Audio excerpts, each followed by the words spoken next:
somewhere else. That's okay. Today is your day, okay? What am I forgetting?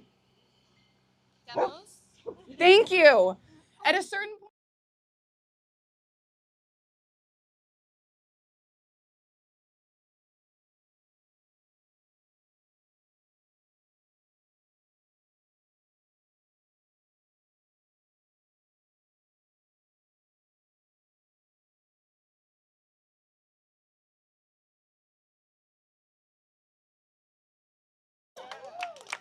when that happens, please do not be in a place where you will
welcome everybody to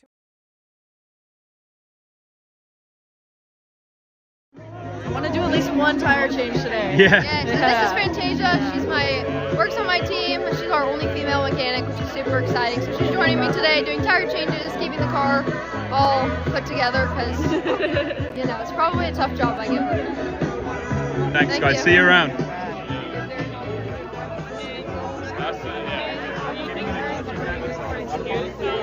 It's a women's event. Normally they rub some men in the face.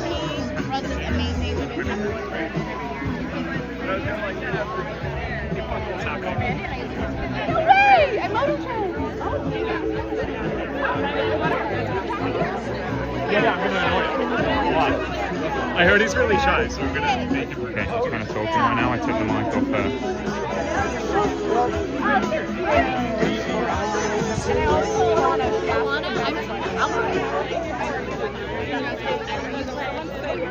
Sure. I'd say we more diffuse this atmosphere now.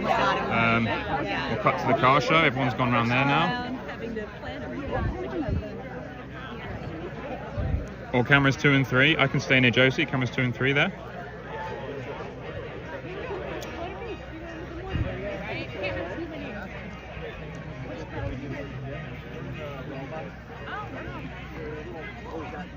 I actually have a deposit on one, but I've not got one. But I drove. Actually, stick with me. I'm going to grab a word with Aoife. Stick with me. I'm going to grab a word with Aoife. Is my camera audio on as well, by the way?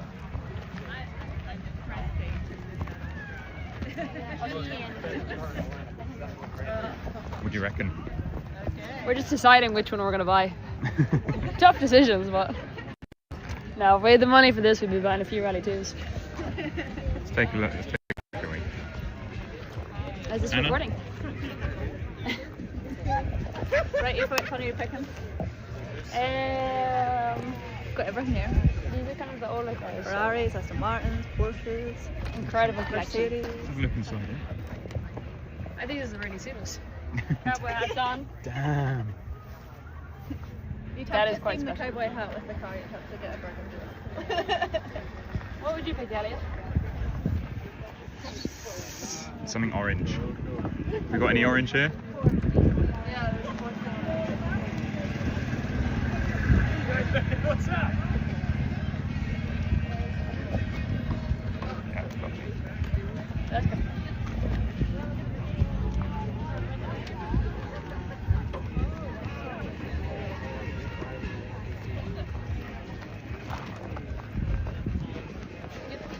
Stick with this a bit longer. if you want.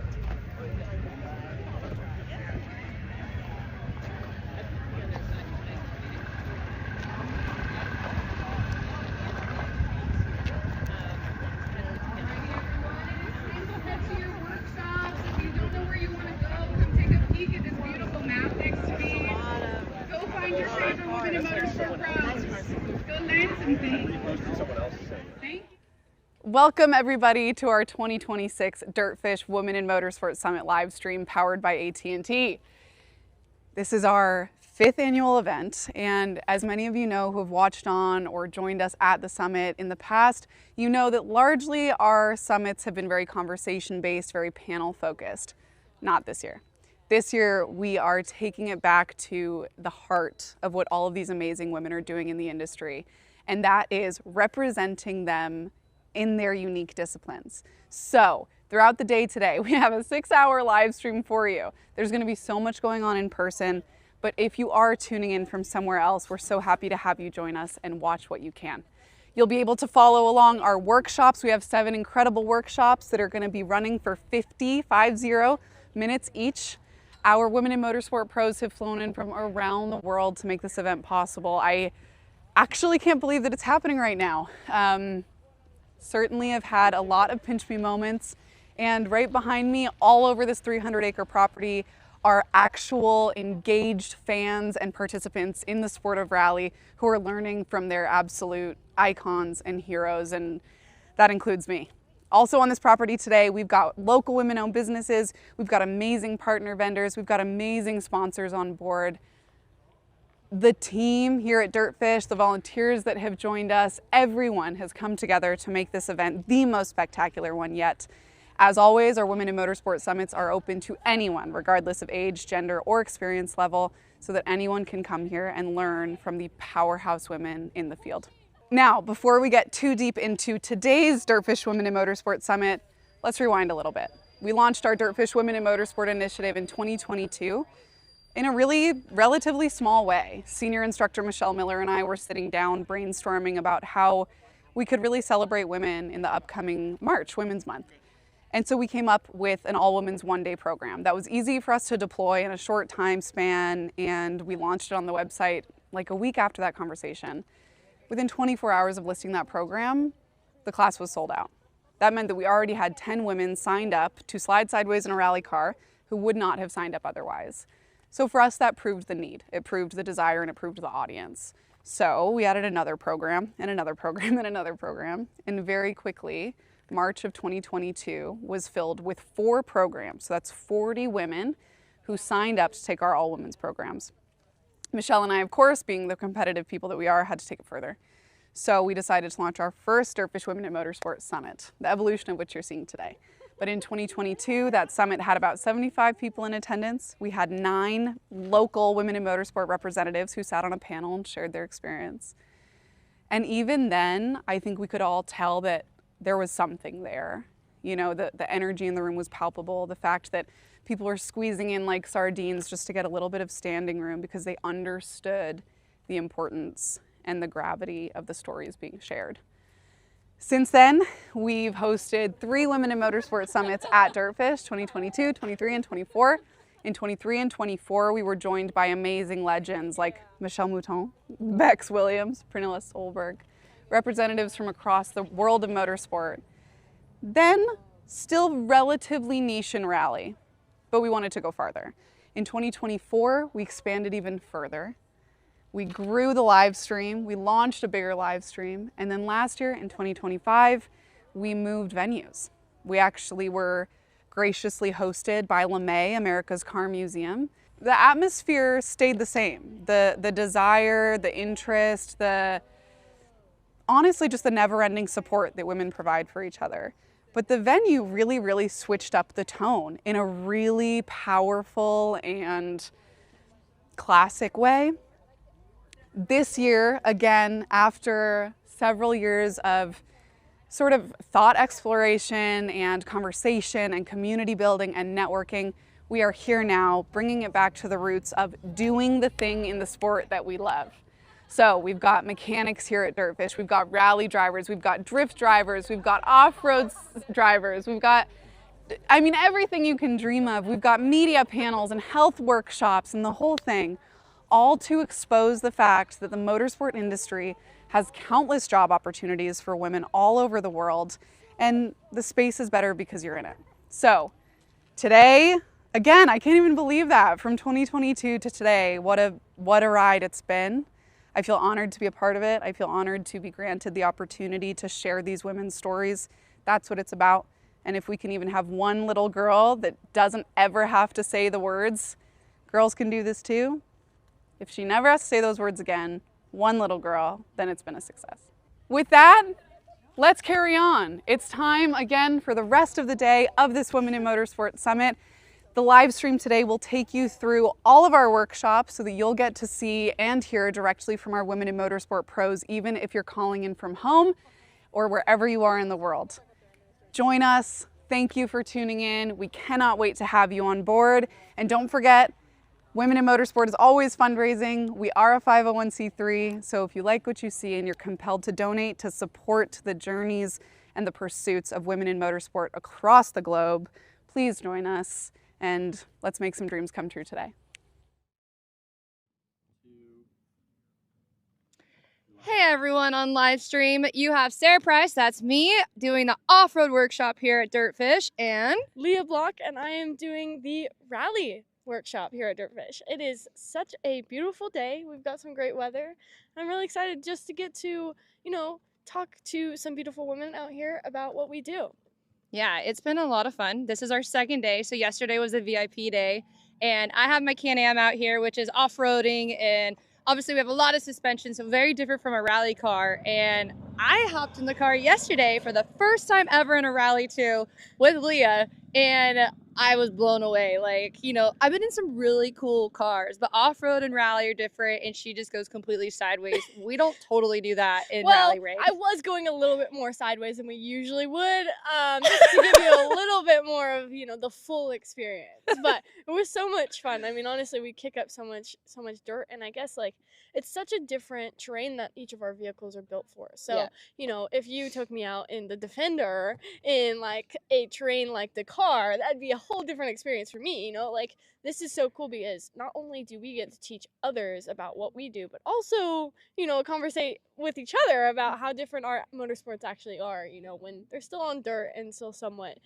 have a navigator sitting behind us. So I'm really excited to get to show everybody what we do, and we get to do some demos in the middle of the day too, which will be fun because we're race car drivers at the end of the day and we like to drive. Yeah, so. we can't sit still too long, to say the least, but it's been amazing. The women pros out here are just absolutely incredible and at the top of the game in their sports, and Josie put us all together. So it's been so much fun just getting to hang out with each other and support each other, and that's one thing that's so cool. There's no enviness here. There's just complete support, and you have everyone joining, all our guests and all our fans, and they're getting to ask questions they probably never got the chance to ask people in this position. So we're hoping to educate people, and hopefully all their curiosities are filled with off-roading and rally racing, and everything are answered today. And I mean, everything else, we have a mechanic workshop behind us. There's drift health, car. There's the sim. There's media. Like all of the things that make up the world of motorsports. Yeah. And all of the niche things. Like,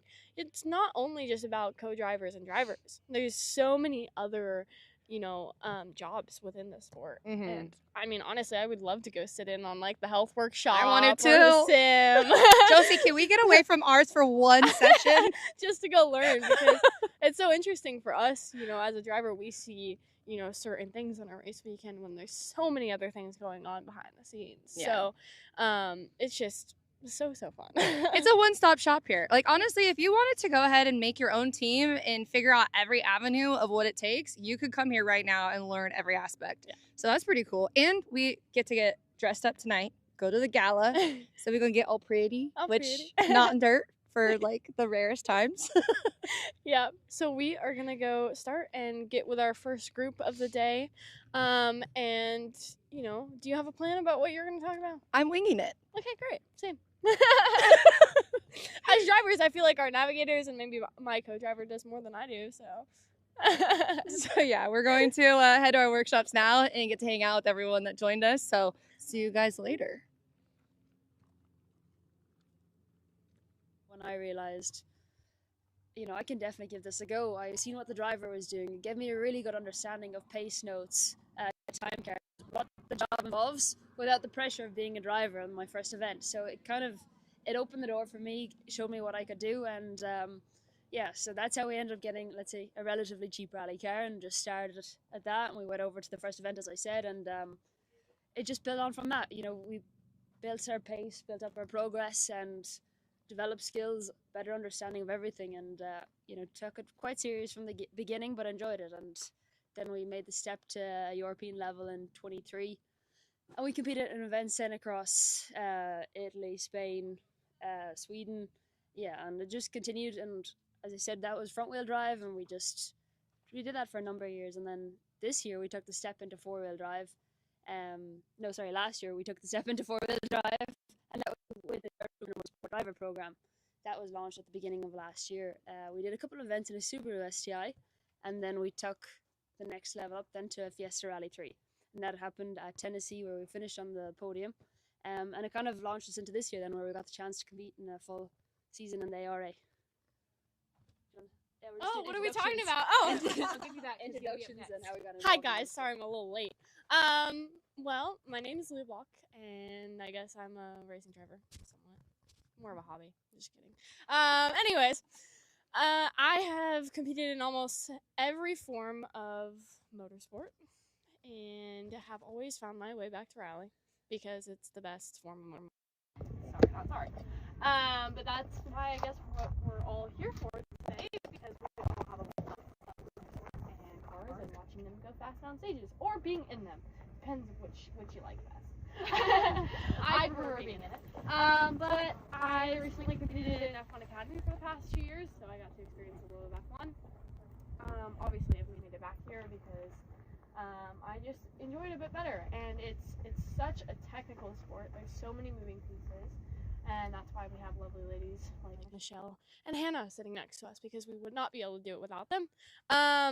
And yeah, so I'm competing my first full season in ARA in a RC2 car. So that's a Rally 2 car in the world of WRC.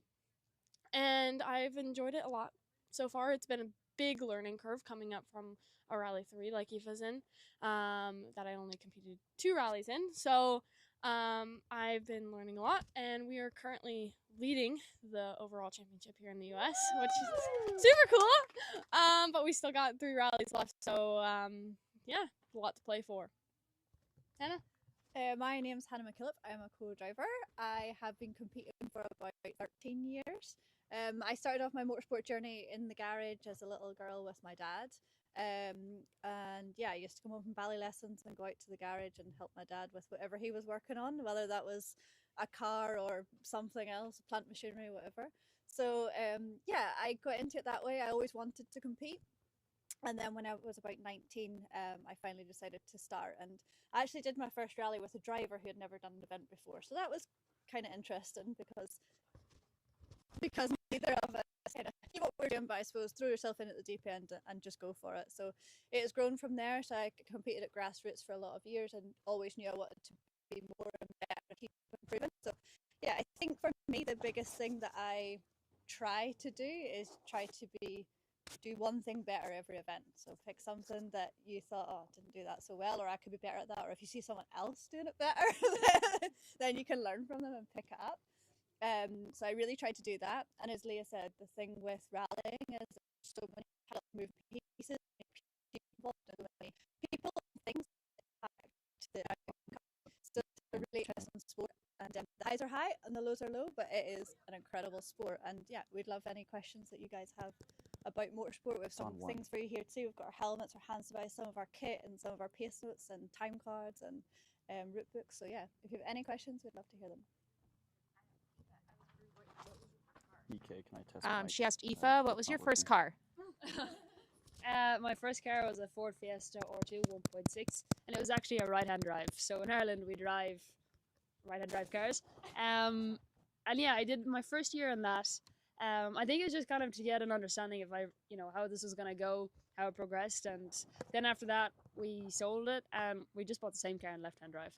But yeah, they've been out for how many years now? 2010. Yeah, they're out quite a while. So, but it was a great car. It still had a sequential gearbox, which was really important for kind of like we drive our stick day to day on the road. So that kind of that aspect of it was something we learned when we started rallying, which is quite nice because here it's a bit different. So the sequential gearbox was a massive kind of, it makes everything a bit easier, I suppose, left for braking everything, handling the car. So yeah, that was. For people who don't know what a sequential gearbox is. Sorry. Yes. Very niche. Yeah, if there's any terms I say or any of us say that we don't realize because it's just so embedded in our brains, but a sequential gearbox essentially is it's not a you just pull and push the gear lever. The only time we use the clutch is really off the start line when we're launching it into the stage. Maybe if there's bad grip and we've got wheel spin, we'll clutch then as well between gears. But yeah, essentially, it's just it's all up and then all down, and then we have a button on top usually that takes us to neutral and then to reverse, so we don't accidentally hit it on the stage. But yeah, just makes things so much easier when you're not having to find for a second there. You just know it's instantly there, and there's a lot less room for error when it's so easy and simple like that. What was your first rally car? My first rally car was an R2T. Oh, nice. Yeah. That came out just after the R2. Yeah. Yeah. So R2T, T stands for turbo, and just had a little bit more power. But that's what I did my first full season in ARA for. Also totaled the chassis into a tree. So, and that's the thing about rallying and being a racing driver is that there will be constantly mistakes, and that is the biggest learning point for everyone. And I feel like the biggest thing is you don't learn when you're winning, you learn when you're losing. And from those experiences, that's the only way to get better, which is very unfortunate sometimes. Yes.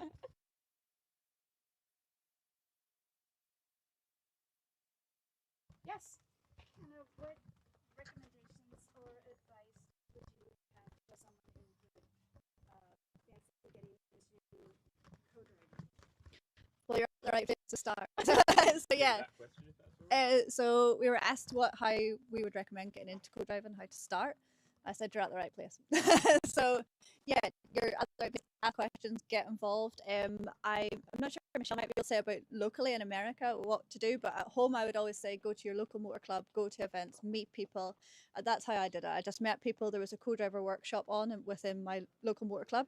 I went to that. I got taught by a really great guy, and he was like, right, and he paired me up with a driver and off we went. So yeah, just get yourself out there. And maybe Michelle, you might be able to expand a little bit more. Yeah, a great way to get involved is to volunteer at events. You'll get to work time controls, which is a great way to see kind of how we do all the operational stuff of the rally that's not calling the pace notes. And then, yeah, come to places like this, ask people questions. There is a North American Facebook group as well, where you can kind of put yourself out there and say, hey, I'm new, I want to do this. And there's actually a lot of drivers that will take on a co-driver and help you kind of along the way for those first few events. So that's a great way to get involved. Or yeah, just come and talk to any of us and kind of feel like a lot of the stuff you can kind of run around. Yeah, of course. Other questions? On the topic of that, you have a time card right there. I do have a time card. Do you right want here. to explain a little bit about what time cards are and how you guys calculate that? Yeah, sure. So I don't even know, and I'm So- a driver. So thank you very much, Aoife. So the interesting thing about co-driving is we do way more than just call the pace. We probably spend 30, 40 hours on an event before we even get there in preparation. So we're building the plan for the weekend. We're helping our drivers find videos, things like that. And then on the rally itself, we're kind of in charge of all the timing management. So rallies are point-to-point race, as we might know. Between each stage where we're competing, we have to transit from one stage to the other on a public road, and all of it has to be done in a certain amount of time. So when we come up to a new stage, we have to hand the time card out on, and we get time points. And it's our job to calculate all of that math between each stage, make sure we get there following the route book in the right direction. Anything we need to do to the car in between those times, making sure our drivers aren't speeding on transit, or that they're going fast enough so we can make it, because anytime we're early or late to one of those controls, we do calculate a time penalty. So that's kind of how all the timing works. And then, of course, the stages are timed as well, but that's when you can go as fast as you want, or as fast as you can, I should say. So when you have these calculations on the actual time cards, like you have 45 service minutes, and then what do you calculate actually? Like when you finish a stage, when you go to the next control, what do you calculate and add to actually make sure you're on the right minute? Oh, got ya. So you take your actual start time plus your lateness time, which is a time they've assigned to the stage, unless you're slower than that, but we're not going to be, so we're not even going to bother with that. And then you're going to add that to the transit time, and then that's the time you have to check into the control. And there's an app for this, so we don't have to do math in our head. Sometimes I do it in my head to prove that I still know how to do math, because I don't want to entirely rely on apps, but I always check on the app because sometimes I'm tired. Yeah. What's the app name? Time calculator. Yep. Pretty basic. Yeah. But for us as drivers, I mean, we rely on our co-driver so much, and they are the timekeeper, schedule keeper, and we basically, compared to what they do on a race weekend, just drive the car. And yes, there's a lot of preparation that goes on, like, before we actually get to the rally, but the co-drivers 100% do way more hours on a computer or writing things down than we do. Yeah. So, as a driver, then, what aspects do you look for in your ideal co-driver? Like, what do they bring to the table that you really appreciate and you really rely on? That's a great question. For the people on the live stream, she asked, what kind of, things do I look for in a co-driver, right? That makes a really good co-driver. Well, I have had some of the best co-drivers in the United States sitting next to me for a very long time, so I am kind of used to not having to think about anything, and as a driver, I don't know how you feel, Aoife, but that is the best case scenario. You want to only be thinking about the driving that you're about to do, and the preparation, and not have anything else, in your brain, because it's so important when you get into that state and when you're about to start a stage that you are just ready to get the notes from your co-driver and hear it and do what you need to do on the stage. Nothing else needs to be in your mind. And I really enjoy when Alex just tells me where to be and what time to be there, and then nothing else. But it's so different, I think, drivers especially, and we have a certain way of doing things, and each driver is different with how they want things done, especially with the notes. If you look at me and Aoife's notes on the same stage, completely different. I use a 1 to 10 system. Most people here in the States use a 1 to 6 system. So 1 would be the tightest, kind of like a hairpin. 6 would be almost barely a corner. It's just how you want things described to you in the car is so different for different drivers. And really, a notes system is so unique to each driver that you could literally call a corner a banana corner, and as long as that makes sense in your brain and that is that degree for you, doesn't matter. I mean, that's probably a long word for a co-driver to say. Banana left. If it's a really long corner, that would be fine. Okay. But it's up to anyone, and you know, obviously different languages, and you know, I like to compare French drivers a lot, because if you listen to an onboard of their notes, it's so unique and so different, and they actually use the degree as, you know, the corner number instead of using a 1 to 6 system. So it's just unique to anyone, and you could make up your own note system as long as it works for you. So as a driver, when you're working with a new co-driver, making sure that your systems, you know, line up and you get to know each other and how each other's work, because we basically have each other's lives in our hands, constantly going down the stage at, you know, 100 plus miles an hour between trees. So it's different, and it's each own really, and whatever works for you, and you're constantly tweaking things. I've constantly had to update my note system. We have like a glossary, so it's basically just like, oh my god, she has one. I don't have yours. No, it's okay. This is the glossary I use when I take on a new driver, and it's just my starter pace note key. So it just has some ideas that like drivers can use for pace notes. It's got a lot of words, but it gives you like some options and stuff like that. If anyone's curious, you can take a peek at one of those. And we also have some samples here. You cannot take these with you, please. Of some different pace note systems. So we have IFA's pace notes, which are 6 slow, 1 fast. Yep. Correct? Oh wow. Okay. I've got Josie Rimmer's pace notes, the Women in Motorsports founder, which is 1 slow, 6 fast with direction first, and then I have a 1 through 10 example and a 1 through 9 example. 1 with direction first, 1 with the other one first. Number first. Yes. It's a secret language. It is a secret language. Yeah. So is the abbreviations. I think all the sims are 6 fastest. So it's probably, if you're starting out, I would start 6 fastest again. Just because I find the sim games really difficult. When you have to translate it. Me too, but it's not because of the pace notes. Yes. I was just wondering what, for like ARA courses, what your guys' favorites are. Oh, she asked our favorite ARA rally, or stages. Number 1 in the United States is Wildcat, and number 2 is Otterkill. One's at Olympus, and one is at Ojibwe Forest Rally. But that's just what I think, and I say that with a lot of confidence. Yeah, I was like, oh, is this a fact or something? I didn't know. For me, in the States, my favorite rally is Southern Ohio Forest Rally.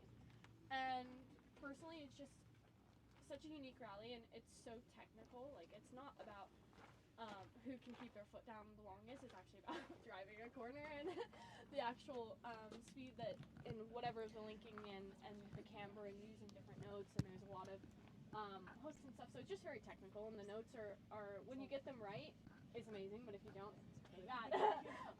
But we have some quite good links there as well,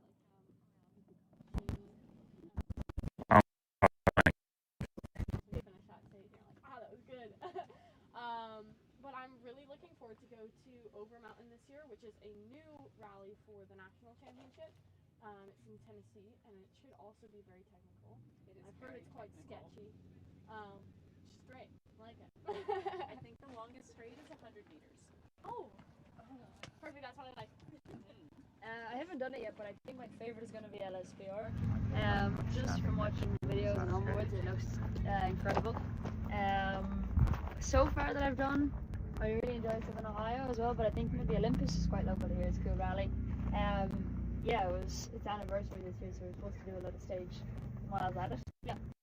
Yeah, so, really enjoyed that. I'd have to say Southern Ohio as well. Like the start was amazing. Like it's just altogether it was just a really, really good event, and I really enjoyed it. But I am looking forward to Ojibwe next week, so we'll see what that holds. We rally next week. That's true. Any other questions? Yes. Are you all going to be at Tour de Forest? I don't think so. I am. Oh, yay! Woo! Yes. Are you going to be there? Yes. Awesome. Yeah. Excellent. Who else is going to be there? Wow. You better be there. I think you're co-driving for me. No, I don't know what I'm doing. I will be there in one way, shape, or another. Any other questions? Could you talk about a successful recce?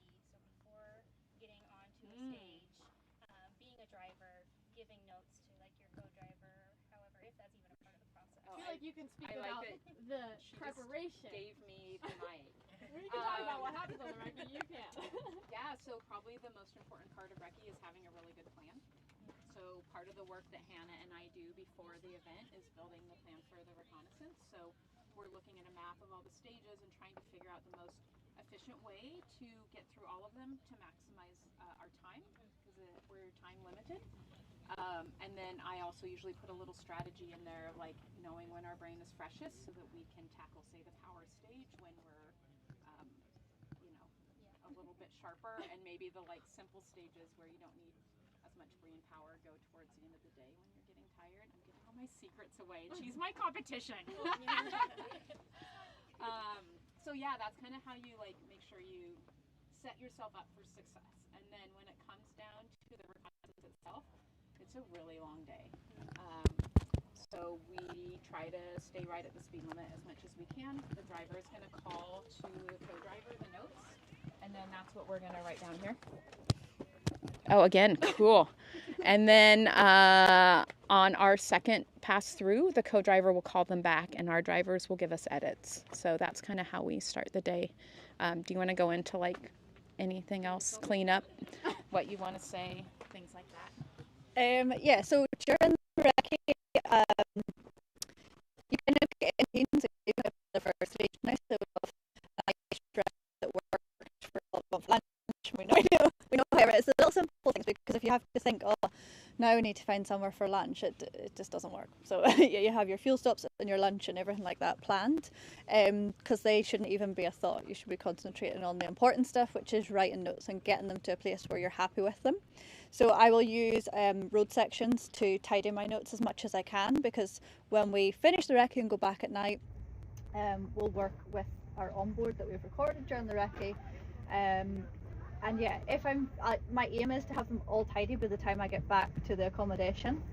It doesn't always happen that way. It just depends on the layout of the rally, if you have big long road sections or you don't. When I do, they're tidy, and then when I get back, then I can call them back to Aoife, and then she can concentrate fully on the video. But sometimes I'll have to say give her day 2. I'll try and do a full day finished. I'll give her day 2. I'll work on day 1, and then we'll swap over and work together on it. So yeah, the recce isn't over until kind of you get to the first stage. You're always working and reviewing and trying to get more out of your notes. And I think if you can be confident in your notes going into the first stage, and they work well in the first stage, it sets you in a really good stead for the next few stages coming up. So you're ultimately trying to get to the point where you're confident and happy with your notes, and you have no doubts in your head about what you've wrote or what you've done. So something I've tried to work on the past couple of years is trying to write neater on the first pass. Oh, me too. So I used to spend a lot of time tidying. I know some co-drivers rewrite the whole rally, which blows my mind, because I think it's very time consuming. And the second thing is that there's a lot of room for error. So end of a long recce day, you're tired, you might write something wrong, someone speaks to you and you write it wrong. So I avoid that at all costs. The most I will rewrite is 1 page if I really have to. So I really try to work on being neat on the first pass, and my symbols and everything, to make it shorter so that I can be neat and I can get it down when we're travelling through, especially somewhere like Tennessee where it's really technical. There's loads of corners coming up, and you're, even though it's slow recce, you're writing a lot because there's a lot of information and a lot of corners. So you're always evolving, you're always making new things. Like this year I added in new symbols to my notes. Next year I'll do the same. You know, it's always evolving. Nothing ever stops or stays the same. So yeah, that's from my side. Like how we actually make pace notes is we'll go in a normal road car out to the stages beforehand, like normally a day or two before the rally starts. And on the first pass, Hannah will have a blank pace note book, like you can see there. And then I describe what I see on the road. So we use this for the trip meter, and this, when it's plugged in, will kind of show, there's a little button on your indicator. And you press race trip so that you know how long the distance is between each corner. So let's say it's start line here, and then we have 100. We use meters. Use meters, yeah. So let's say 100 meters to the first corner, which is maybe a 3 left. And as Leah described earlier, I'm 1 to 6, one fastest. So my ones and twos are generally flat, and then it gets tighter depending on the angle of it. But that's how we use it. Sometimes, you know, a corner can go for quite a long distance, and I'll use 3 left over 80. And that just means the 3 left continues for 80 meters, but it's trying to condense the words so Hannah has less to call and less for me to take in. Then on the second pass, Hannah's calling the notes back to me, and I'm kind of maybe adding in little bits of information or making changes that I'm not quite happy with. And then because we have it recorded, I'll always make some final changes on that too, or just make sure that I'm 100% happy with every note that I've got in the book, because if one note is wrong, it's more than likely you're going to go off there. So, and I think a very important part of that as well is video recce, which actually normally many drivers here in the States don't actually do, but I think is one of the important and easiest tools to have. Because as soon as you're done with recce, it's been a long day, you've done how many miles of, you know, writing notes, and for the co-driver as well, if one note is off, right, and you're, as a driver, trying to trust each note, you know, 100% and drive that corner as fast as you possibly can, then it's going to be a bad day for everyone. So video recce, actually being able to watch a stage back at, we usually do like 2 times speed. Yeah. So it's like sped up, so almost like the speed that you would be going through those corners in the actual rally car. It's really helpful because you can see things at a different perspective versus going, usually it's like 35 miles an hour is our recce speed, and that's as fast as you can, and it's not going to correlate into the rally car as well. So being able to do and see the videos, and we actually make a lot of changes through the video, either making a corner faster, slower, or maybe you see something on the video you actually didn't even see in the car because the camera's up a bit far, and there's a rock on the inside of that corner. If you hit that rock, it's not a good day. So being able to put something like that, for me, a describing word for something like that would be like stay out. We just use out, or don't, which means don't cut. And so it's a great tool. I really recommend using it if you're a driver that's starting out, co-driver. It's super important just to either check your notes. And then the trip monitor, as well as Aoife said, it's so important to be as accurate as possible with your distances, and it's something that I've had to learn the hard way, because if you are not 100% sure that after that crest is 100 meters, before that 3 right, then it's just not going to work out unless you have the braking correctly. So it's very important for us to trust the co-driver is writing down the correct thing and is going to call it correctly, and that we trust ourselves in what the notes that we have written. And also looking at previous years' onboards is also a really great tool. Either if it's from a different driver, if it's from you, just to see what others may have done, how the road has evolved, even on our second pass of the rally. After a 50-car field has gone through one stage, that stage and that corner is going to look very different the next time through. So as drivers and co-drivers, we're constantly adapting to what the road feels like, looks like, at all times. So we have a lot of jobs just in trying to drive, but co-drivers definitely have more. So yeah, I think that one of the most important things for both sides of the car is that the notes are very accurate and consistent. So whether your 1 is fast or slow, a 1 should always look like a 1. 100 meters should always be 100 meters. And that helps Hannah and I stay on the notes and call them really consistently for the driver. Then obviously it helps the drivers know that as well. As soon as there's like a little bump in that, you both kind of lose confidence in the notes for a little bit, right? Our timing might be off. We might call something too soon or too late if we didn't write the note quite right, which then makes them question, ooh, they can hear like, wait, that was a long, we got through that really quickly. And then it'll take a couple corners to get back. So it'll maximize the pace on the stage. It's very, very crucial that we write the notes correctly, and not just the pace, but also the notes like slowing, caution, danger. Kind of important to have those correct too, because, you know, we like staying on the road because you get on the podium if you can stay on the road. So, yeah. And do either of your drivers actually change stuff in the stage sometimes? Yes, they do.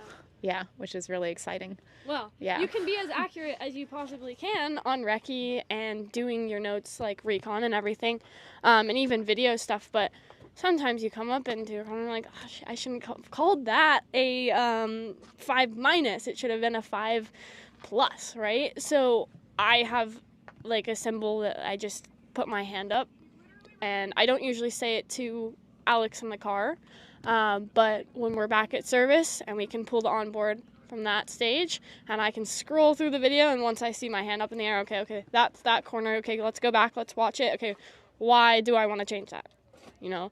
And it could have been something that's like, okay, the next pass, that's probably going to be a really bad rut because everybody's going to be taking that line, or different scenarios, you know, everything's different, and it's just like constantly changing and evolving with, you know, what's happening around you.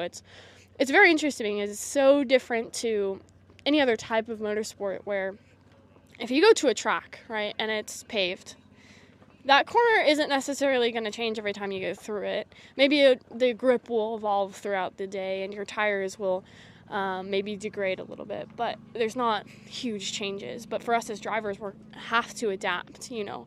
You come through a corner, it's blind, you gotta react in that split second, whatever condition has changed, to adjust for something like that. And sometimes it goes right, and sometimes it doesn't. But that's part of rally. So Sometimes there's a wheel in the middle of the road. Yeah, exactly, or a rock. Yeah. It is what it is. Do you have a question? How do you guys adjust pace notes for co-driver and driver for like major critical weather changes? Such as snow when you weren't expecting snow, or heavy rain in Colorado clay. I think you can, like, with experience, you kind of get to know the road surface, like, by looking at it. You can tell, like, some places are generally more slippier, even if it's dry, but, like, let's say in a stage, if it's under the trees and it rains, you know it's going to be slippier under there. To Hannah, I'm, like, sometimes I'll mark slippy, and if it's dry and we get there, it might not be slippy, so Hannah doesn't need to call it slippy. It just quite depends, and I think, like, you have to read the road a lot as you get there on the stage. Like, on tarmac rallying, it's a bit easier. We do that back at home as well. Like, if it rains, the road becomes a lot shinier. This, like, shiny tarmac, and you have absolutely no grip on it. But, like, I can see that sometimes on the recce, and I'll, like, say to Hannah, shiny if wet, and she only calls it then if wet. So it's kind of just bits and pieces like that you can add to your notes. But I really do think a lot of it is reading the road when you get there too. Like, you know, you can mark, like, I can mark surface changes within the notes where it's looser, where there's good grip, because you want to take the positives too from a stage and add them to your notes, because that kind of gives you a bit more confidence to push too. So it's important that you have both, the ones that kind of pull you back but also push you on. Yeah.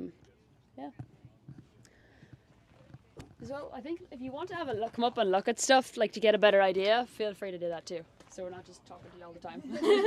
Yeah, like, the notes are super important, but they don't have their eyes closed when they're driving. Like, they still need to look at the road, read the road, see what's going on. The notes kind of guide them, but our vision is always confirming that. You know, we mark a lot of grip notes. If it rains, those grip notes are still there. They just usually mean something different. Like, something that's loose in the dry is more than likely going to be slippery in the wet. So if you're doing a good job writing the base notes, that can really help. Questions? And if you want to look inside the rally cars as well, we Yeah. can Let's let's do a little tour of the rally cars. And if you have any questions, make sure to ask. Yeah, don't be shy. We're right here. Hi. Oh, thank you. Of course. Yeah. Yeah. So this is just set up for me. That's how I like to sit. But yeah. How are you? You're welcome. No, it's great. Yeah. Leah? Yes. You just want to hold this up while Yeah, you're talking? sure. Thank you so much. Do you have any questions about what's in the car?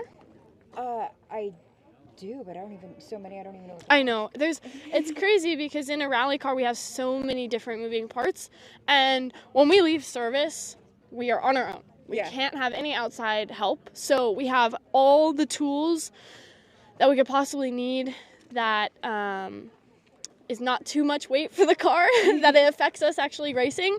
So if we needed to change a spare brake line, if we needed to change tires, wheels, whatever needs to happen, we have, usually the most common thing is punctures. So we have a jack, me and my co-driver have like a system of when we get out, who does what. We usually can feel like what side of the car with a puncture, is it a front, is it a rear, and then I get out, I go and grab the rattle gun, Alex will grab the jack, and then we go to the side, he jacks it up, I finish taking off the wheel, I hand him the wheel, he hands me the new wheel, I put it on, I put all the bolts back on, and then he takes the jack and we both get in and get strapped, and then we can go. And as fast as you can possibly do that, the less time you're going to lose, total in the rally, because usually it happens on a stage. If you can make it to the end of the stage, that's usually the best case scenario, because you lose the least amount of time. But it's always difficult. So, anything can happen, and the most important thing is making it to the finish line. So whatever you've got to do, duct tape, zip ties, it is what it is, I noticed that the co-driver has like those labels. The buttons. Trip wash. Oh, those yep. are actual. So they're actual buttons that they can push with their feet. So the trip is the trip monitor. So basically, what's count like the meters basically, because when you follow a route book on transit, recorded it. Exactly. Like, how does it know the movement?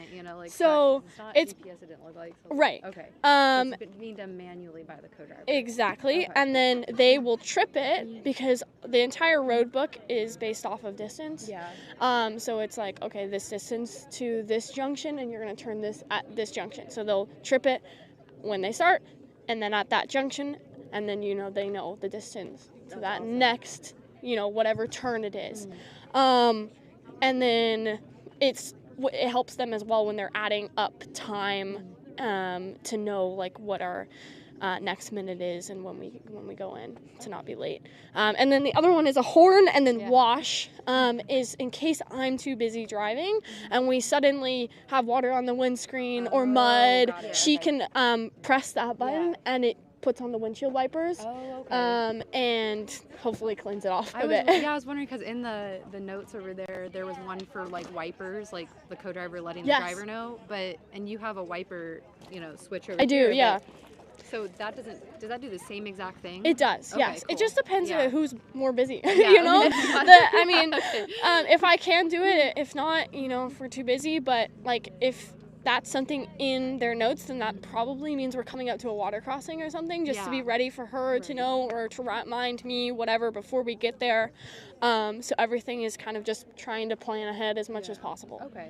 But yeah, I mean, just besides, just calling notes, co-drivers do a lot just from the inside of the car. I think being a co-driver sounds more intimidating to me than definitely. I do not think I could ever sit shotgun with anyone. I know, so. I'm like, man, I don't want to be responsible for giving a wrong direction and having to focus on the note, take the notes. Like, I'm like, wow. That's there's just so really much intense trust that goes on between us, absolutely, and that's why we collaborate on everything and are writing our notes together so that we know that we're both comfortable and confident in what we have going into the first stage. It's definitely a team sport. Oh yeah, 100%. Is your seat like recessed enough in the head area for your helmet? Like, comfortable? So usually, to be kind of like comfortable for your helmet? Yes. Almost like flat, it seems like. So, because we'll have the helmet, we have like a bit of a barrier, between that. Yeah. But the wing seats are super important, and that was only, brought in only a couple of years ago and homologated. So, from, like, any whiplash. My seat in my actual rally car that I race is a bit more tight in certain places, like around the hips, around the legs, just because if you do get in a crash, you want to be as secure as possible. Yeah. But the wing seats help, and being as tight in as possible, like you want everything tailored to you, really, when you're driving a car. And if you don't feel comfortable, like if I don't feel tight enough or safe enough, I'm not gonna push that much, right? True. You just have to feel like you can hit a tree at a certain mile an hour. I know, that's the scariest thing, right? The trees. I mean that's the biggest risk is, but thankfully, all the cages, all of the safety mechanisms in the car that have been developed over the past 10 years are so safe nowadays. Like you rarely ever have a crash where something as a person are actually damaged, you know. But you know, there's always that risk, and that's what we have to take. Weird getting into your normal car.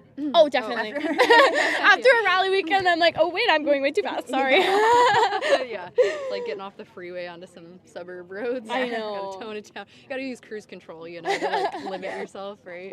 Totally. That's funny. No, that Oh my makes gosh, sense. Thanks for showing us. Yeah, of course. Thank you so much. Do you? I guess my other question is, I've seen a little bit of like your Instagram videos and stuff. How often do you work on your own car? Or I know the mechanics are amazing. Yes. You know, and you have to like fully trust them. You have a lot of preparation, but as someone who's interested in possibly getting into motorsports, my dad, you know, it's like there's a lot that we have to do on our own for now. Right.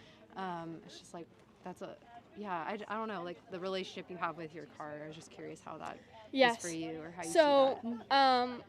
As a, you know, with a rally car such as this one, you know, it's very specific, and I would not trust myself working on it.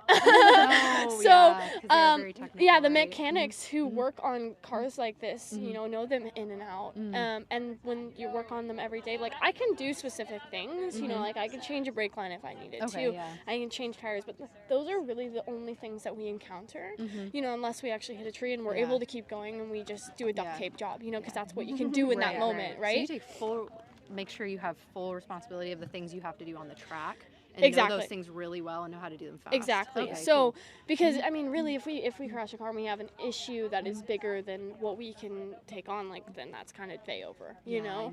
We have to make it back to service and get something like that fixed. But for me, I don't normally touch the rally car. It's not my thing. But I mean, I work on my own cars at home, but definitely not these. That makes sense. I'm These definitely are the more of a driver. you know. Exactly. Everybody at their top of their game gets to do their part. Right? Yeah. No, for sure. Cool. Like the experts do it. Yeah, that's awesome. Yeah, no, there's definitely, that's why there's specific jobs for it, you know. Yeah, that's why, once again, team sport. Exactly. Huge, yeah. Everybody does their part, and that way I can just focus on driving on the weekend. And if I need to change a tire, we've got that down.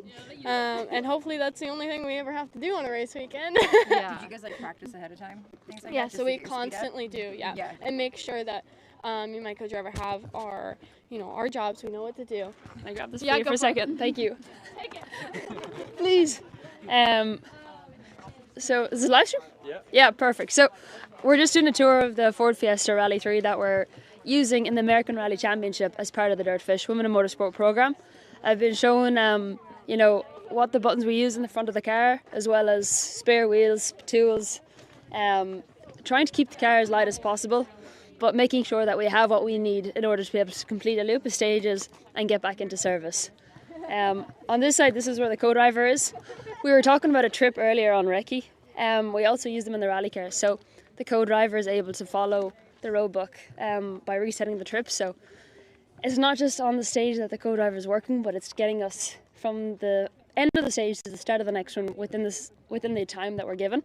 And if we're late, or if the co-driver miscalculates and we're too early, we actually get a bigger penalty for that. So it's all really important. We try and carry camel packs just for like hydration and water, that we are able to kind of keep concentrated throughout the weekend. If we're rallying in the night, this is a light that the co-driver has to be able to read the pace notes.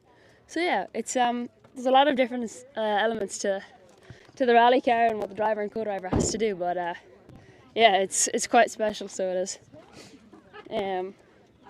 Where is Jack? Yeah, do we want to do a tour of what we've got here? So Michelle is just doing a talk right now of pace notes. We've had a great turnout for the rally workshop. Here we've got, this is my helmet.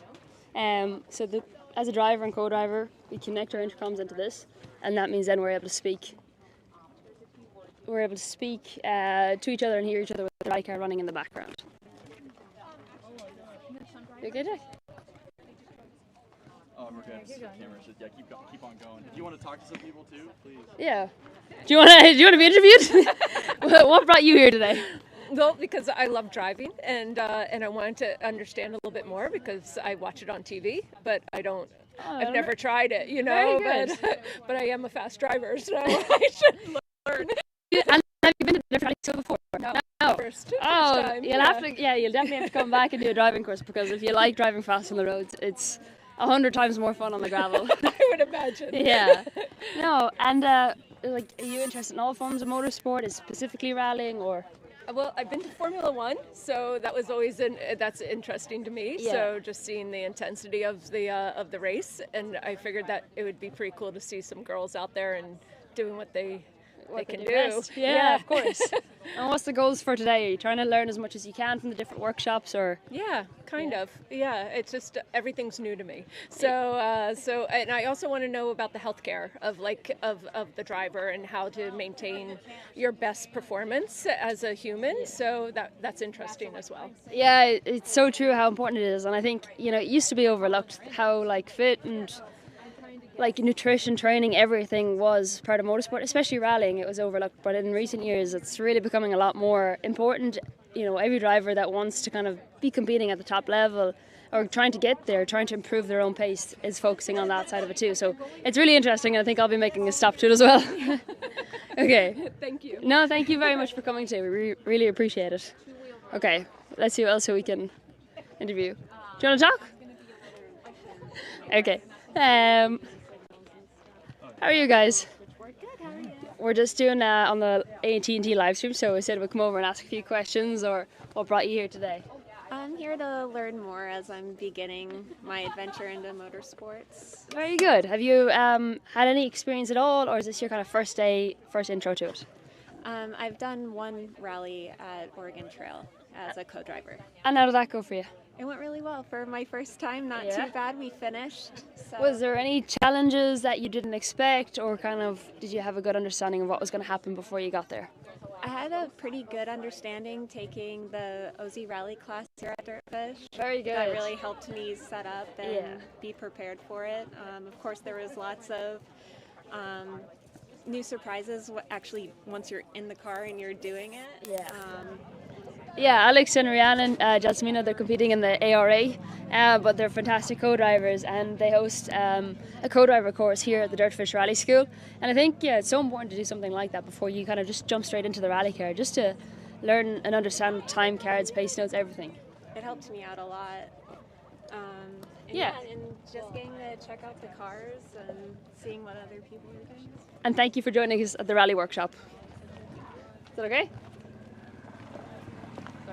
Thank you. Hello everyone, welcome to the shop. My name's Holly McRae. I've been dragged away from the media workshop just over the other side of the school, and I've been drafted in to help show you guys on the live stream what's happening over at the mechanics workshop. Now behind me we've got Evelina and Lucy that are showing everyone that comes by here what happens at a rally service. We have the tyre change competition just over this side. If people want to get their hands dirty, do a little bit of championship with themselves. We see some times on the board there. And then the girls over here are showing all the behind the scenes of what will happen at a rally service. I think this squad is just about to head off, and we're going to get some other people coming round. So Lucy, let's hear a little bit about how your morning has been so far. What's going on here over at the shop? Oh, it's going great. I'm so happy that it's not sunny. I get to wear this really cool hoodie. Rep the merch. Gotta rep the merch. We're just about to start our second session here. So we're wrapped up our first one. It went pretty smooth.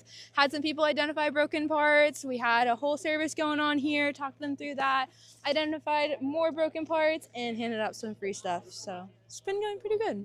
Yeah. Tell us a little bit about what your hopes are in being involved here this weekend, because this event is something really special. What does it mean to you to be part of it? Just inspiring more people and getting the word out that you can do it, because I didn't know that, and it took me a long time to realize that and to get into the flow of things and reach out and make those connections, and also be here and be able to be a connection for other people and show them the way or get them connected with the right person. So what I think we will do is, once this group changes over and you get your second group for the day, I might hand the mic over to you guys while you're doing the talk around the car. But until then, let's chat with Evelina as well before we wait for everyone else to come in.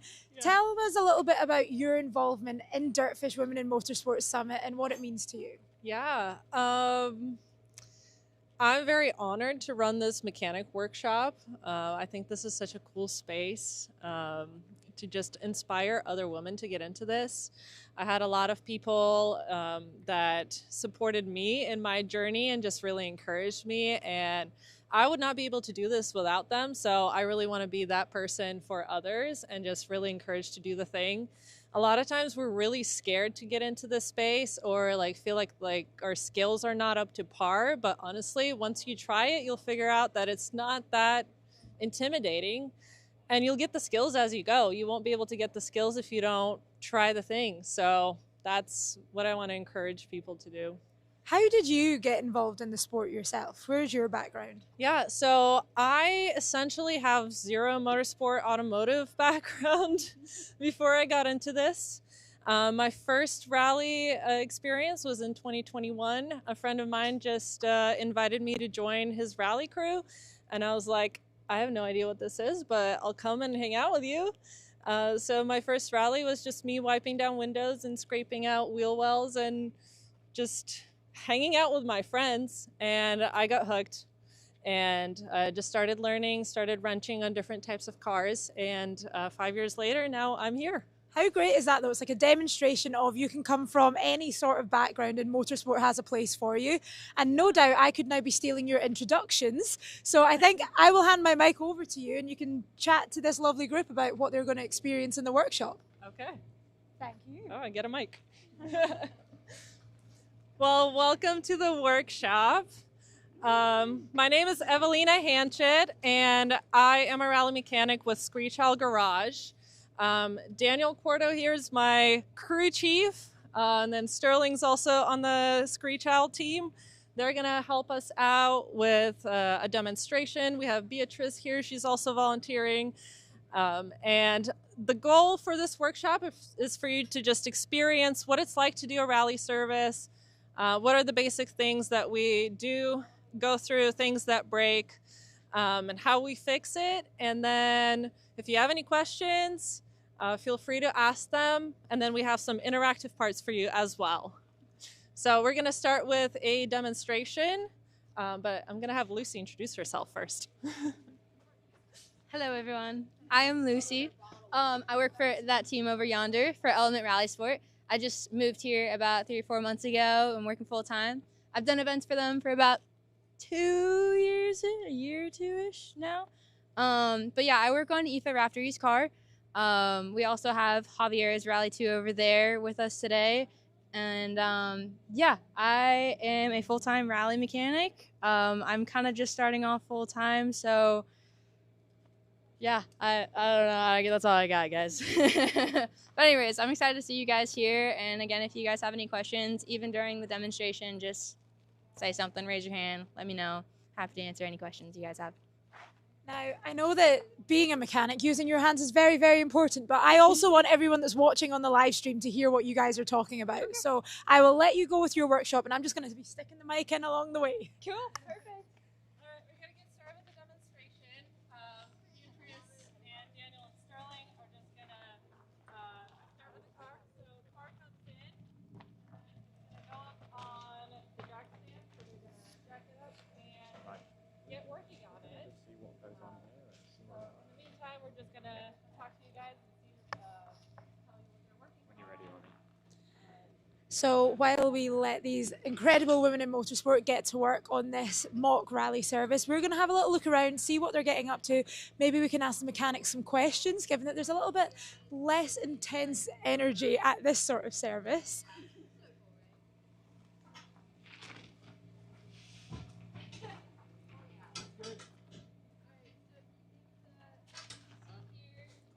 Communication. They are communicating and letting each other know we are all clear. The car is good to come down. It is very key to keep it simple. Say one word and move on to the next thing, because you also don't want people yelling out a bunch of random stuff, because the crew chief has to kind of listen to everybody, hear for anything going on, if there's an issue with the car or if something needs to be prioritized.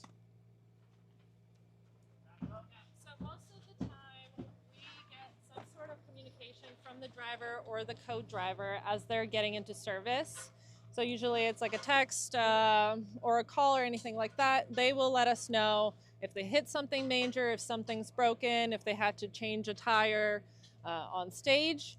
That way we're able to prepare ahead of time any spare parts that we need. We'd have to get them ready and just get ready to get things fixed. So once the car comes in, typically you have about 20 minutes to 45 minutes for a service, depending on the event and just depending the time of day. So it's not a lot of time to do any major fixes, but as a rally mechanic, you have to learn how to fix things very quickly because we want to make sure that our drivers can get back on stage on time and continue competing. Also, another thing, if you guys saw, shaking the wheels is kind of the first step here. Oh, thank you. So shaking the wheels is kind of the first step here to identify anything. If there is a bearing going out, you're going to feel that and you're going to have play. So if you guys kind of saw that a little bit earlier, that's what that was. Next step is kind of as you're going along, you want to check all of these bolts, make sure they're still tight because these cars do go through a lot while they're out there. Even though we don't get to see them when they're out there, they are going through a ton in the gravel. But yeah, you want to check for nut and bolt check. And also while you're doing that, it's also good to just keep an eye out for anything. If there's any abnormal wear, you want to look at your brake lines. Is something rubbing up against your brake line? Has a zip tie snapped? Is it now in a weird spot? Yeah, just kind of giving everything an overall look. Yeah. Can somebody tell me what kind of roads the rally cars are usually driving on? Dirt and gravel. And what is gravel? Lots of loose rocks that can be really sharp. And there's a couple things that gravel can do to your car. One is when you're going really, really fast in a rally car, it creates a lot of vibration. So vibration kind of goes throughout the entire car, and everything that needs to be tightened, nuts, bolts, and things like that will get loose from the vibration. So what they're doing right now is they were just going through all the things that need to be tightened and make sure that they're tight and not loose. Another thing with gravel is that it gets into places where it's not supposed to. So you'll find rocks in brakes, in wheels, and if you don't remove rocks from those spots, they can damage lots of different important parts. We have a wheel over there. That is a really good example of it. Lucy's going to show you. This is a result of a rock getting stuck in your wheel. And then because the car is going really fast, the wheel is spinning very, very fast. And then the rock just kind of wears through the wheel and it split in half.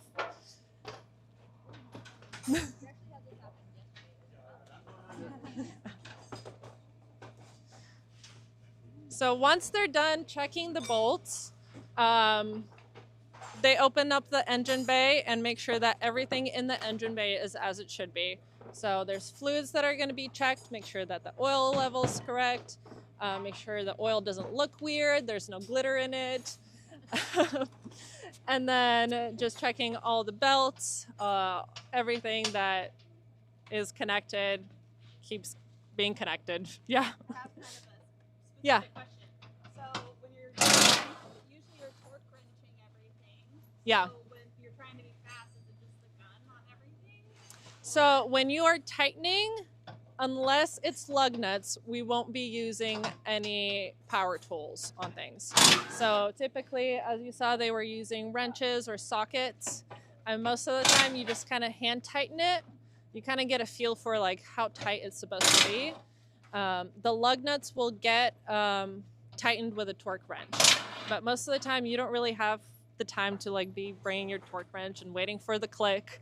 You just kind of have to do it quickly, and you just got to get a feel for it. Once you're doing it over time, you kind of have an idea.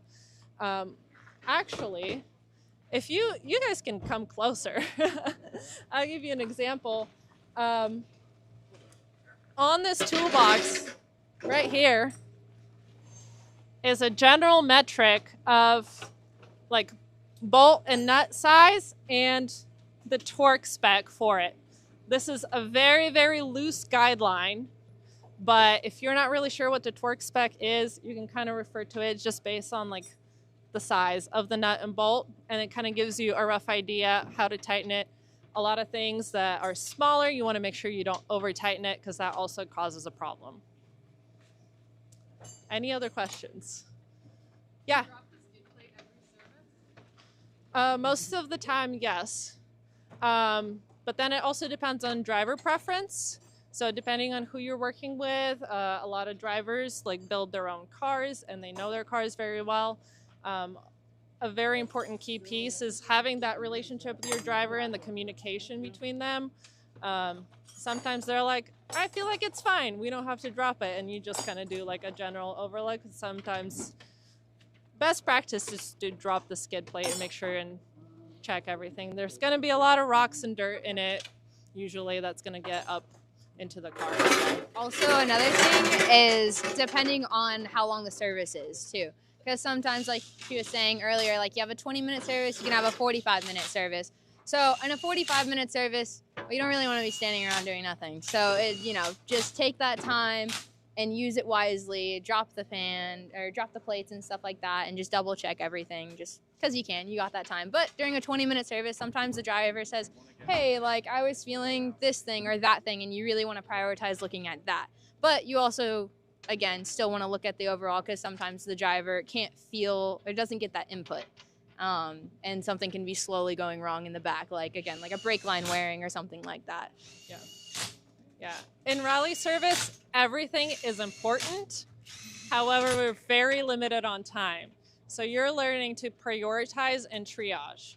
So if there's things that are broken, you want to focus on the broken things and then just like do a general check over.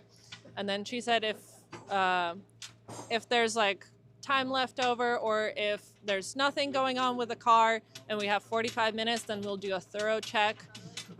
We will go through the inside of the car and check the steering wheel, check the dash, check all the electrical, and just make sure that the car is good. You find the randomest things in every crevice of a rally car.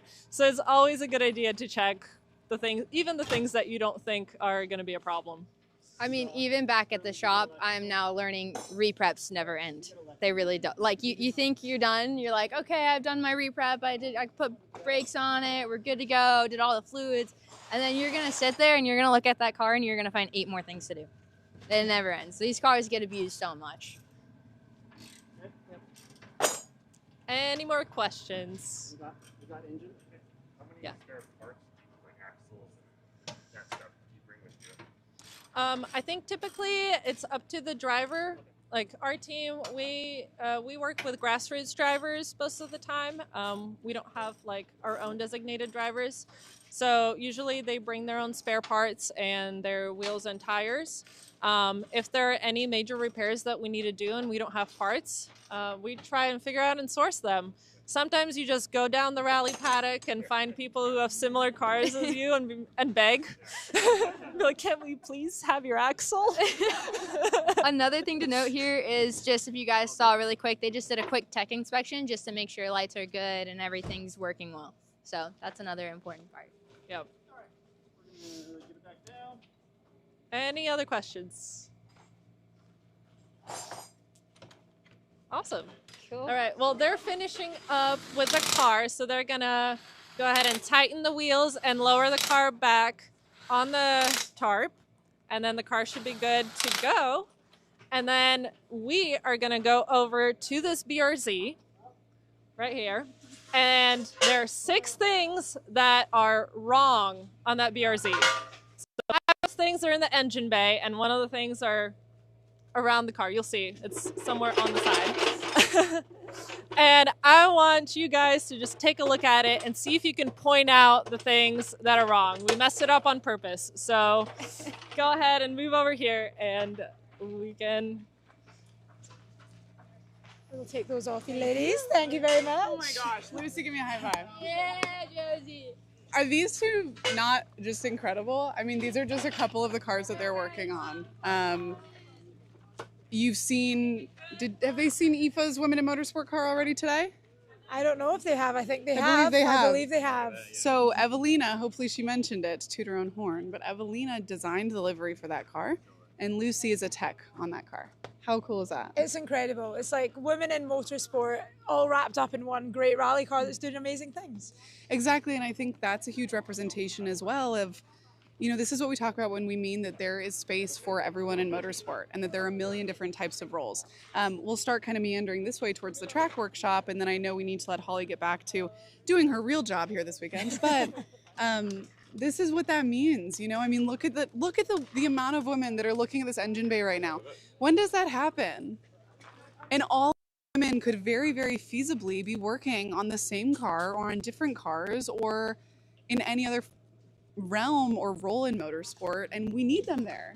It's something so special, and I have to say, you did say let me get back to my real job. I'm glad I've been pulled away from the media workshop just so I can see what's going on in all these other places as well, because there is so much going on here, and just being able to have a look at the people wandering around, everyone's going to take something different from the conversations that they have today, and you never know where they could end up this time next year. They could be working within the sport doing something really cool, and it's great to be a teeny tiny little part of that. Exactly. I mean, you know, we've been really lucky to be able to hear some stories of people that have attended previous year's summits. One of them is Nicole, who's here on site generating content for us this weekend. She came to a Women in Motorsport Summit 2 years ago, and that was it. She decided motorsport was her life. Now she started a marketing brand. She's in motorsport is her whole job now, her whole life, her whole world, because she wanted it to be. And this is what we're trying to prove here at the summit. Do we need to let Holly go? Yeah. Okay. It's time to get back to the media I never want workshop. Holly to leave. Okay, go You guys teach. need to come over to the media workshop at some point. We're right? heading over there. Don't worry. We're headed to Drift. I will leave this with you. Awesome. Well, you and I will keep going. Thank you. Thank you to everyone who is tuned in still on this live stream powered by AT&T. I believe we might be on some other platforms streaming right now. I think we're on YouTube, we're on Facebook, we're on Twitch. I heard that we're on Twitch. Shout out to Charles. You're a legend. So as you've seen, we have workshops running all over the property. We have 7 different workshops. And right now we're heading to track and drift. We've got 3 representatives over there. We've got Michelle Abadi, we've got Sabra Cook, and we've got Amanda Sorensen. 3 legends in their own right that wheel and deal any car they really can. And I personally am really excited and have been loving watching Amanda in the drift car because I'll be honest, I don't know that much about drift cars. You know, we always joke that you end up knowing the type of motorsport you're in and nothing about any other form of motorsport. So again, what a great opportunity to learn some more. Let's go check out what's going on over here. We have been so privileged also to have Amanda bring her own drift car out. Here we are. Say hi, everybody. Hello. Awesome. I'm going to just squeeze my little self in here. Meet Michelle Abadi. Michelle Abadi is one of DirtFish's 2 DirtFish Women in Motorsport at the moment. And tell us a little bit about yourself.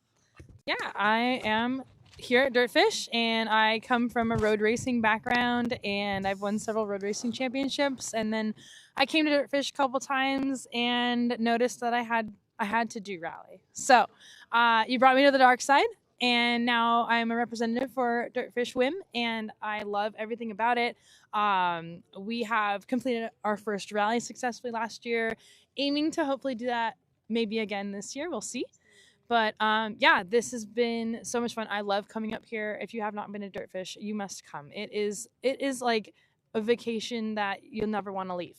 And you learn so much here. So I'm honored to be here with some amazing people. I'm very thankful for you, Josie, because you make it all happen. And how cool to bring it to the internet if you can't be here. Exactly. Yeah, you know, we always talk about the priority of DirtFish Women in Motorsport is to increase accessibility and visibility. And with AT&T and this connection, I don't know if anyone's talked to y'all about the transmissions that are happening across this property right now, but AT&T has set up essentially an entire data network for us so that we can stay connected with you all throughout the day, every single workshop, no matter what's going on. Thank you to AT&T. And if you're joining us on the live stream, send us a message. Let us know where you're tuning in from. I want to know. Yeah, from everywhere, I'm sure. I want to know too. Yeah, you guys aren't missing out because you're kind of here virtually. Yeah. And we have a workshop here, which is the Track and Drift workshop. We have some amazing people alongside of me, which is Sabra Cook, who races in Porsche, And we have Amanda Sorensen, who is a professional drifter. This is her car behind me. Let's pull them in right now. I'm going to step to the side a little bit. Here comes Sabra. Here comes Amanda. Let's, Amanda, tell us a little bit about your car. Oh. And I'll hand you this mic, Michelle. Show us around. So this is my Formula Drift car. It's a E46 actually, M3, but it has an M4 body kit on it. Making around 1,000 horsepower. Under the hood, we have an LS motor with a Whipple supercharger.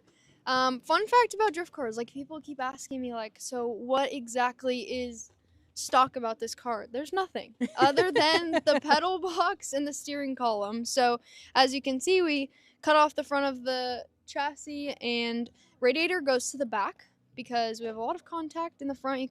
And also another thing, it's a pro car, right? But people are like, why is it zip tied together? That's the joys of drifting. The front bumpers, the rear bumpers, the tail lights, they all are always getting damaged. So we want them to pop off easily and not destroy the car. So we can assemble back the car easily. Even like on the side here, you can see it never stays clean on the doors because in drifting, you have a lead and a chase. So the chase driver is up on your door at all times, rubbing against this with their front tire. In here, we've got our H pattern. So it actually has an Andrews transmission in it with a Winner's quick change in the rear end. That big silver stick right there is my handbrake. So that is my rear brake that will lock up. In the back, you can see we've had some contact with the wall, but the goal is to be as close to the wall as possible without destroying the car, but dragging your back bumper. So like here, you know, it's been Frankenstein back together because we went a little too deep, but tail lights, they all pop off, but you don't want them destroyed. So we're actually at the end of our season, so the car's been through a ringer this year. But yeah, like you can see it's zip tied together, but that's because, you know, we're making a lot of contact with the rear walls, the clipping points, that kind of stuff. So you don't want it to be hard to put the car back together, especially with the turnaround times of the competitions. A lot of people also have asked me what's this back here. This is our rear brake light. It works same with the rear tail lights, but in drifting, there's a lot of tire smoke, so you can't really see the rear end of the car. So for the chase driver, you want to be able to see when he's on the brakes, especially when you're in the chase following a lead car through the smoke. It's really blind. You can see the radiator is mounted in the rear. I have a small tire on this car right now. It's a 255 GT radial on Enkei wheels. But you can see there's a bit of a gap on the body kit, and that's because in the Pro Series, they run a bigger tire, so like a 305 or 295. And that's filling that whole space. But I'm in the Pro Spec class, so it's one level below Pro. There's 4 class rankings in America. And yeah, that's Awesome. drifting. Thanks for sharing all of that about your awesome car. Yeah, you can catch Amanda on the Formula Drift schedule. When is your next event? So Vegas is our final round. I'm super excited. That will be September 20-something. So Cool.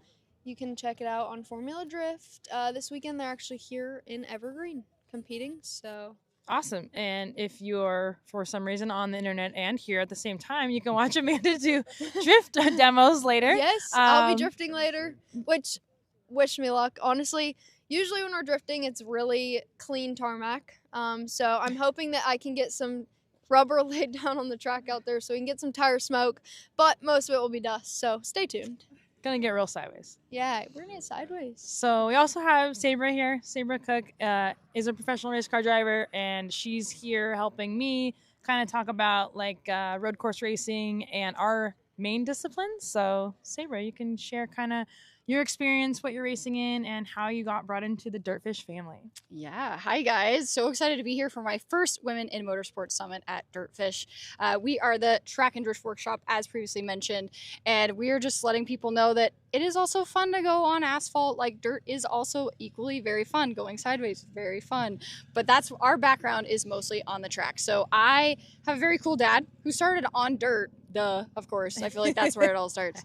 He used to race motocross and supercross professionally, and so he was absolutely like no motorcycles. So I got into karting, and then went into the open wheel scene, and now I race full time in Porsche Carrera Cup as a Porsche Mobile 1 female driver development driver. So that is a full-time program. If we want to check it out over here, we actually have a Porsche road car And Sabra, not a race car, but it's still very, very cool, and it gives an ode to the off-road theme of the DirtFish Summit, so that's very, very exciting. Sabra also had her best finish ever, right? In the Porsche Carrera Cup. Carrera Yep. Cup. So there's several classes within Carrera Cup. It's a single make series for people that don't know, and single make means it's all the exact same car, exact same tire. So really the drivers and the teams make all the difference. It's highly competitive, and this year we finished best P5. I think it's the highest finish by a women in pro ever globally in Carrera Cup. So well super done. excited about that. So Super she's excited. amazing, and that's why she's here. We have a lot of really great pros here to learn from all aspects of motorsport. But yeah, so we're here sharing that information, sharing our knowledge, sharing our experiences. Just wanting to make sure everybody can get their questions answered, no matter big or small. We had a great workshop this morning, had a lot of really great questions. And this year, I've been to the Women in Motorsport Summit 3 times now, I think 3 or 4. And I really love the vibe this year because there's just so many things to do, to check out. We're outside, the weather is great, and people like Sabra are new, and she's here and sharing her information. And yeah, it's just been great. So we're just waiting for our next workshop to come, but we're really glad you guys are here too. Yeah. Advice would you give people? Oh, I mean, come to DirtFish. So you asked how I got here. Yeah, I did. So the reason why I came to DirtFish, guys, is because a lot of people know the 911 platform for Porsche, which this is based on, it is a 911 platform, is really hard to drive. It's one of the hardest platforms to drive in sports cars. And it's hard to drive because it's rear engine. And it just means you have to get a lot more rotation before you get to the apex. And rally is literally rally. That's literally what it is. So when you're developing, you're always looking to drive different things, learn new skills, and that's what rally has been able to help me fine tune and improve. So you'd be good at Trans Am then, because you got to do that in Trans Am too. Hey, put me in. I'll try anything. Awesome. Yeah, cool. Advice to get for young people wanting to get into Man, your field? yeah, that one's easy. Just like whatever you love, chase it. And with racing, don't be afraid to talk to anybody. Ask questions. You never know who you're going to run into. My biggest opportunities that I've gotten in my career were from just simply chatting with somebody that was kind of checking my car out. You know, anybody at the track has an interest to be there. And I think that it's important that you capitalize on those opportunities. And if you don't know anybody, make it a point to try to meet somebody, because you never know who might be able to help you do exactly what you want to do, whether it's on the track or off. You want to talk about your first rally? I can absolutely talk about my first rally. Interview her about it? Yeah, do that. It's easier. Okay. So this year, Michelle did her first rally. Do you want to tell us about it? Like, how long was it? I don't know enough, so I have so many questions. Yeah, so it was actually last year. It was about a year ago. I was at Tour de Forest. It's okay. And I was driving a Subaru BRZ, which I was super familiar with the platform. I've won several championships in an FRS, which is the same thing as a BRZ or a 86. I had to remember what they call it. And yeah, so man, I think there was 4 stages. The first stage, I believe I finished like, oh man, I think I was like 4th. I was like pretty good for my first time. I was like, this is super cool. The second stage, unfortunately, we were on really good pace, but I had a mechanical issue with my handbrake, and it got like stuck. So it was a really great experience, not at the time, because I was like, dang, you know. But great experience. I got to had to get out of the car to troubleshoot, and it was funny because in road racing you don't get out of your car ever. Yeah. No, you don't want to get out. Michelle Miller was my co-driver, and she's like, okay, pull over, stop. And I'm like, okay, now what? She's like, you get out and you figure out how to fix it, right? And I'm like, oh my god, okay. And I'm trying to get my helmet off and all this stuff. Long story short, we did get it fixed, which was great. Michelle, she did all of that. I'm pretty mechanical, but she nailed that one. But yeah, we did that. Our third stage actually got canceled because someone went off. Everybody was okay though. And the last stage, I think I was second. So I did really well for my first rally, in my opinion. And that's why I want to go back and do it again. But it was a lot of fun. We had pretty good weather. But yeah, just really wild to be driving through the woods like that and really not knowing what's on the other side. The racetrack is pretty predictable for the most part. And rally is just very mentally demanding, I think more so than road racing. Oh, absolutely. Yeah. You have to be on it all the time, and the consequences are so much higher. And your ears, you gotta be listening because your co-driver's calling those notes that you say are right, and if they're not right, it's your fault. So, But how valuable was it to have someone like Michelle Miller, who's, you know, one of the lead instructors here at DirtFish and such a good experienced driver in rally? I think that was the key to my success, was having Michelle next to me. She really just made me feel comfortable. She can read me very well. She knows my driving style, and I think that's super important to have as a co-driver. Yeah, so yesterday we got to do a VIP program that was part of this weekend's events, and we got to do VIP rides.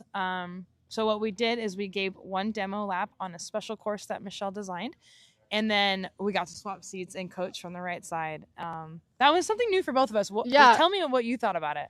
Well, yeah, first time coaching in a rally car, so that was new. But Michelle, she's such an OG. Like she made us feel so confident, and she's always so calm and so well spoken and communicates incredibly well, and made us feel like we were well equipped to give a good experience to all the VIPs. So I really enjoyed it, and I loved just seeing the confidence that it gave the women that had the courage to get in the driver's seat. Yeah, we had some really great women be a part of that.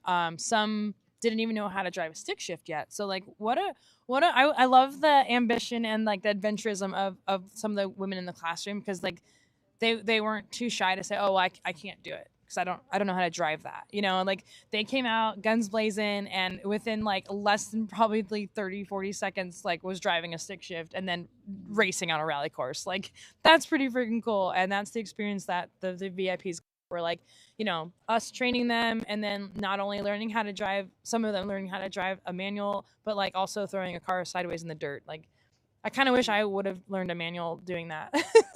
It's definitely a challenging way to learn manual, but the great news is everybody was incredibly patient with themselves, and we tried to make sure that we gave as much clear instructions as possible, and they all did amazing, especially for their first times ever driving manual. And then after they rode with us, they actually got to do ride-alongs in some pretty cool rally cars and Can-Am car with Sarah Price, Leah Block, and Aoife. Yes, we have some amazing talent here and so much to check out. If you guys haven't been, you have to come. Be sure to check it out for next year, because you're not going to want to miss out, because I don't know how Josie does it, but every year she doesn't sleep. Better and better and better, and it's so fun. So that's what we got from the track side over here. Oh, well, we love the track side. Thank you. Yes. Thank you.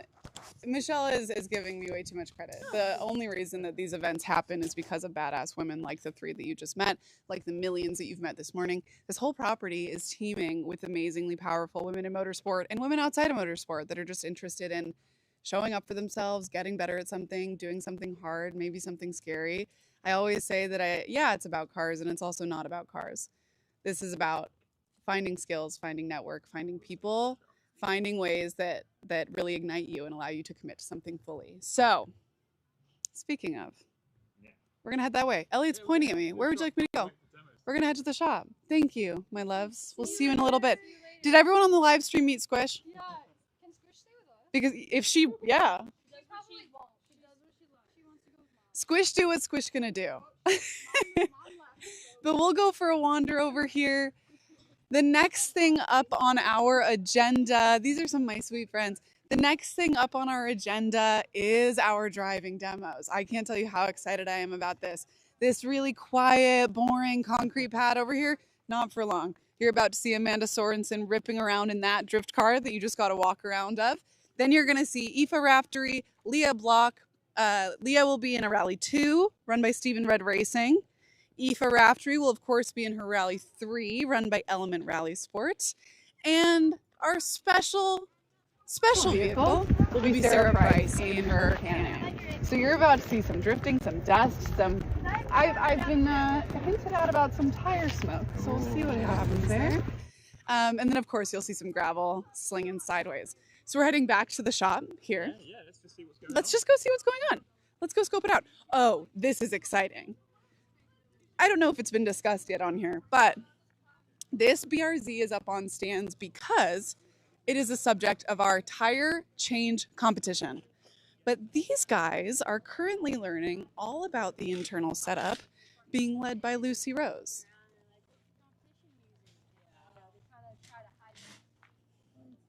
What are you telling people about here, Lucy? Tire tread, Tire Josie. tread. And Can I get your hands dirty? Yeah. Ready? You can always Pull get on my that. hands dirty. What do you want me to pull on? This? Yeah.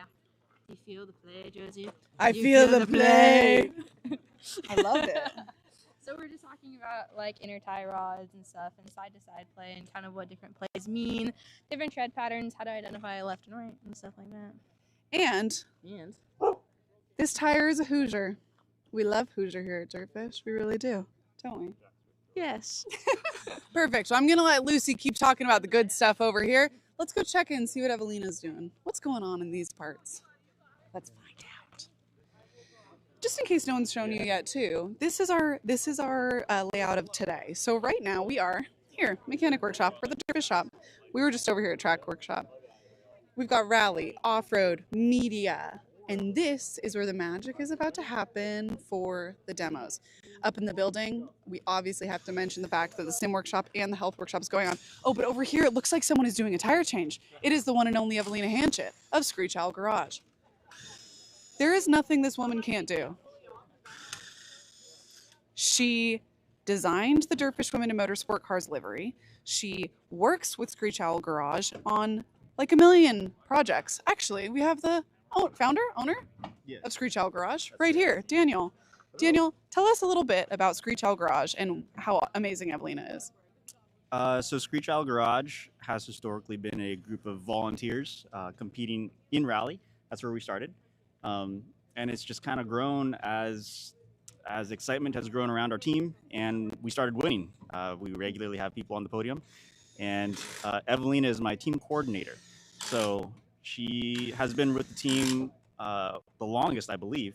And so she knows the ins and outs of how this whole thing works. And she's the person that tells people where to go, how to get there. And 102. Oh, she just 102. It. 102.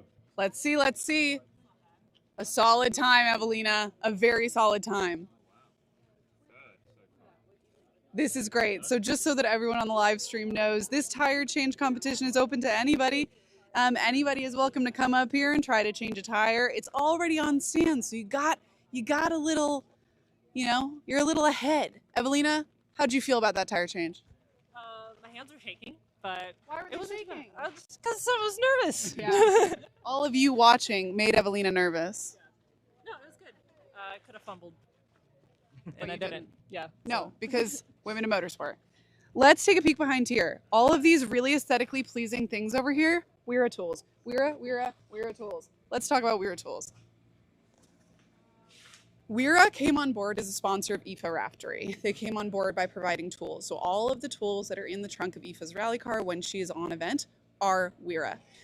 Our techs use Wera, the Element Rally Sport team use Wera, and today they have so kindly donated these cute little freebies so that anybody who comes to the shop workshop, the mechanic workshop, gets to take home the cutest little screwdriver. And because what toolkit doesn't need a tool caliber bottle opener, okay? We're focused on the important things here at DirtFish. Here's Squish again. Let's see what else is going on, shall we? Let's go for a walkabout. You know what I need to do, live streamers? I need to find out where our drivers are to get them in their cars. That's my next job.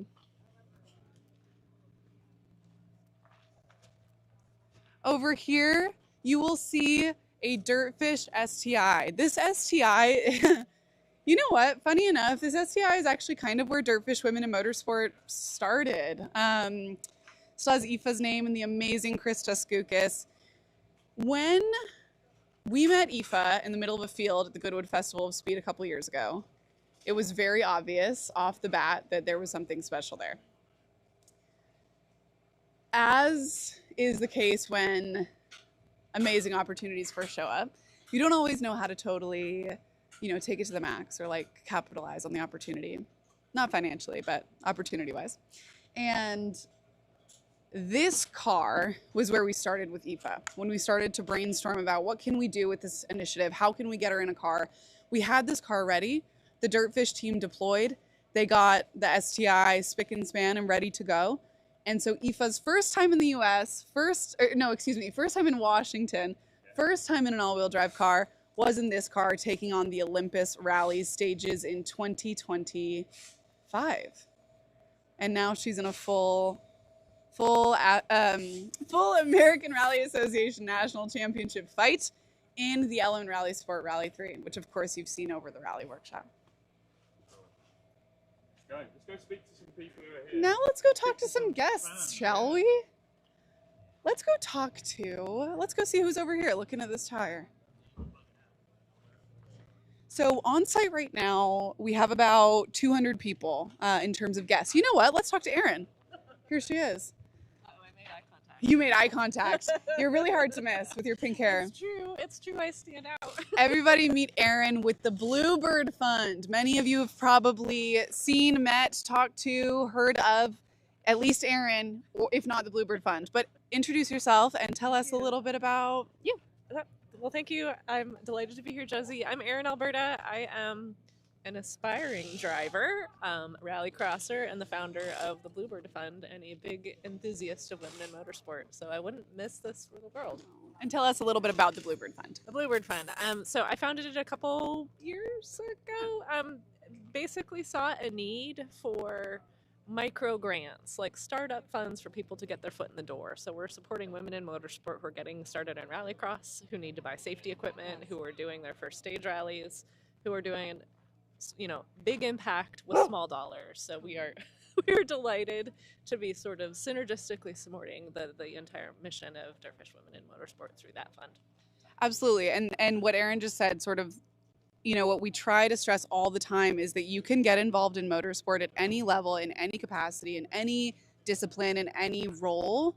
And the only way that we can crack the door open is with micro grants, just like the Bluebird Fund is raising all the time. Tell us a little bit, because you do have an article about you, an interview on you is now live on dirtfish.com. Tell us a little bit about your personal message and what you want to share with your presence in this field. All bodies can do rad shit. Can I say that? I acquired a disability in my 20s and got involved in sport and horse sport, and tremendous amount of support and philanthropy and people who believed in seeing people with disabilities compete at the highest levels. And pivoting to motorsport, it's my passion. It's my passion to see anybody who wants to do this behind the wheel.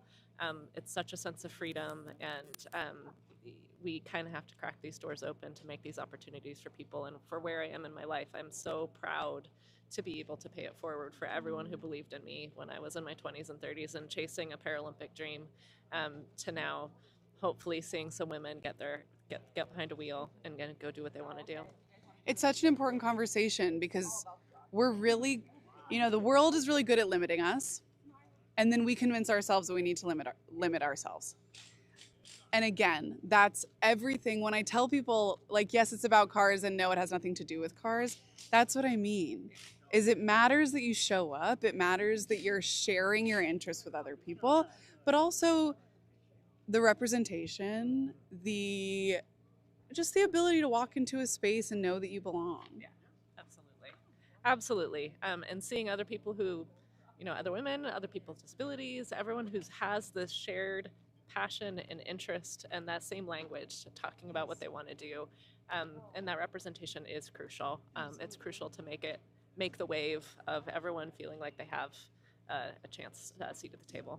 Absolutely. Well, thank you, Erin. We're so grateful for you and for the Bluebird Fund. There can sometimes be this weird conversation about competition between women in motorsport, between women in motorsport organizations. We are competitive people who are not in competition with each other, okay? The beauty of having entities like the Bluebird Fund, like DirtFish Women in Motorsport, like all of the individual women that are out in the industry doing the thing day in and day out, is that every single level, every single type of contribution to this big master soup pot of what we're all trying to do, we're layering on top of each other. That's the goal of what we're doing here, and that's what we will continue to do and represent all day today. I have a job to do now. I need to go get our drivers organized. So I'm going to leave you. With in the handy dandy hands of Elliot, who is behind this camera, who you don't get to see. Thank you all so much again for joining the AT&T live stream here of the DirtFish Women in Motorsport Summit. Thank you to all of our sponsors. Mike Carney Racing, of course. I want to give you a special shout out right now. I'm sure you're watching from Australia. everyone that is here is a part of this. Everyone that's watching is a part of this. And you'll get to see some of the more fun side just in a minute. I'll see you soon. Hi everyone, hope you're enjoying the stream. My name is Aoife Raftery and I'm at the DirtFish Women Motorsport Summit, and I'm in the rally workshop and I'm going to give you a tour of my Ford Fiesta Rally 3. So this car has a 1.5 litre engine, it's 240 horsepower and it's 3-cylinder and 400 Newton meters of torque. We've had a lot of fun and great success so far in this car. It's all-wheel drive and a sequential gearbox, which means that we can just pull and push the gears and we don't have to clutch and use a H-pattern gearbox. So yeah, we've really enjoyed it so far. It's really great for carrying the speed, great in the kind of tight technical sections. And yeah, once you get it up to speed and you're carrying it in the fast stuff, it's a great car. So this is the inside of our Fiesta Rally 3. Here we've got the handbrake, we've got our gear stick, so pulling this way puts it into first gear, second gear, third gear. And then when I want to go back, same as going down the box. And then there's a little button on top that we use to get it into neutral and into reverse. Then we've got our wipers, we've got our indicators, and then on the steering wheel, we've got a lot of buttons. So this starts the car. We've got our lights. This scrolls through our pages so we can see our dash. This is what it's like when it's in rally mode. When we're on the stage, this is all I can see is what gear we're in, and then some temperatures as well. On this button here, this is our stage mode. So this is when we go from our road section into our stage. We press that, we press first gear, pull first gear, and then we hold our launch and our handbrake at the same time on 3, 2, 1, and we let go of the handbrake, full throttle, and as we're taking off, we let go of the launch button. Then we've also got some more buttons here, our master switch, windows up and down on this side, a map light for the co-driver when we're driving night stages and it's dark inside the car. They have a little light here like this so that they can see their pace notes and it doesn't affect me while I'm driving. So this is my seat, but for the co-driver, it tends to be generally lower in the car and further back just for centre of gravity. So this is their bag where they'll have their notes and time cards, road book, and then this is their footrest as well as a button for the wipers that they can press while we're on the stage and stops me from having to kind of be distracted. Here we've got our onboard camera. So this is really important. We record every stage. This is where I can learn the most from my driving and what I need to improve. We can also hear the co-driver calling the notes as well as seeing the stage. So we'll watch this in service between the loops of stages, but as well as after, reviewing it maybe with an engineer as well, where they can give their input and advice on driving, where we can just make up time in the fast sections and the slow sections. So that's my most important piece in this car. And then yeah, here we've just got the brake bias. So as it's a 4-wheel drive car, we can alter if we want more brakes to the front or more to the rear, or an equal balance. So just depending on, I think, driving style and style of stages as well. In this car, generally I only use the clutch off the start line, but sometimes if the stage is really loose and we're not getting much traction, I'll use the clutch then to change gears, more from first to second to third. Generally when we're higher up, we don't need it. Then in the boot of the car, we carry a spare wheel, maybe 2 spare wheels, depending on how long the loop is and how rough the stages are. We'll carry a gun, a wheel brace, and a jack as well. That's all just for changing spare wheels or whatever we need to do. Then we also carry some tools and some spare parts. We try not to carry too much because obviously we don't want the weight of the car to be too heavy, but it's important that we have some of the basics just so that we can change it in between stages and try to get going again. But yeah, it's really important, and yeah, part of being a rally driver is having some mechanical skills as well. So then two of the other important things that we have attached to our seats as well is this is the cable for our intercom. This connects back to here, and then this is how me and the co-driver hear each other on the stage, because obviously the sound of the rally car is quite loud. So we plug them into our helmet, and then the other thing is a camo pack for water. So of course hydration and nutrition is really important in rallying and being able to maintain focus. So yeah, we carry camo packs for each of us and try and drink as much water during the rally as well. It's my first full season in the AORA and I'm absolutely loving it. So massive thank you to the Element Rally Sport team for providing such a great car. Yeah, we've had some good luck, some bad luck this season, but it's all part of rallying and we've really enjoyed it. And yeah, as I said, just a fantastic car to be able to drive.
Price is in the Can-Am.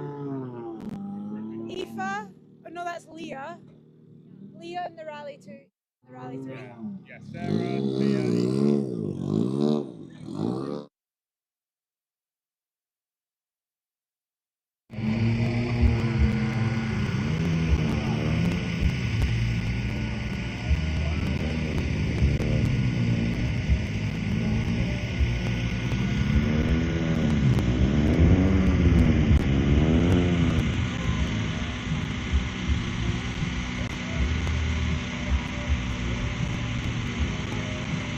And it is time for the first of the live demo sessions here at the DirtFish Women in Motorsport Summit. Behind me, we've got lots of eager spectators ready to have a look at what's going on here. First of all, we've got a little parade lap, and we'll get to see the cars and drivers that are going to be putting on a show. We've got Sarah Price in the Can-Am buggy. She's been doing her incredible off-road workshop this morning. 2 workshops done, another 3 to go this afternoon. We've got Leah Block driving the Rally 2 car and Aoife Raftery out in the Rally 3 that she has taken all over the US this year in the American Rally Championship. Have a look at what's going on here right now. This is truly something special. The goal for this year's DirtFish Women in Motorsport Summit was to have it far more hands-on, far more practical, to get people up close and personal to what this sport is all about. And this is exactly it. We've called pause on the workshops that have been happening, and everyone's about to get a real thrill watching these incredible women doing their thing. Let's have a look. We've got the truck going around first, I think. This is a bit of a recce for the girls, I suppose. They it out for the first time to see what they're going to be dealing with. They've got the truck first, then we've got Sarah, Leah and Aoife having a little look. And we've got plenty women behind us. I think maybe we'll go for a little wander and see if we can chat to some people, see what brings them here this weekend. Ladies, while we're waiting, can I ask you what's brought you to DirtFish this weekend? Why are you here? I mean, I've had an interest in motorsports since I was a kid, and we're getting to this stage in life where maybe we could get into racing, and we got to make some connections though and learn how people have done that, because it's definitely not cheap, it's not easy, and you need a team. So that's why I'm here, just to get, just to see how it's done and learn what I can. What about yourself? I would just kind of double up on what she's saying, just trying to get immersed into the culture and see what's out there and see what women can do in the sport, because it's quite amazing. And speaking of amazing, this is what we're just about to see. Thank you. I hope you have an incredible day, girls. Incredible indeed.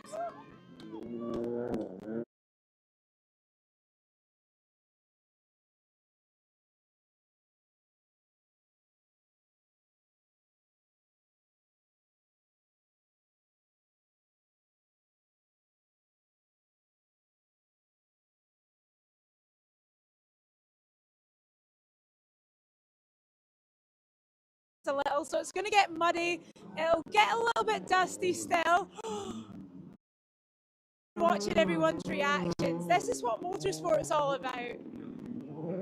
Check out the dust. Check out the skids. Skids of Leah Block down the bottom. Incredible.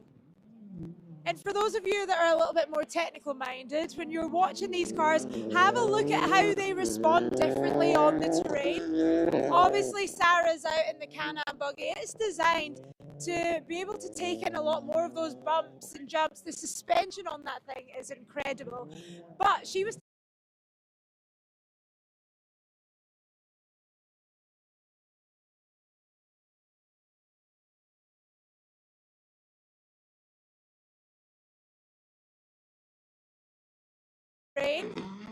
got Leah Block heading past in the Rally 2 car, over the jump, down through the tyres. Being followed pretty quickly by Sarah. Getting no air at all on that jump. That just shows the suspension working. There is nothing quite as special as the sound of these rally cars echoing here at DirtFish. This is my second time ever at the space here, and it just feels magical, let alone when it's filled with so many women looking to do some incredible things in the sport. And this is what it's all about, is getting up close and personal. This is a bit of an action break between the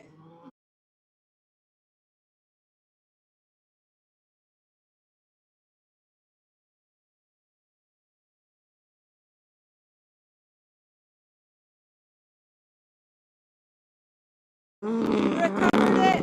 She's going for some donuts.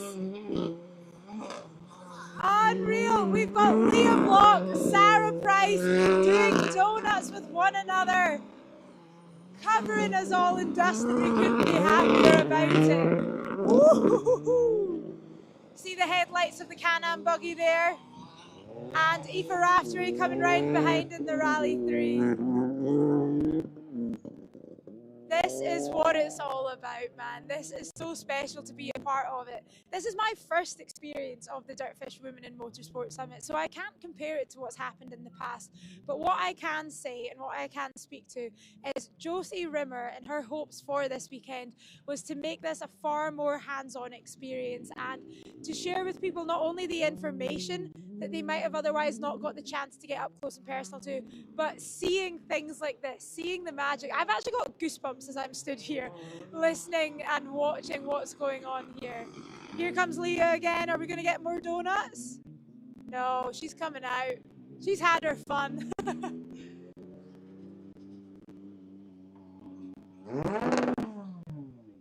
And Aoife Raftery.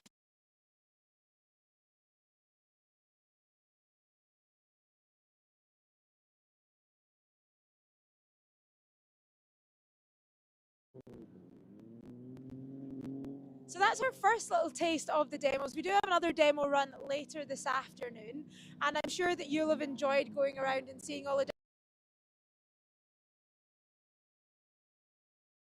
beyond the demo track there.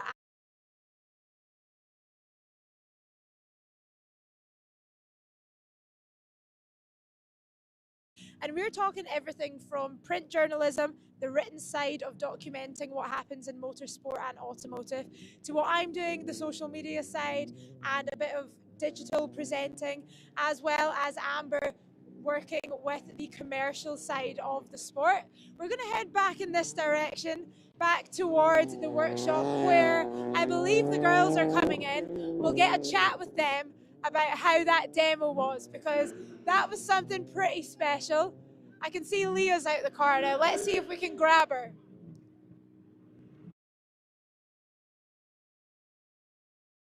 What she's been thinking.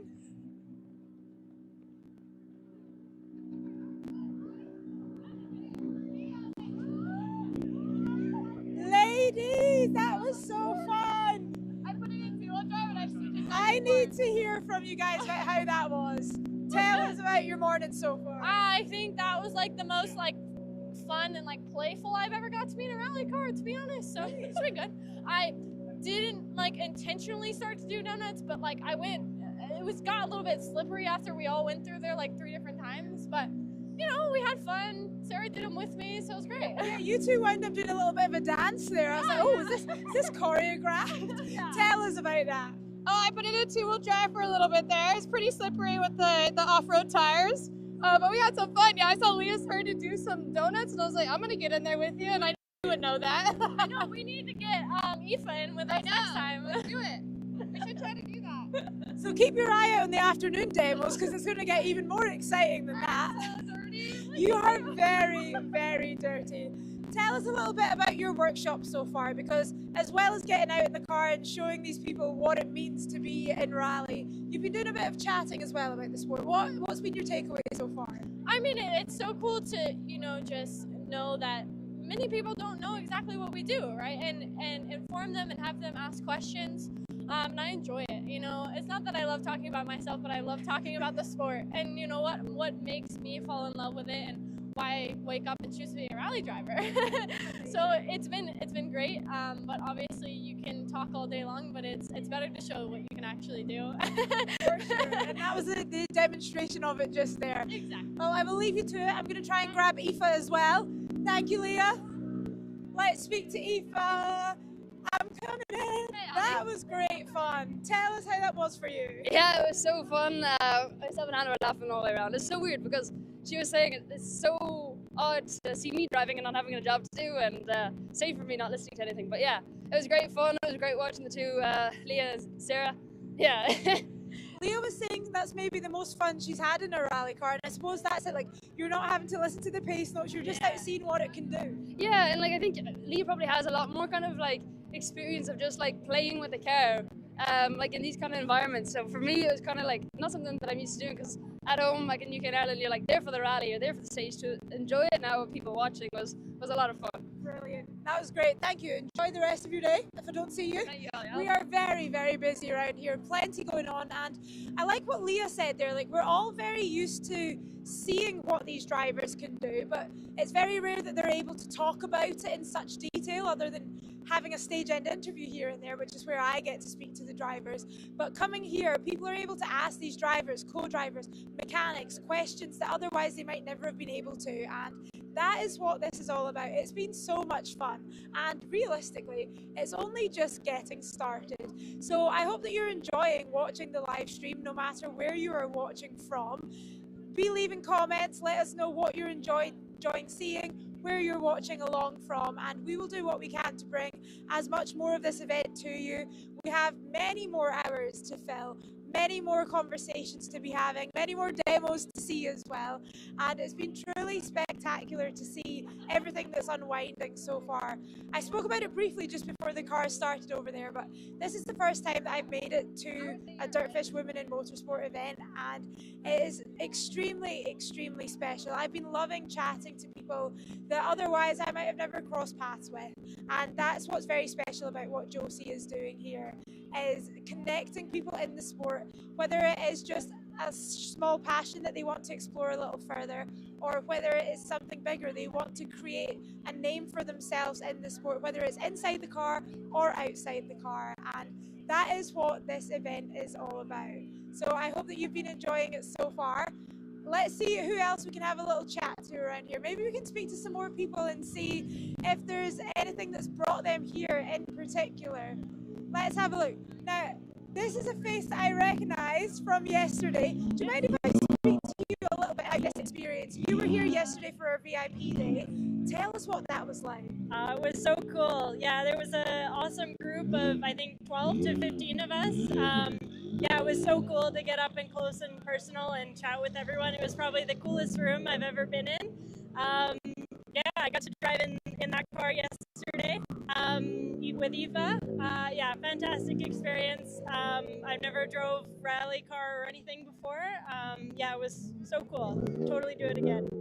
What was it that made you want to come to something like this in the first place? Yeah, so I had tickets to the conference last year and wasn't able to make it, and I heard this year obviously doing it again, and there was a VIP experience, and I was like, I want to be in on that. I work as a tire engineer, and I've been involved with cars my whole life, and I just love being around it, and yeah, it was like I need to be there.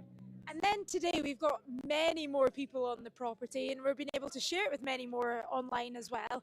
Tell us where you've been so far. There's been 2 workshop spaces so far. What have you prioritised? Yeah, I went straight to the off-road workshop. I have an old K20 Chevy Square Body, and I love it.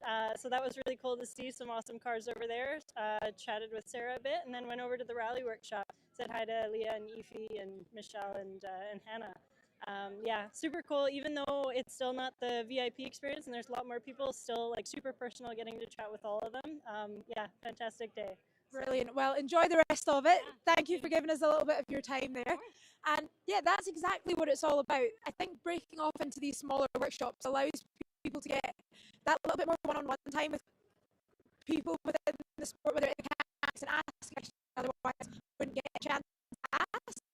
If we could speak to other folk here, let's have a look who we can have a chat with. Where can we go? Loving. I came around here morning to the mechanics workshop, and that itself was really great to see. What are we having a look at in here? Can I ask you what this setup is here? Because you got the rarity. Yes. What is your involvement in the DirtFish Motorsport Summit? Yeah, well, we are sponsoring the mechanics workshop today, and we have all of our nice tools on demo. We also sponsor Aoife, so she's got tools in the back of her car. They're basically just test out some tools and you guys wrench on some cars, and yeah, I'm super excited to be here. It's really awesome. I love stepping into the different, you know, in environments and industries that everyone uses our tools in, and it's fun, and it's probably one of my favorites. So I'm really excited to be here. And yeah, thank you guys. Some nice great tools today. Thank you very much. I'm looking over your as we were waiting to chat to the mechanics workshop earlier, I let slip that I have never actually changed a tyre in my life. So maybe this is something that I do need to give a go at some point. I wonder if there's anyone that could help me give it a go just now, or if I'm going to be left. Do you know what? John Armstrong, I'm going to enlist you right now, because I've just told everyone on the live stream that I've never actually changed a tyre in my life. Can we give the tyre change challenge a go? Yeah. You want help or? I'm going to need some assistance, I think. All right. I can talk through it. Right. So, do we have a timer? I don't know why I want to time this. I shouldn't time this. I'm going to not be that great. So maybe it's better to give it a go for the first time without. Nah, we're fine. We don't need gloss around here. We can just go for it. Right, John. Tell me what I need to be doing. You have the gun, and then this thing that puts it to go loosey. Okay. So lefty loosey, righty tighty. Okay. So it's just that button. So then you're on. Just bang it off, set it down the ground to begin with. And then once you got them all off, take off, put it back on. Okay. And then you just put it on again, straight on. So that's the question. Next time to give it a go. I'm going to change my first ever tyre. You are? Can you believe this? I'm so excited. Right. I'm going to swap you because I need both my hands. So I'm now commentating. You're now commentating. Well, I can put it in and interview you while you're doing it. I mean, we'll see how we Let's do this. Right. So, you got this. Okay. Who's timing it? Yeah, you can also push it that way. It's gonna turn the other way. Oh, okay. They are.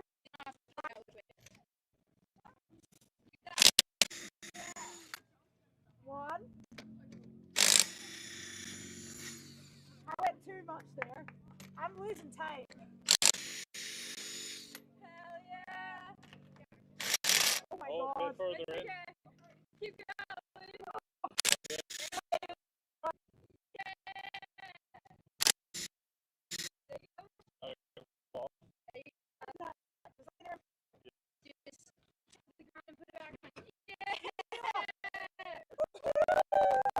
Alright, let's do this mad skills. This is the hard So you part, gotta- getting it back on. Know where it lines up to. So squat down a little bit more. And now look through these holes to line it up. There you go. There you go. You got it. There we go. Yeah, push that on. We're on. And now There you go. The other way. And then that way. There you go. And if you start it, yeah. She's a pro. There. Yeah, you got it. Oh. You got it. Yeah. And I know you go opposite, right? Yeah, so you can push. There we go. There. That side it. Yeah, there you go. And now There get we that are. one in. This is the slowest tire thing you've ever seen in your life. No. You're going to be the fastest person if you ever get No stuck way. on the side of the road. You can be like, I practiced. This is the thing, like growing up in a family that is very motorsport related, like if I had any car issue, I'd ask my grandpa for help and he'd just come and do it for me. So I never learned how to do these things by myself. You're going to know. And now I'm gonna know. You'll be so proud. You got it. Next time you can call me. Jimmy, and what's the wise I'm going to make you do it. Yeah! That's pretty good. Okay. Good. I'll take that. For Well, first time ever? there we go. What can I say? Look at your. I've never changed a tire before, Michelle. This was my first time. And I did it all by myself. I've now got some very filthy hands. Where does this go? Oh, so we're very hands-on here at the DirtFish Women in Motorsport Summit, but this has been great fun, and I'm sure I'm going to get drafted in to do many more things over the course of the day, and we'll share it all with you on the live stream, so keep watching. Yeah. Hello! Hi! We're here at the DirtFish Women in Motorsport VIP experience. I'm so excited. It's Friday. Tomorrow's the big day of the summit. But 15 lucky women get to spend the day driving cars with Sabra, Michelle, and then get some thrill rides in race cars with Leah, Aoife, and Sarah Price. Yeah, yesterday was amazing. It's a treat every time I get to come out to DirtFish, and I never get enough seat time. I feel like as a driver you always want more, so really enjoyed being out here today and learning from the amazing Michelle. She is a wealth of knowledge, and I love being able to learn from another woman that clearly knows her stuff, so really excited to be back out here. She ripped too. Yeah, yesterday was awesome. We're really excited to get the VIPs in the cars today. We're gonna not only be giving them a demo ride, but they're gonna actually get in the driver's seat, and we're gonna get to instruct them a bit, so that's something new this year, and I'm super pumped for that because it's always fun to get women in race cars, so I can't wait to rip and just ready for the action. I'm ready to rally. Are you ready to rally? Did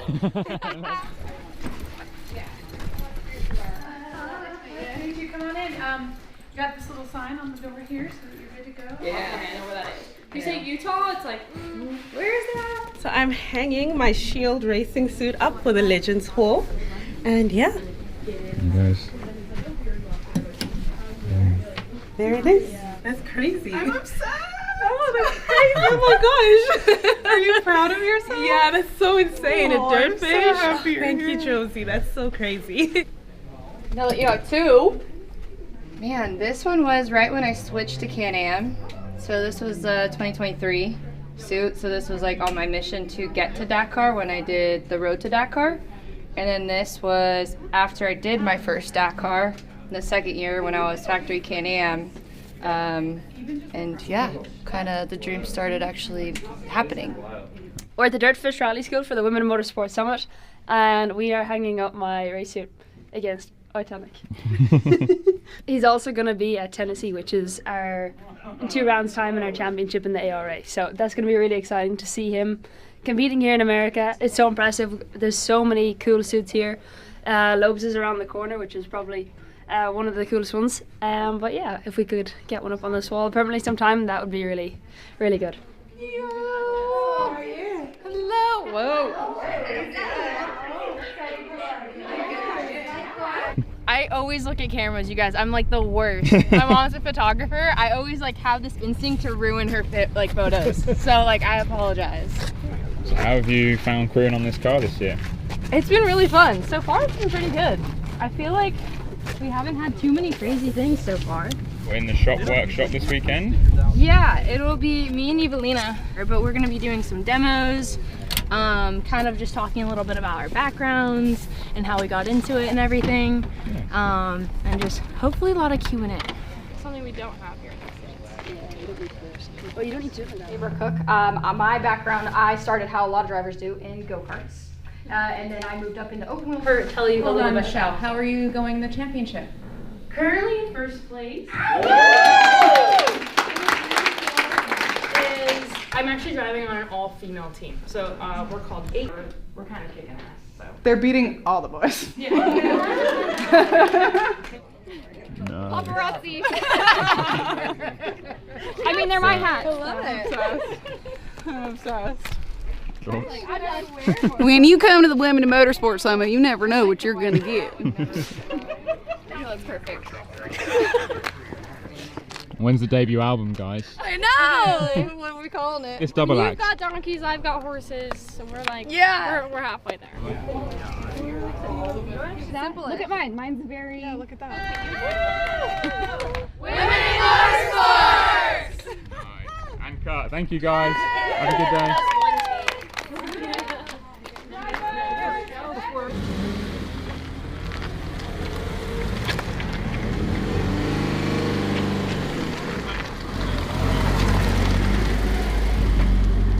Dang, I was just gonna say.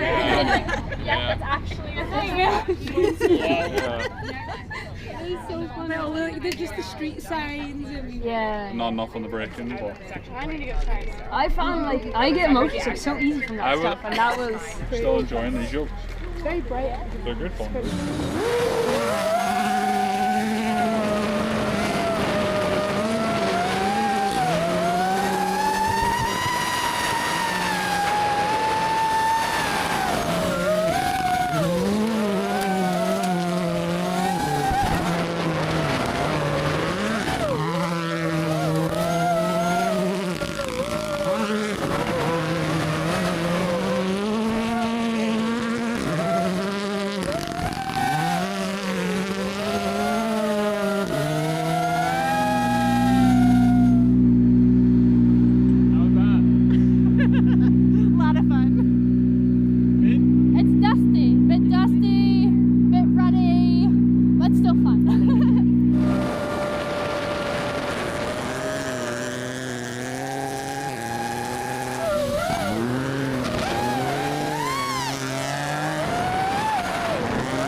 Like, she is a complete badass. Like, I knew that was badass, but not that badass. And so, big props. And I honestly was like, this is so cool. Like, I have not experienced something like that. Rally sick. Leah's a badass. I have to say, I'm so pumped. That was the first time I ever got to be in a Rally 2 car, and I'm so glad I was with her. Wow. She was a good passenger. She was. I did mess up. I tried notes one corner and messed her up. She called a left 3. It was not a left 3. It's more like a left 2 100 bump, something like that. Who listens to co-drivers anyway? Yeah, right. Just kidding. It just is all their fault. No, thank you, girl. Oh, thank you for riding with me. That was so fun. That's really cool. Yeah, we should go with her. Now we're going in another one. We're going with Eva, and she's gonna send it right now. Yeah. I'm hooked. I want a rally car. I want a stage rally car now. This is a problem. Big problem. Full send, I think. Yeah. I hope it's gonna be fun, but she's after coming out of a Rally 2 car, so we'll try our best. No, we're gonna have fun.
You guys have turned me over. Really good fun, actually a really good passenger.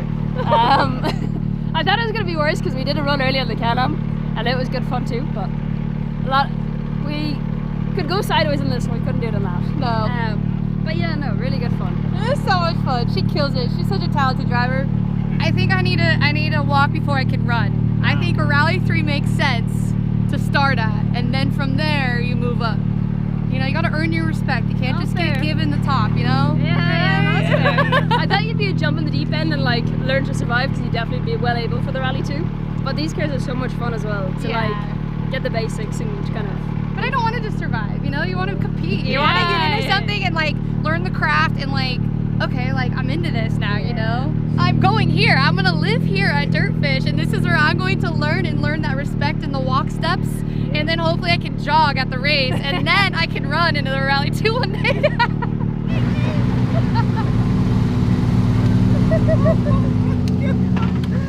Oh my God, DirtFish! You scared the crap out of me. I loved it. Amazing driver, Sarah. Thank you. Thank you. Thank you so much. Scared or fun? You. Oh, it was fun and terrifying. Terrifying but fun. You got this. Yeah, we've got this. Thank you. Isn't that something? I had no idea it was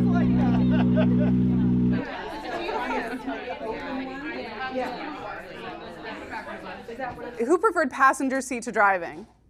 One. So that's your next co-driver. All right. Yeah, there you go. Nice. Ashton's There ready we to go. Drivers. Holy cow, what a day. This is so awesome. I mean, I know that some of you have car experience, some of you came in here with none. This is like exactly what it's about, right? Like we all came in here, some of us knew each other maybe a little bit, but none of us knew each other the way that we do now.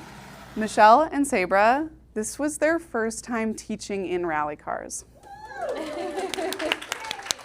They both obviously coach in their own realms, but in rally cars this was the first time. So shout out to these two and shout out to this Michelle, because she, not only did she teach them how to teach in rally cars yesterday, but Michelle is, this Michelle, all Michelles, but this Michelle is the epitome of like, there's literally nothing that can't be done. And again, that's the magic of this initiative too. So whether you never touch a car again, whether you go to buy a rally car tonight, I don't want to say I don't care, because if you buy a rally car, tell me, but I really don't care if you never touch a rally car again. I'm just grateful that you showed up and helped us create this space, especially as we kick off tomorrow. And I'm also really proud at how hard everybody pushed today. I feel like we've created such a space where you feel like you can let go of control a little bit, you can make mistakes and it's okay. No one's going to berate you for it, and I saw you all embrace that while we were out driving the cars, and that was super fun to be a part of. It's how we get better at this, but it's really hard to put yourself in that vulnerable state to feel okay and feel safe to do that. I've been saying this a lot more lately. People ask like what the goal of DirtFish Women in Motorsport is. The goal of DirtFish Women in Motorsport is to put ourselves out of business. I don't want to have to put DirtFish Women in Motorsport on the side of a car. I want it to just be a championship level car with a driver who is a woman who is winning. That's it. Our amazing DirtFish Women in Motorsport car, which is down there with Aoife Raftery as the driver and that Hannah McKillop as the co-driver, they are the representatives of women in motorsport because they could not care less that they're women. And they're just showing up. So that's our goal. We're gonna put ourselves out of business thanks to all of you, and hope we'll see all of you tomorrow, bright and early. Opening ceremony's at 10, don't be late, it's gonna be fun. Okay.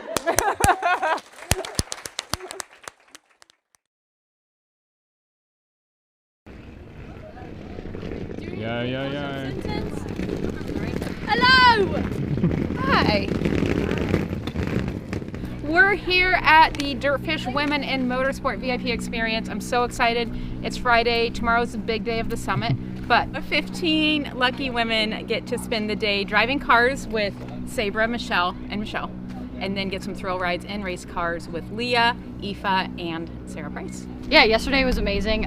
It's a treat every time I get to come out to DirtFish, and I never get enough seat time. I feel like as a driver you always want more, so really enjoyed being out here today and learning from the amazing Michelle. She is a wealth of knowledge, and I love being able to learn from another woman that clearly knows her stuff, so really excited to be back out here. She ripped too.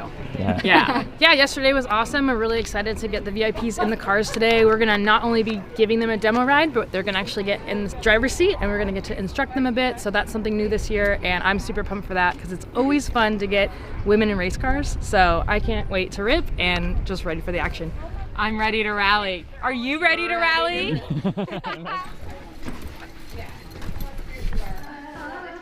you come on in? You got this little sign on the door here so that you're good to go? Yeah, I know where that is. You say Utah, it's like, where's that? So I'm hanging my Shield racing suit up for the Legends Hall, and yeah. Nice. There it is. That's crazy. I'm obsessed. Oh, that's crazy. Oh my gosh. Are you proud of yourself? Yeah, that's so insane. Oh, A I'm so DirtFish. happy you're Thank you, here. Josie. That's so crazy. Now that you have two. Man, this one was right when I switched to Can-Am.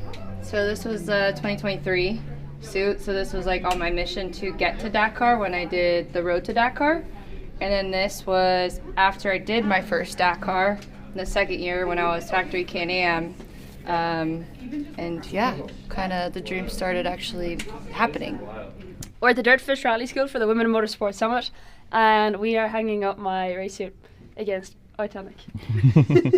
He's also going to be at Tennessee, which is in 2 rounds time in our championship in the ARA. So that's going to be really exciting to see him competing here in America. It's so impressive. There's so many cool suits here.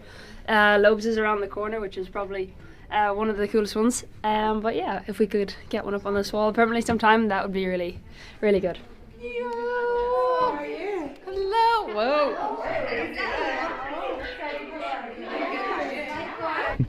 always look at cameras, you guys. I'm like the worst. My mom's a photographer. I always like have this instinct to ruin her photos. So like I apologize.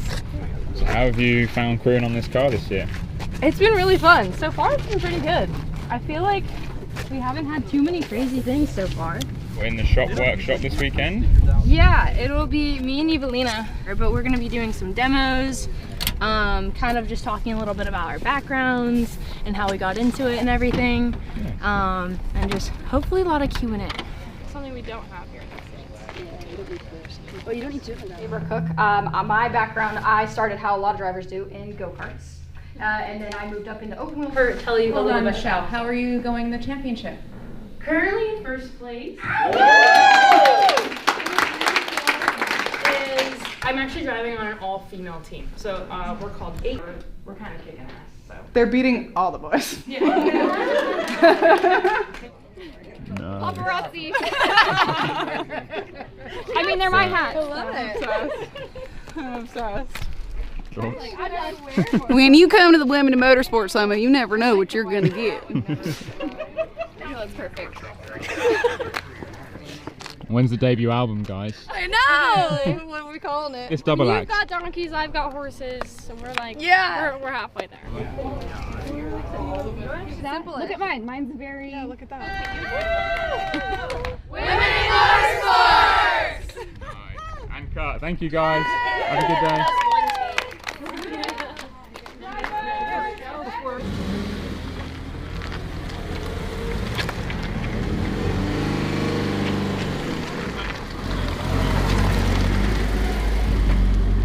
Dang, I was just gonna say.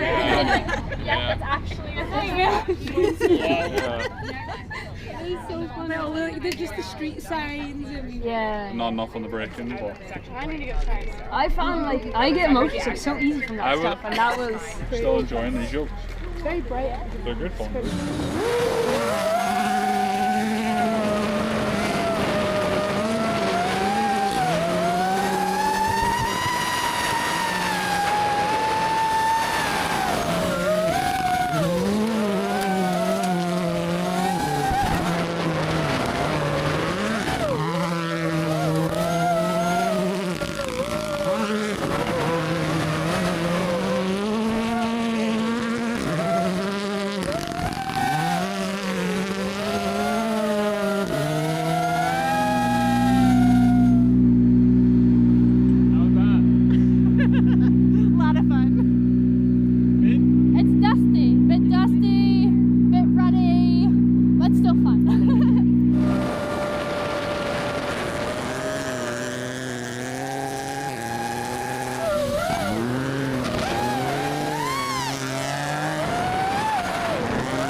complete badass. Like, I knew that was badass, but not that badass. And so, big props. And I honestly was like, this is so cool. Like, I have not experienced something like that. Rally sick. Leah's a badass. I have to say, I'm so pumped. That was the first time I ever got to be in a Rally 2 car, and I'm so glad it's with her. Wow. She was a good passenger. Yeah. She was. I did mess up. I tried notes one corner and messed her up. She called a left 3. It was not a left 3. It's more like a left 2 100 bump, something like that. Who listens to co-drivers anyway? Yeah, right. Just kidding. It just is all their fault. No, thank you, girl. Oh, thank you for riding with me. That was so fun. That's really cool. Yeah. We should go with her. Now we're going in another one. We're going with Aoife, and she's gonna send it right now. Yeah. I'm hooked. I want a rally car. I want a stage rally car now. This is a problem. Big problem. Full send, I think. Yeah. I hope it's gonna be fun, but she's after coming out of a Rally 2 car, so we'll try our best. No, we're gonna have fun.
You guys have turned me over. Really good fun, actually a really good passenger. I thought it was going to be worse because we did a run earlier on the Can-Am and it was good fun too, but we could go sideways in this and we couldn't do it on that. No. But yeah, no, really good fun. It was so much fun. She kills it. She's such a talented driver. I think I need to walk before I can run. I think a Rally 3 makes sense to start at, and then from there you move up. You know, you gotta earn your respect. You can't just get given the top, you know? Yeah, that's fair. I thought you'd be a jump in the deep end and like learn to survive because you'd definitely be well able for the Rally 2. But these cars are so much fun as well to like get the basics and kind of. But I don't want to just survive, you know? You want to compete. You want to get into something and like learn the craft and like, okay, like I'm into this now, you know? I'm going here. I'm gonna live here at DirtFish, and this is where I'm going to learn that respect in the walk steps, and then hopefully I can jog at the race, and then I can run into the Rally 2 one day.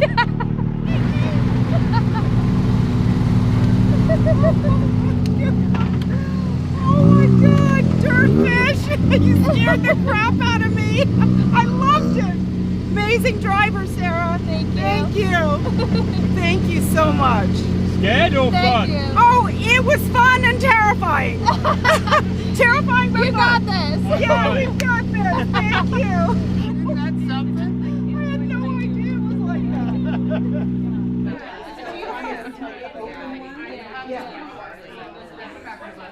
like Who preferred passenger seat to driving?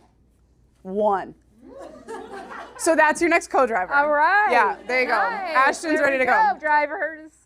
Holy cow, what a day. This is so awesome. I mean, I know that some of you have car experience, some of you came in here with none. This is like exactly what it's about, right? Like we all came in here, some of us knew each other maybe a little bit, but none of us knew each other the way that we do now. Michelle and Sabra, this was their first time teaching in rally cars.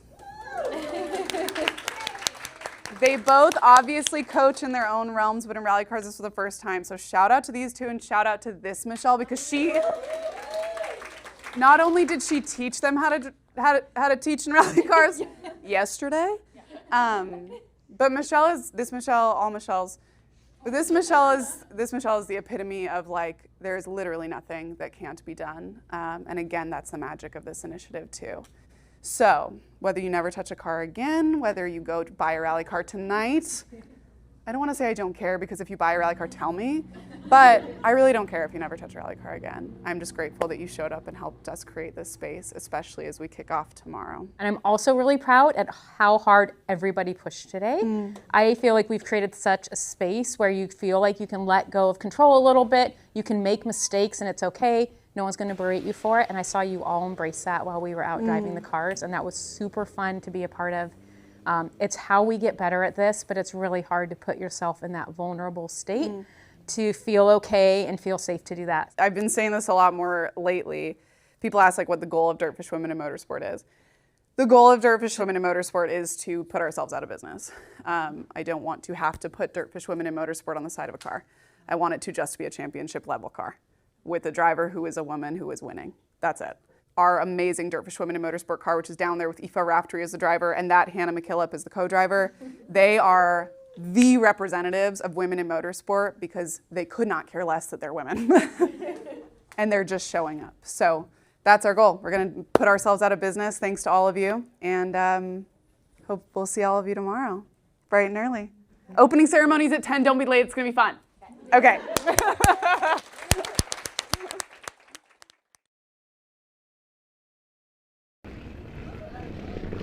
Yeah. Hello! Hi.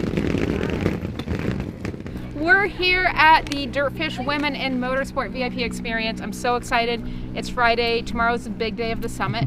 But 15 lucky women get to spend the day driving cars with Sabra, Michelle, and then get some thrill rides and race cars with Leah, Aoife, and Sarah Price. Yeah, yesterday was amazing. It's a treat every time I get to come out to DirtFish, and I never get enough seat time. I feel like as a driver you always want more, so really enjoyed being out here today and learning from the amazing Michelle. She is a wealth of knowledge, and I love being able to learn from another woman that clearly knows her stuff, so really excited to be back out here. She ripped too. Yeah, yesterday was awesome. We're really excited to get the VIPs in the cars today. We're gonna not only be giving them a demo ride, but they're gonna actually get in the driver's seat, and we're gonna get to instruct them a bit, so that's something new this year, and I'm super pumped for that because it's always fun to get women in race cars, so I can't wait to rip and just ready for the action. I'm ready to rally. Are you ready to rally? Did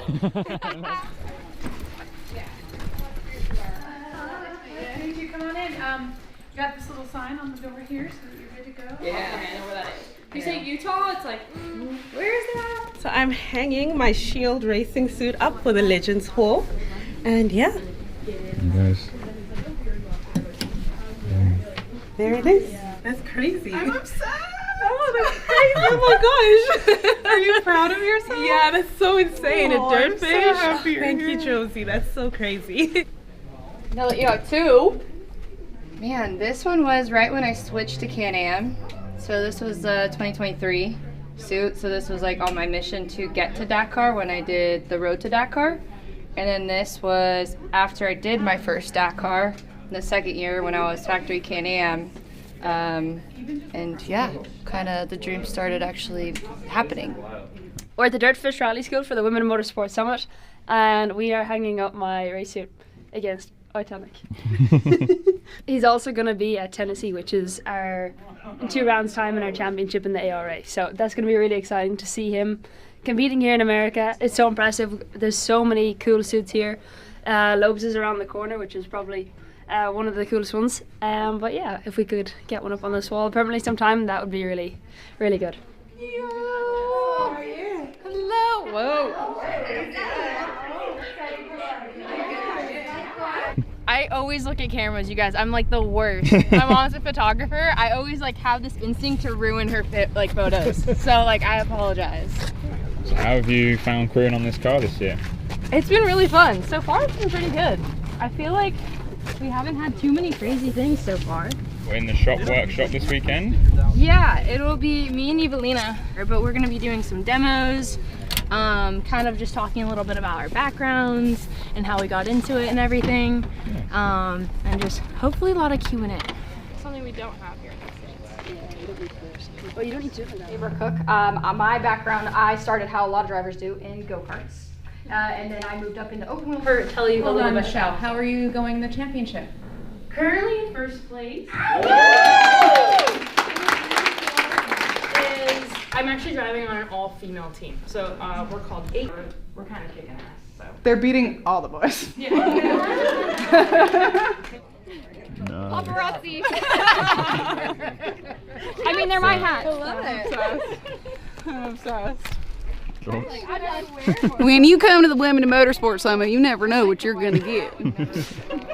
That's perfect.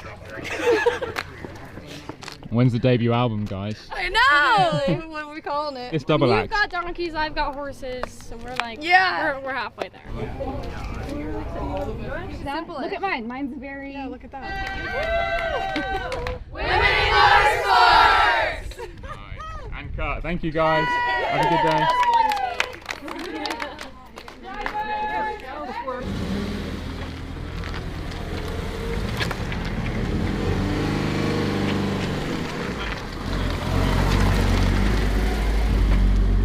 Dang, I was just gonna say.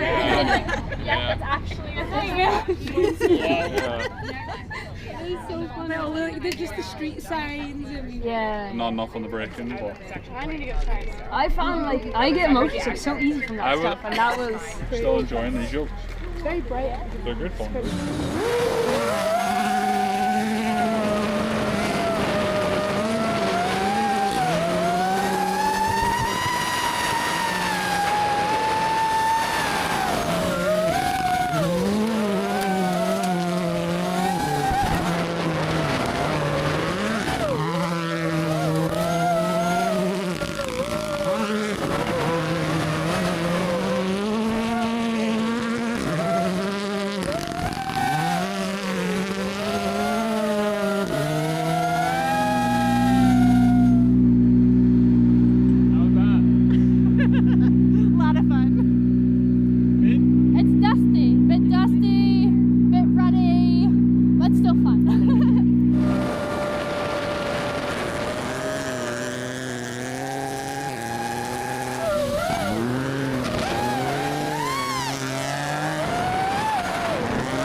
props, and I honestly was like, this is so cool. Like, I have not experienced something like that. Rally sick. Leah's a badass. I have to say, I'm so pumped. That was the first time I ever got to be in a Rally 2 car, and I'm so glad I was with her. Wow. She was a good passenger. Yeah. She was. I did mess up. I tried notes one corner and messed her up. She called a left 3. It was not a left 3. It's more like a left 2 100 bump, something like that. Who listens to co-drivers anyway? Yeah, right. Just kidding. It just is all their fault. No, thank you, girl. Oh, thank you for riding with me. That was so fun. That's really cool. Yeah, we should go with her. Now we're going in another one. We're going with Eva, and she's gonna send it right now. Yeah. I'm hooked. I want a rally car. I want a stage rally car now. This is a problem. Big problem. Full send, I think. Yeah. I hope it's gonna be fun, but she's after coming out of a Rally 2 car, so we'll try our best. No, we're gonna have fun.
You guys have turned me over. Really good fun, actually a really good passenger. I thought it was going to be worse because we did a run earlier on the Can-Am and it was good fun too, but we could go sideways in this and we couldn't do it on that. No. But yeah, no, really good fun. It was so much fun. She kills it. She's such a talented driver. I think I need to walk before I can run. I think a Rally 3 makes sense to start at, and then from there you move up. You know, you gotta earn your respect. You can't just get given the top, you know? Yeah, that's fair. I thought you'd be a jump in the deep end and like learn to survive because you'd definitely be well able for the Rally 2. But these cars are so much fun as well to like get the basics and kind of.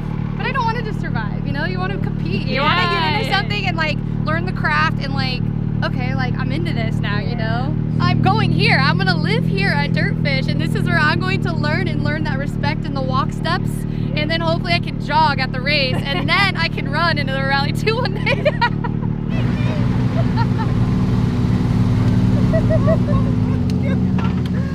Oh my God, DirtFish! You scared the crap out of me. I loved it.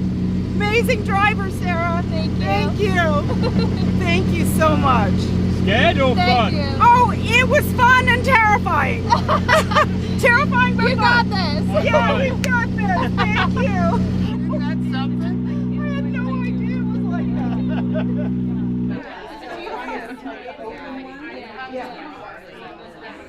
that. Who preferred passenger seat to driving? One. So that's your next co-driver. All right. Yeah, there you go. Nice. Ashton's ready to go. Drivers.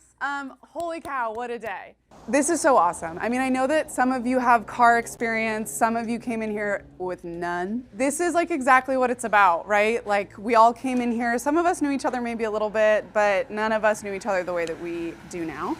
Michelle and Sabra, this was their first time teaching in rally cars. They both obviously coach in their own realms, but in rally cars, this was the first time. So shout out to these two and shout out to this Michelle, because she, not only did she teach them how to teach in rally cars yesterday, but Michelle is, this Michelle, all Michelles, but this Michelle is the epitome of like, there's literally nothing that can't be done. And again, that's the magic of this initiative too.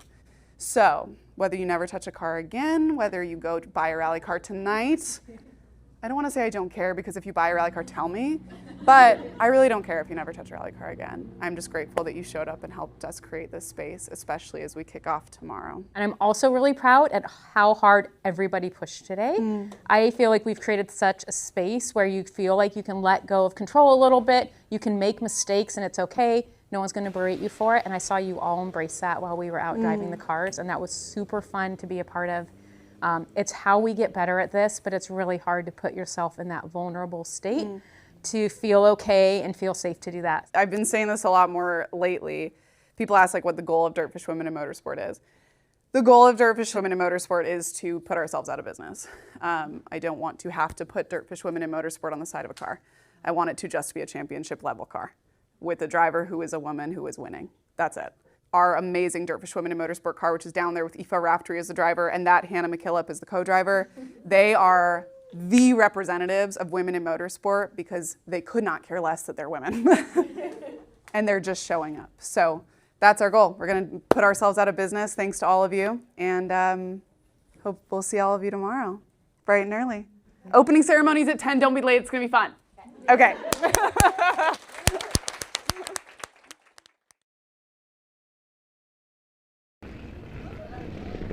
Yeah.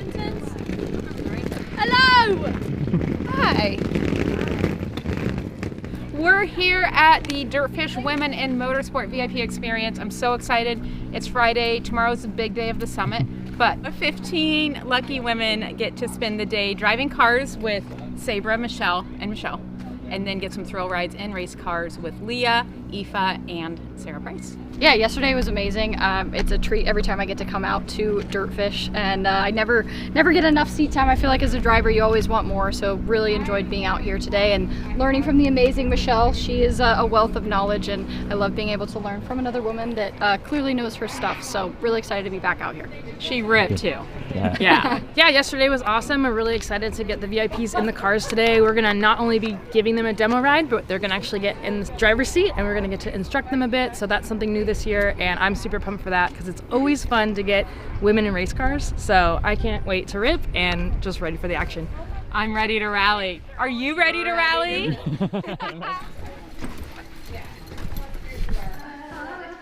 you come on in? You got this little sign on the door here so that you're good to go? Yeah, I know where that is. You say Utah, it's like, where is that? So I'm hanging my Shield racing suit up for the Legends Hall, and yeah. You guys. There it is. That's crazy. I'm obsessed.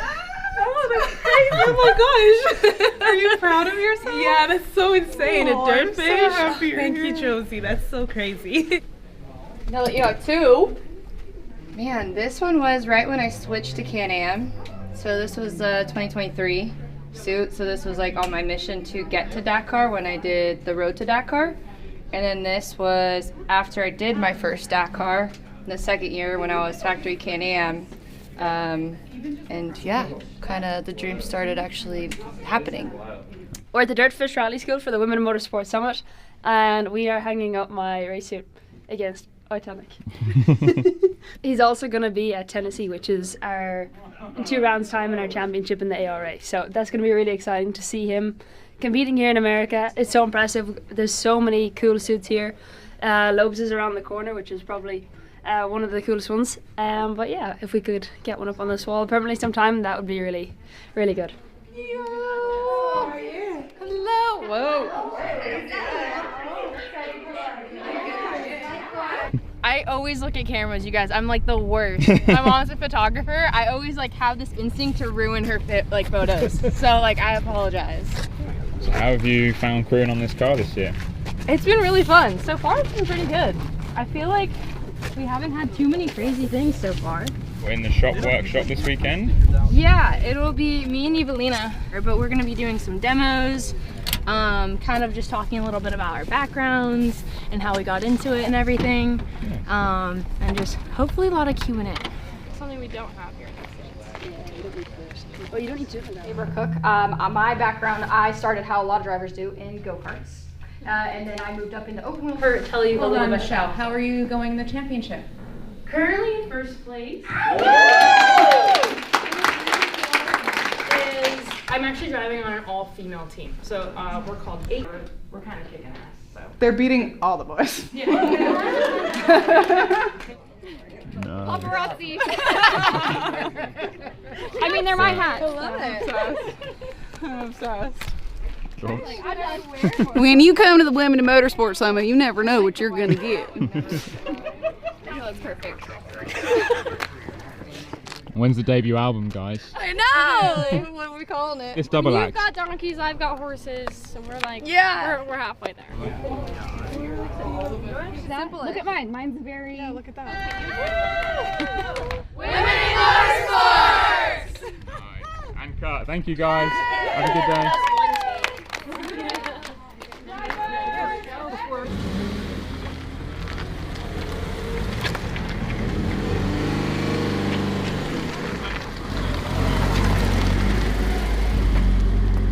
I was just going to say. Yeah, that's actually a thing. It's so funny. Oh, look, they're just the street signs. And Yeah. Not enough on the braking, but I need to get started. I found like I get motion so easy from that stuff, and that was still enjoying these jokes. it's very bright. They're good fun.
Like, she is a complete badass. Like, I knew that was badass, but not that badass. And so, big props. And I honestly was like, this is so cool. Like, I have not experienced something like that. Rally sick. She is a badass. I have to say, I'm so pumped. That was the first time I ever got to be in a Rally 2 car, and I'm so glad it's with her. Wow. She was a good passenger. She was. I did mess up. I tried notes one corner and messed her up. She called a left 3. It was not a left 3. It's more like a left 2 100 bump, something like that. Who listens to co-drivers anyway? Yeah, right? I'm just kidding. It just is all their fault. No, thank you, girl. Oh, thank you for riding with me. That was so fun. That's really cool. Yeah, we should go with her. Now we're going in another one. We're going with Eva, and she's gonna send it right now. Yeah. I'm hooked. I want a rally car. I want a stage rally car now. This is a problem. Big problem. Full send, I think. Yeah. I hope it's gonna be fun, but she's after coming out of a Rally 2 car, so we'll try our best. No, we're gonna have fun.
You guys have turned me over. Really good fun, actually a really good passenger. I thought it was going to be worse because we did a run earlier on the Can-Am and it was good fun too, but we could go sideways in this one, we couldn't do it on that. No. But yeah, no, really good fun. It was so much fun. She kills it. She's such a talented driver. I think I need to walk before I can run. I think a Rally 3 makes sense to start at, and then from there you move up. You know, you gotta earn your respect. You can't just get given the top, you know? Yeah, that's fair. I thought you'd be a jump in the deep end and like learn to survive because you'd definitely be well able for the Rally 2. But these cars are so much fun as well to like get the basics and kind of. But I don't want to just survive, you know? You want to compete. You want to get into something and like learn the craft and like, okay, like I'm into this now, you know? I'm going here. I'm gonna live here at DirtFish, and this is where I'm going to learn that respect in the walk steps, and then hopefully I can jog at the race, and then I can run into the Rally 2 one day.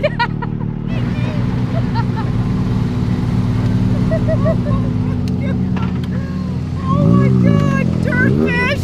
You scared the crap out of me. I loved it. Amazing driver, Sarah. Thank you. Thank you. Thank you so much. Scared or fun? You. Oh, it was fun and terrifying. Terrifying but you fun. Got this. Yeah, you got this. Thank you. Isn't that something? I had no idea it was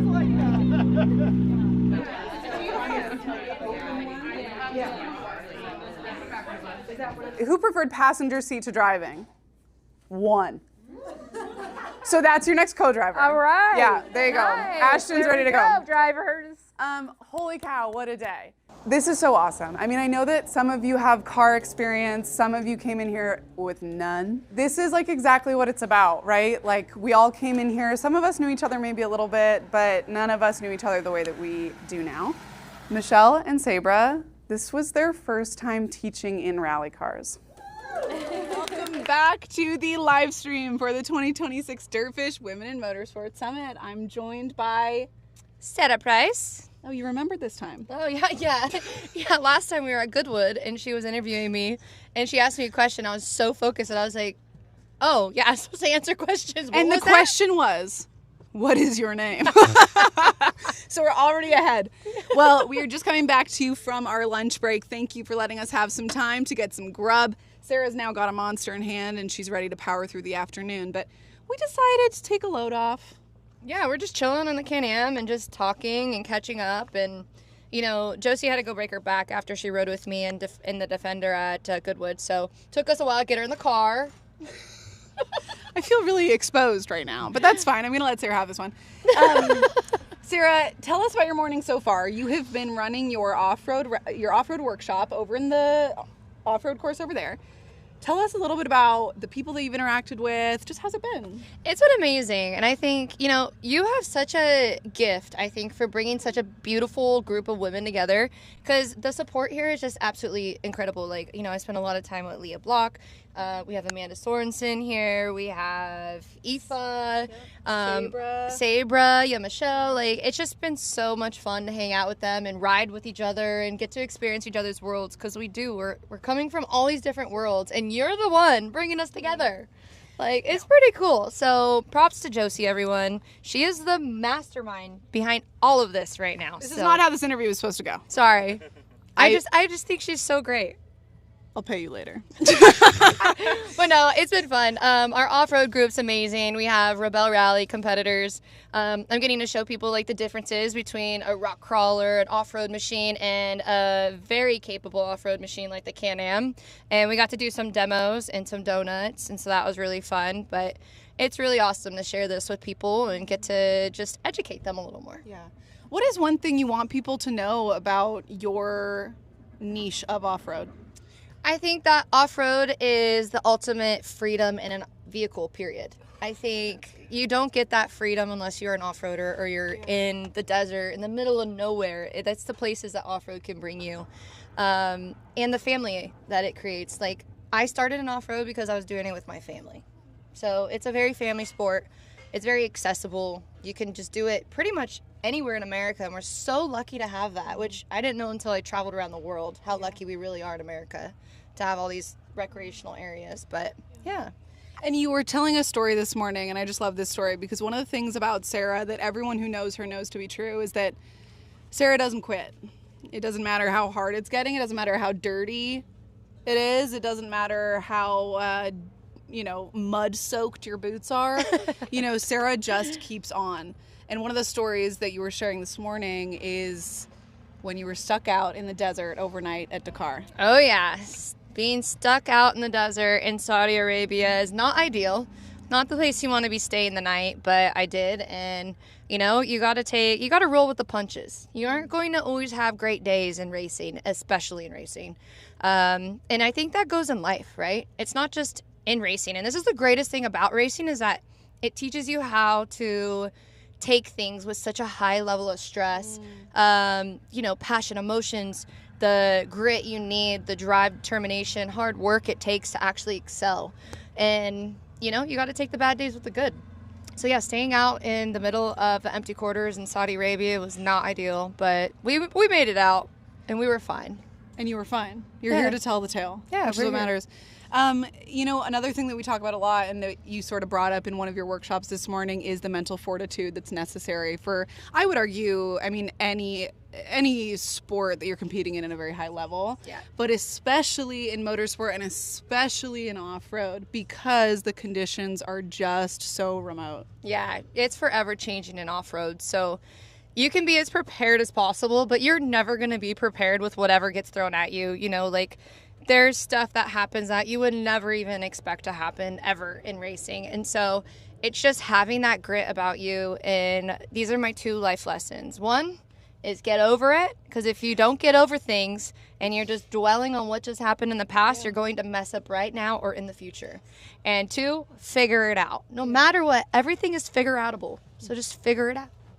I think, again, that's one of Sarah's superpowers, and I would even say, I think I said this at the summit last year, is women do, I think, have a very unique and innate and maybe forced ability to figure it out. Yeah. But, you know, one of the things that Sarah and I talk about all the time is, like, we never want to come from the angle of, this is why it's so much harder for women in motorsport. We're not coming from that. We're coming from, let's celebrate the women that are doing it anyway. Let's celebrate the women that, regardless of context or circumstance or challenge or any of those aspects, are pushing, are getting over it, are figuring it out, as you would say. You know, one of the other things that I love so much about you, Sarah, and maybe you could speak to our live stream audience about a little bit, is you have had to work really hard to get the sponsorship that you have gotten now. You know, you see Sarah as a monster athlete right now. It wasn't always like this. No, it has been a journey. So I'm 33 years old. I've been racing since I was 8. So I started in motocross on 2 wheels, turned professional at 16, had an amazing career on 2 wheels, but then our program got taken off TV, so that meant less sponsorship. So then I was like, what do I do with my life? Well, then I bought a side-by-side after starting a business. And so my roots in 4 wheels actually starts in a UTV, which is pretty awesome because now I'm back in UTVs racing when I'm in America. And yeah, it's been a tough journey, to say the least, but I went through the entire ranks of off-road racing. I did almost every discipline in side-by-sides, and then got into trophy trucks. You know, we did Baja, and we won the trophy truck spec championship in 2019, Ironwomaning all the races. So that was a pretty amazing time in my career. But then the one thing I always wanted to do was Dakar Rally. Well, Dakar Rally. You've been talking about this forever. Forever. Since 2015, to be specific, I was trying to go to the Dakar Rally. And look at it, it's almost taken me 10 years. Like, that's insane. But I knew that was always my ultimate goal. And I just didn't know how. And I didn't know how could I get that amount of money and funding. Because funding is not easy to come by, and especially in that amount. So in 2023, I dedicated everything. You know, I said, I'm going to go for it. I don't care what it takes. I'm going to race this one race, Sonora Rally, and if I win the Road to Dakar, which is my entry, 30 grand, I'm going. And 30 grand is only a little bit. That's the entry fee. That's the entry fee. And then I won that, and then I was like, well, okay, it's happening. And so I went to all my partners, and I said, hey, you're either with me or you're not. I'm going. I spent $500,000, everything I had. Every single dime I had in my bank account went to my dream to go to the Dakar Rally. So I put all my eggs in one basket, showed up to Saudi Arabia, and was like, please work out. If not, I did not know what my future entails. And you were really stressed. Like, yes. We talked on the phone a handful of times leading up to that, and you were like, I don't actually know what my next move is. I just have to go race Dakar. Yeah, I was really stressed out. I would say I did not enjoy getting to Dakar, but getting there and then my first year, like, you go to Dakar and you just think, I'm going to just finish. This is the goal at Dakar. It's such a gnarly race, the toughest race in the world. And I was like, okay, well, then I'm competing for the freaking win. I'm like, oh my gosh, okay, my first year, you know, like, competing for the win. This is amazing. I put everything into this, but then I also want to do so well, and I want to, like, keep that going. Well, the second to last stage, I got told that my first place competitor got penalized, so I had a chance to get the win. So I went for it, and then all disaster. I destroyed the car, and disaster hit, and I ended up 4th my first Dakar, which still amazing. Very, very good. Yeah.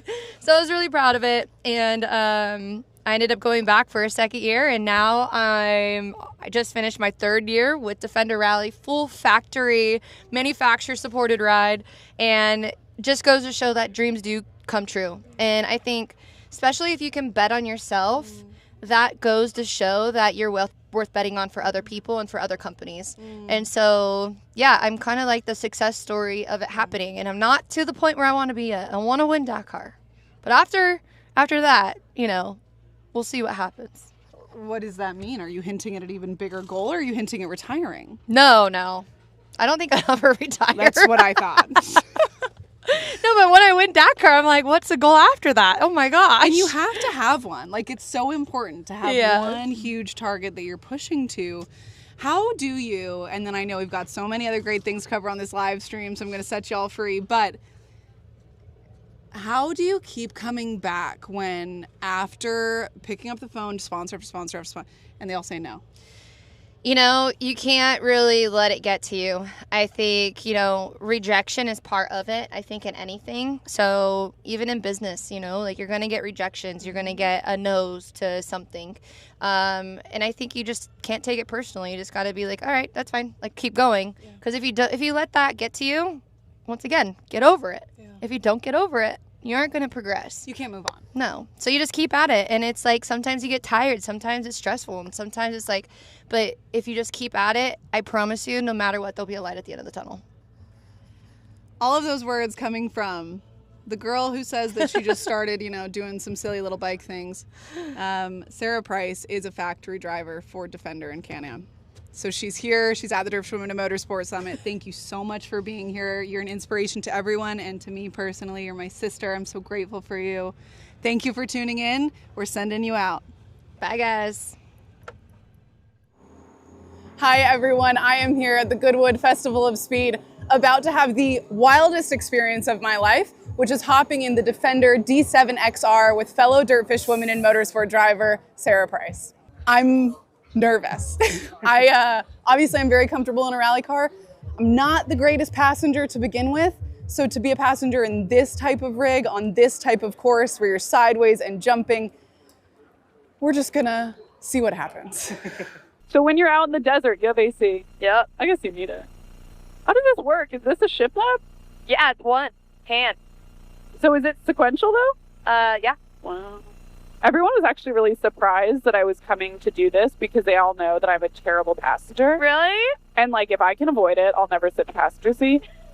But I was like, with Sarah, I will. It's pretty impressive, to be honest. For what it is, like, it is still a stock, like, kind of built car. Crazy, isn't it? Yeah. Doesn't seem like it, but it is. Holy shnikes! No freaking way, Sarah. Elliot wants me to ask you interview questions for this. Go ahead. Okay, here we go. What is your name? Sarah Price. What do you do for a living? I race off-road cars. Racing at Dakar is very special for us indeed. And Sarah here. If you were going to be an animal, what animal would you be? Donkey. A donkey. Why? I love donkeys. You love donkeys. Oh my God! Are donkeys smart? Donkeys, yeah, they're really smart. Oh my God. They make a lot of weird noises. Little bottom out there. That's okay. Is this how fast you're going at Baja? No. Is it how fast you're going at Dakar? I would say yeah. The JLR Defender out on... Holy Donkey Kong. Does pineapple belong on pizza? Yeah. I agree. I totally See? agree. I agree. What's the best part about driving for Defender? Man, do you not feel the vibes when you first walked in? How incredible are they? I felt the vibes. The vibes. The whole team is just dirty and having the time of their lives. And then, like, also, like, Defender is tough luxury, right? I was like, dude, it couldn't fit me more. That's so true, Sarah, honestly. I know. You kind of are the brand. It feels like it's meant for me. So that was the most insane experience of my life. My legs are still shaking. This is what you do all the time. And when we were in the car, I asked Sarah, is this the speed that you're going at Dakar? Yeah, yes and no. Obviously we push, but then there's the unknowns, and we are still in a stock car, but honestly we bash a lot, and I'm so blown away the Defender actually takes it. And like, so it's not like we're just cruising along, taking our time in Dakar to make it to the end. Like, we are pushing, and you know, we're pushing the car to its extreme limit. It's so and it for is 13 days at a time. Yeah. It's impressive. Like, at first, I think we all kind of approached it a little bit more hesitant. We're like, all right, new car, new team, let's chill. Let's make sure we make it to the end. And then we were just like, crap, okay, this can keep taking it. It can keep taking it. And then we just kept raising the bar. And then the team was like, okay, listen, you know, you guys are just killing it. And you guys are racing each other, and we can't have this, okay? We need you to slow down. Like, oh my God. We need to make it to the end of Dakar because we started pushing the limits just to the max. But that's what you want with a teammate. And I, you know, like just walking into this Defender 10, obviously, yes, the car can take it. It has been built, I mean, from the very little I know about what cars need to do at Dakar, this feels like it. Yes. But you can tell as soon as we walked into this tent, the team is just like, they're pumped to be here. They're excited. They're energized. They want you to be successful. They want the car to be successful. How has it been working with the team? So that is the most amazing point about Defender so far. Like, they are building me up to build them up. And you don't get that very often, especially at this level in motorsport. Like, you usually get into a team and they're all kind of like, yeah, whatever, we're doing this again. It's our job. It's not that way. Every single person, down to the people that manufacture the body in different countries, are so pumped to be a part of this project with Defender. And it's like, it's really an amazing team. And I think so many people see that from the outside in. They're just like, you know, you can just tell that Defender just has a good vibe. I'm like, it actually is exactly what you see. Like, it's not like a fake facade. This is real. And the other thing, and this can kind of be our last note, but the other thing is that obviously you and I have been working together on Women in Motorsport stuff for years. Since 2022, when you were on our very first Women in Motorsport Summit panel. What seems really cool about this team is that you're not like a token woman or the token woman. No. This team is very equal, very equally split, but also like you are just here because you earned it, you worked your butt off, and judging from what I just saw, Sarah is, I've always known, but that was triple confirmation, like Sarah is the person for this job, and Defender seems to get that. Yeah, they really are. They're amazing. And it is cool, you know, like I have Stefan Petterhansel as a teammate, like that's kind of crazy, right? And it's very equal, you know, we each come in with our part, but at the same time, like even just how the Goodwood Festival's been split up, like we're doing equal time in different areas, driving wise and everything. It's just, it is pretty awesome, like to be an equal on such an incredible team. And you just came back from Argentina where you ran an all-woman team. Yeah. Tell us about that. Yeah, so Sadie Gray hopped in the seat, so Sean couldn't make it, he had a conflict of schedules. And so Sadie's dad went with me for my first Dakar. Oh, no. And so she had trained with us, and so she started learning all the road books, and then she was working with my trainer who's training me and her dad. And we kind of always kept her on it a little bit, like, hey, you know, like you're good at this, you should do it, because she would work with Jimmy while me and her dad were out. She would be with the trainer following us in a sense. And so yeah, I kind of always kept it in her head, like this is be where your future is. In American off-road, there's not much future. You kind of have to make your future, where in this you can be a paid co-driver, you know, like a navigator gets paid. And so I was like, you know what, like let's give her a chance, let's make it happen. So I called up our team, and our team principal was like, listen, this is our last race, like that we can really do it before we really have to put our head back in the game to get ready for Dakar. So let's put her in the deep end. And we did, and she absolutely killed it. She is a phenomenal navigator. In American off-road, she's proven herself, and then now in rally, she's starting to grow. And I think with more experience underneath her belt, she's going to be an incredible rally raid navigator. Love that. And that's what it's all about, you know, like people ask us what the plan with the DirtFish Women in Motorsport initiative is, and I always say the long-term goal is for it not to be needed anymore, is for it not to exist, because there's just enough of us doing the thing. But the only way to do that is to be just the way that you are, which is showing up, representing well, and then when you do see someone with like a nugget of interest or talent or excitement, you cart them along with you. You know, it's all we can do, and yeah, kudos to you because you do it the best. Thanks. So what's next for Sarah Price? Well, number one goal is I want to win Dakar. It's very, very clear. Secondly, Rip and Dip is killing it. So build a house. Actually, I live in my shop currently, so maybe build a home. Maybe go build an actual real house. Where Ricky can't wake you up by blasting music on the wall-to-wall speakers. Yeah. Take care of my donkeys. But it's very clear. The goal is to win Dakar. Yeah.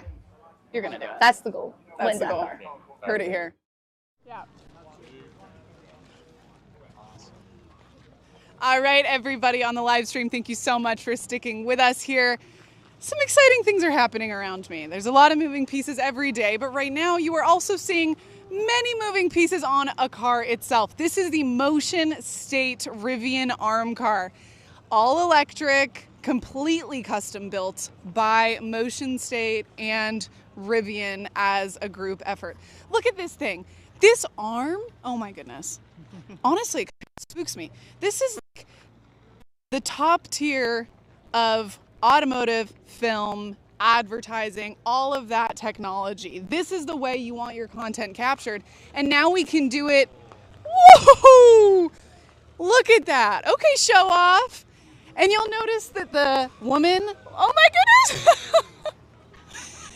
If you have seen crazy shots of cars flying. It is with these vehicles. I'm gonna very nicely ask Amber to maybe stop driving so that we can all ogle a little bit. At the wheel, you are about to meet my soul sister, Motion State producer, DP, everything extraordinaire, Amber. Hi, Amber. Hi. I don't know how to follow that up. Well, I'm gonna give them a second to let them get out of the car because I think I just noticed someone in the back seat that I don't actually know who let her in there. Oh, there's two of you. She's coming in.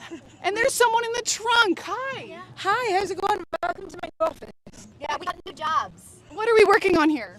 So I am currently operating the camera. So the little joystick that I have operates the pan and the tilt of the camera. And I can also do, I don't know what this is called, but the side to side. Elliot, come take a look here. Come on this side, Elliot. Look at the screens that they're seeing in the back seat of this car right now. And Holly, with her hands on the controls, is actually operating. Amber, tell us what's happening right now. Okay, so we just threw Holly into the seat. She is the director of photographer right now, so she is playing with the stick, so she is able to frame up the shot. We have the crane operators obviously swinging this, but she's framing this up. So currently she is filming us right now. But she is actually quite a pro already, so I don't know. We might have a new camera person. Well, come on over here. Let's stand in front of this car so that everyone can see her in all of her glory. Does she have a name? You know, it's so funny you say that because when we left the Rivian factory, we were like, we need to name her, and we still haven't. So maybe we can. Maybe it'll kick in. Okay. Yeah. So that's a live. Where are you? That's a live stream moment. You guys need to tune in and tell us what to name this beautiful. I'm scared, Conrad. This beautiful car. Yeah. So Amber, we've introduced you. So many of our folks who are on site participating in workshops today have already spoken to you about Motion State, about this amazing arm car, and about your projects. Tell us a little bit about what you do and what makes this vehicle so special. Yeah, great question. So hi, my name is Amber. I'm one of the co-founders at Motion State. We specialize in automotive filmmaking. And I wear many hats in Seattle, but the hats I primarily wear: producer and director and precision driver, and all those three things work together. This you're looking at is a one-of-a-kind. It's a first of its kind. It's the first factory-built arm car. And we partnered with Rivian. We actually met Rivian out here at a shoot at DirtFish, so that was really special. And we just started talking, and little did we know that they would follow up with us. And legal team reached out and said, hey, we heard you want to build a sidecar. And we're like, oh, an arm car? Okay, yeah. Sidecar. So we partnered with them. And this has a lot of benefits. You know, one, it's sustainable. So when we go into environments like we were just in the San Juan Islands, they were really excited that we were able to bring this out there. Number one is the power and torque of this thing. So what we like to say is we dance with the picture car that we're filming. And, you know, as you can see, there's a lot of weight. There's a lot of people in here. There's a lot of weight. So to be able to have that instant torque to keep up with the picture car is really amazing. And then also because it is quiet, the crew is able to communicate better because we're not dealing with the sound of the car. And then also we're able to roll sound on set too if we need to. So yeah. All these things you would never think of. I had never done any type of precision driving or anything, but Amber very kindly called me to be their stunt driver for a shoot. And I cannot overemphasize enough how difficult that job is. Being the precision driver in the car, much less in the arm car. I can't even imagine having to control all of this. Yeah. Amber is a mastermind in storytelling, and she's not the only one here that I would label a master of storytelling. I am going to invite, if we've got two little silly hooligans still sitting in the car, Alana and Holly, why don't you come join us out here? Holly's having too much fun. I know, look at her. She doesn't want to get out. Okay, are you going to move here, Holly? We need you. We need you. On the crew. She was into it. Amber and I have spoken at length. You know, again, I'm lucky enough to call so many of these amazing women in motorsport pros my sisters.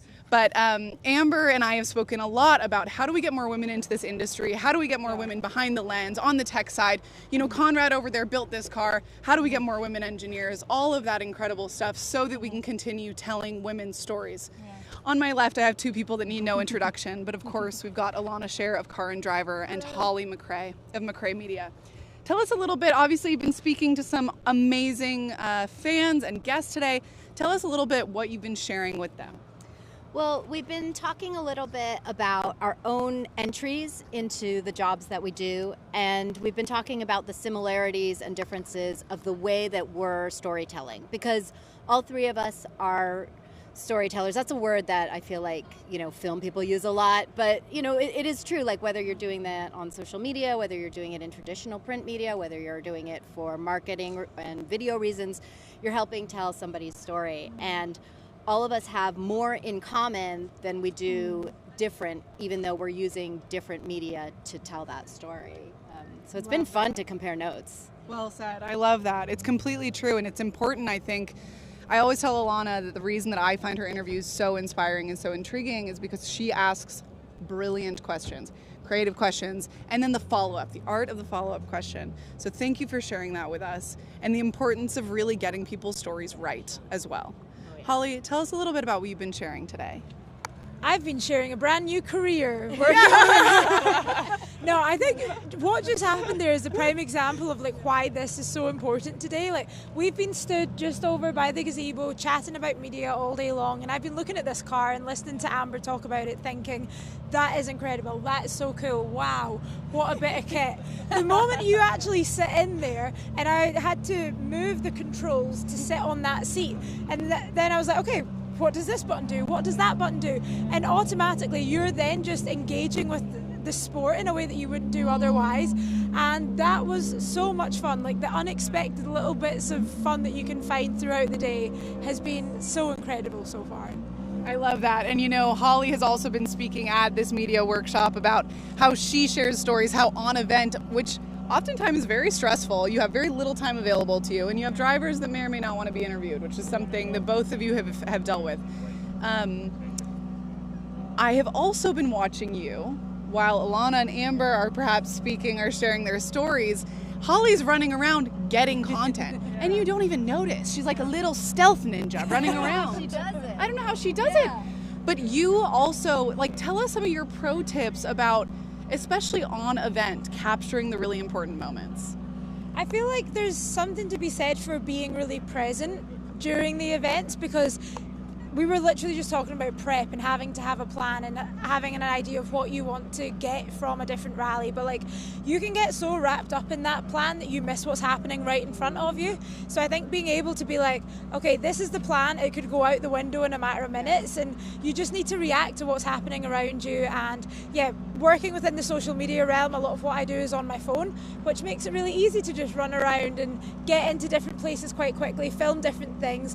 And I also feel like it's a bit less daunting as well, so people will maybe open up to you that little bit easier if you've just got a phone and a mini mic as opposed to having a full camera in their face. You mean so a camera on I was frame? just gonna this say went over my shoulder, but no, I'm now becoming real friends with this camera as well. So, but this has been so fun. That's a really important point that I probably wouldn't have thought of independently, is the fact that the amount of kit that is on you can sometimes be a help or a hindrance or a barrier in terms of the person that you're talking to. How have you found that in the film space? I suppose it's different contexts, but using the equipment that you have to tell someone's story through film, how have you sort of engaged with that? How to pick the right tools, is that the question? Sure. Yeah. It just really varies, what is the storytelling what is the story we're telling, and how do we capture that? How do we make someone that's watching this feel they're there, feel something? So we have, luckily at Motion State, we have a variety of tools that we can tell, and we use a variety of them together. So, sorry. But yeah, no. She's Italian. I know. Well, I already talk loud, so I just always, but it is weird because there's a lot of noises happening here. We don't know That's how loud true. to talk, That's true. Sorry for everyone at home. I will try better. Elliot's giving us a thumbs up, so Okay. Okay, good. Yeah. And tell us a little bit. So Amber and I, actually I'm really lucky because 90% of our Women in Motorsport pros today I have known and I don't remember meeting. And the three of you are those people. I don't remember when we met, but we've just known each other. Where was I going with that? Oh, here's where I was going. Okay. I, approached Amber and said, no, listen, I want you to be a part of this workshop and this event. And Amber's response to me was, well, you said yes, 100%. Yeah. Oh, But you were also worried about the public speaking aspect. Yeah. And considering how many cameras you're around, that really surprised me that you were nervous about that. Tell us, all three of you, a little bit about sort of finding your own voice in a space that's constantly asking you to share other people's. Yeah, okay, well, I just want to give you a huge props for creating this space for all of us to be here. I think for me, I just get really used to, like, you know, my husband and I co-direct together. You know, we all have our strengths and weaknesses. I just get really used to him running the presentations. And so this opportunity really allowed me to come out and find my voice and, you know, collaborate with these wonderful women too. And honestly, I'm walking away from this saying, I can do this. I can speak in front of people. I'm used to be hiding behind the lens, but I don't have to be that anymore. And so because of you, I just want to throw a huge thank you out from all of us. So I'm walking away feeling like I'm a different person today. So thank you. Oh my gosh, I'm gonna cry. That is the goal of the event. Alana, tell us about you. Well, I think that I don't love telling you about me, which, you know, is why I mostly tell other people's stories. But what I do like about having a job where I can tell other people's stories is that I'm actually not super outgoing. Like, if you invited me to a cocktail party, I would probably not make friends there. But if I have a job to do, or somebody has something interesting that I need to find out about, like, say, what the different jobs in a camera car are, all of a sudden I can, like, find this very brave person inside of myself because I really want to know that information. And so all of a sudden I feel like super friendly because I'm like, oh, well, I need to make this person over there feel comfortable, so I'm going to be friendly, I'm going to be open, I'm going to, like, try and seem confident, and so that they will tell me the story that I want to hear. And so weirdly, I feel like I'm one way in a work environment and then very different in a private social environment.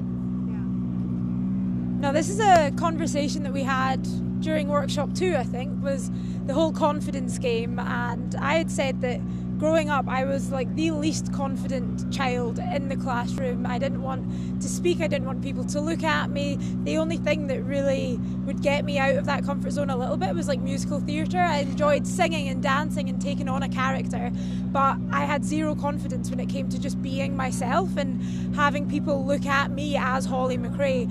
And so if younger Holly could see me now, she would be blown away that I actually have turned this into a job somehow. And every day I'm speaking to people and getting their stories while sharing mine and my experience of the sport.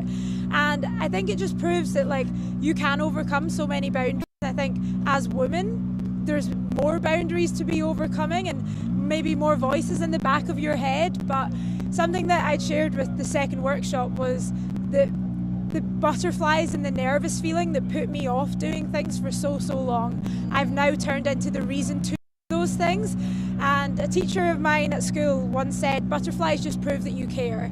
And it took me many years until I figured out what that actually meant and how I could use it to my advantage.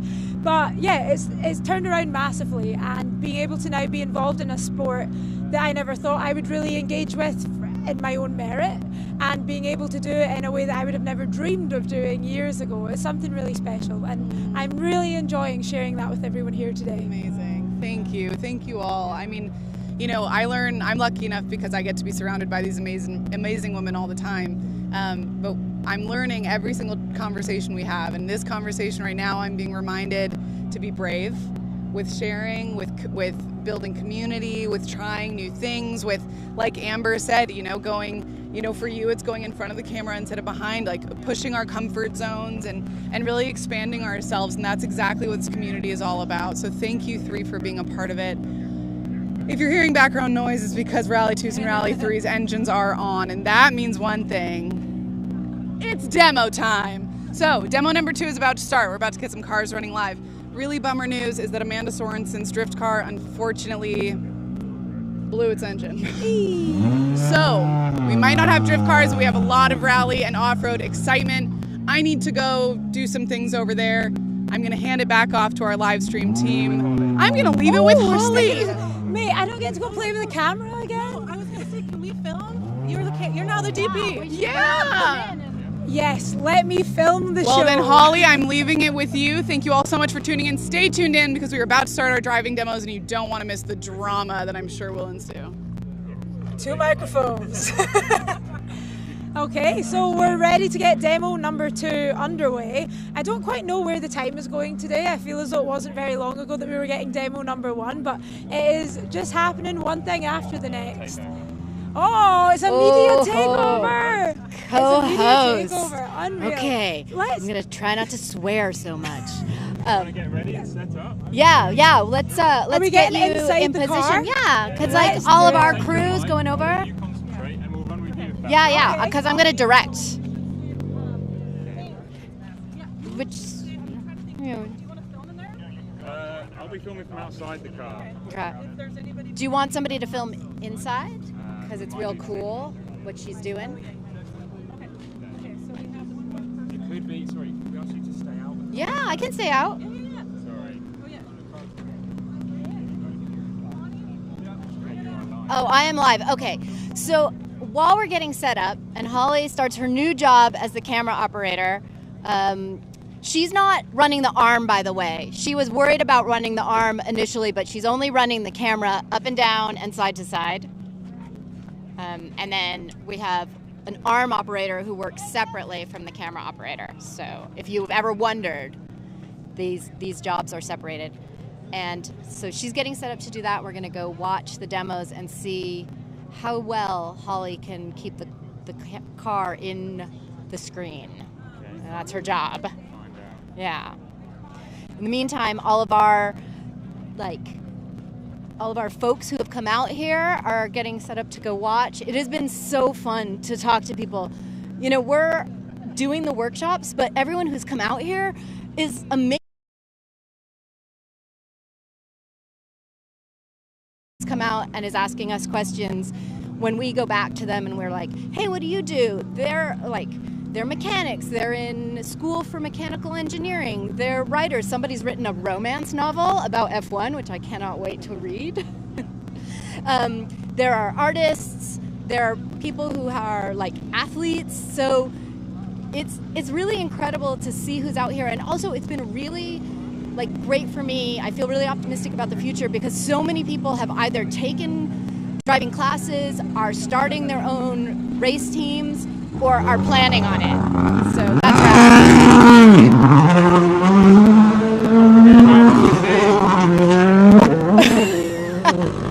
Okay, see, really you need Holly for this because this is not my job. Everything's moving too fast. I would be telling you background stories.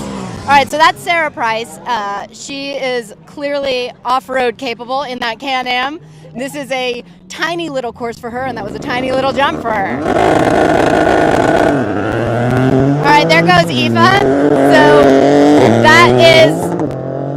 they are running in the rally series, and they're doing very well. And I think their next race is Minnesota. So if you're in Minnesota and you want to go watch them race live, you can do that and tell them that we sent you.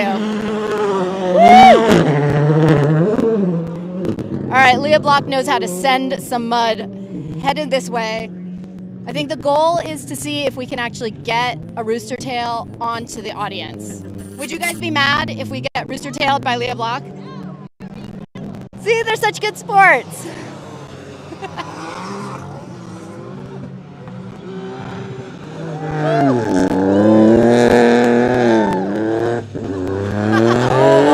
All right, so we've got a cone. We've got a cone now, and this is just an example of how even a professional will pick up a little passenger sometimes on the race course, and you know what? She don't care. She don't care. She's not bothered about it. And later tonight, she's not going to say, "Oh no, I picked up a cone. I made a mistake. I had a bad day." She's going to be like, "I looked so awesome, and I did such a good job."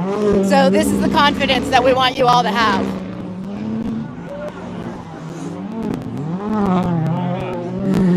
Oh, it's like a donut battle now.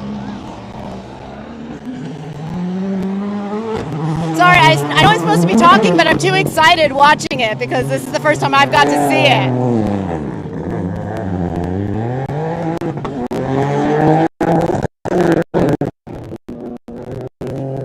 One of the things that I know that Josie wants to encourage people from doing these summits and sharing them with the live stream is that you could do this if you want to. I mean, if you live anywhere near DirtFish, you can come and do it here at DirtFish. But if you don't live near DirtFish, there is somewhere near you where you can try something like this. There is rallycross, there are drag strips, there are local drift events. So all you have to do is use the internet, look it up, and find something that's close enough to you that you can go give it a try. And it is so worth doing. It is such a sense of freedom. And also, clearly, it is so fun. So fun.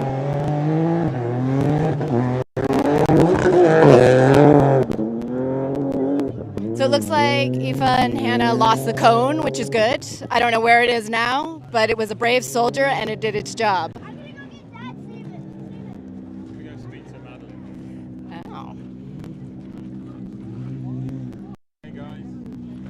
Hi.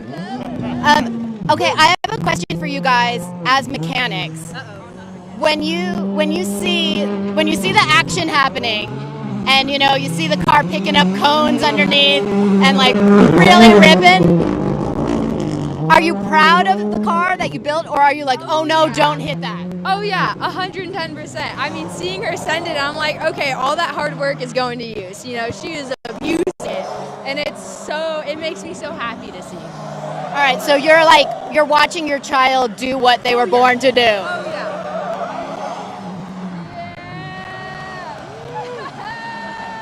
All right, what are your thoughts when you're watching everything rip around? It's really cool. I mean, I'm so used to being inside the car, being in the Rally 3, but being able to watch, I don't get to see my friends rip it. So I literally just got here, so being able to see this is so awesome, and I'm like shook. I'm like, oh my gosh, can I get a ride along? Who would I have to pay? So as a race car driver, normally the only time that you get to see it from the outside is if your car broke. So it's normally a bad experience, but this time you're getting to do it as a supportive pal. Which of these 3 cars would you like to drive the most? Ooh, I mean, I think my answer would be Aoife's car because I do drive it, but I would say the Rally 2 just because it's a big step up. And obviously has a pretty good pedigree with Brendan Semitic at Olympus. So I'll say the Rally 2 because it just looks like just a beast of a car. Madeline, have they talked to you before, or you just got here? No, Yeah.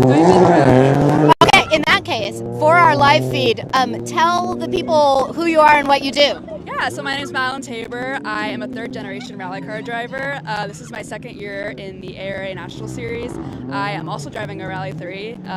Been very, very fun. I have an all-female team as well with Sophia McKee as my co-driver.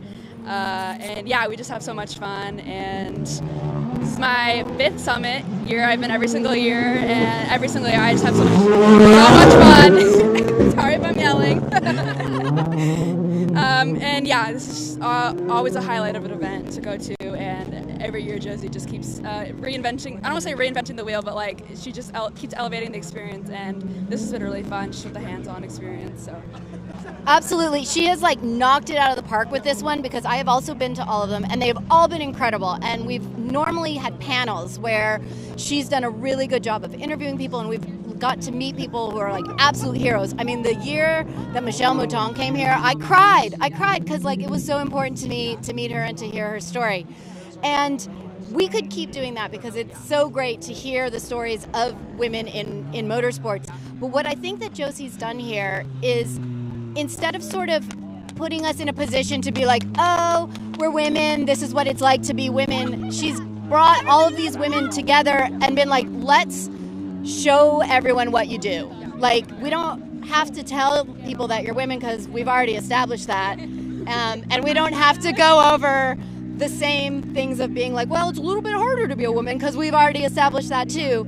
And instead, we're moving to the next stage of this, which is, we've done it anyway, and there's more and more of us. Do you feel that there are more of us? Oh, 100%. I mean, it's really been awesome to see repeating people every year, new people. So it always feels like kind of a reunion every year to come and say hi to people that are maybe not on the same coast. And yeah, it kind of is like a family reunion, and especially with Lucy. Yeah. I mean, I see her at every event, but I love hanging out with Lucy. Every time I see you, I'm like, yes. I was just talking about how your grandma and I were talking about. I was like, this is my adopted family. Yeah. I've been adopted here.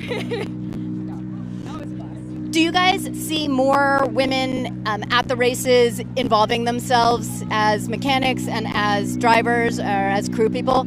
Yeah, 100%. I mean, I have so many people come up to me at like Park Expo States, like, I want to get involved as a mechanic or I want to drive. And I'm like, great, like, you've come to the right place. Like, let me literally show you how to do this.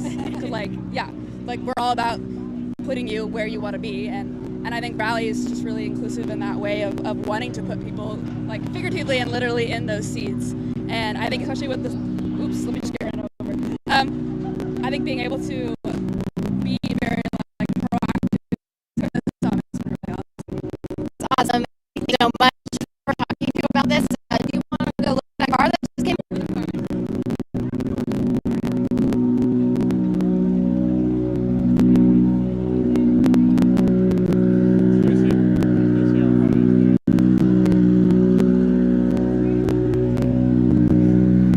How was it, Holly?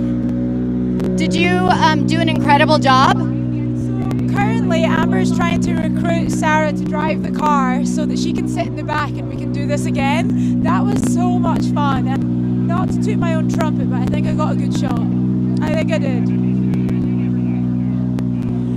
So I guess we're going to do some of that again. Maybe you will get a chance to ride along with Holly for this one. It seems like it would be a cool shot to see, a cool viewpoint.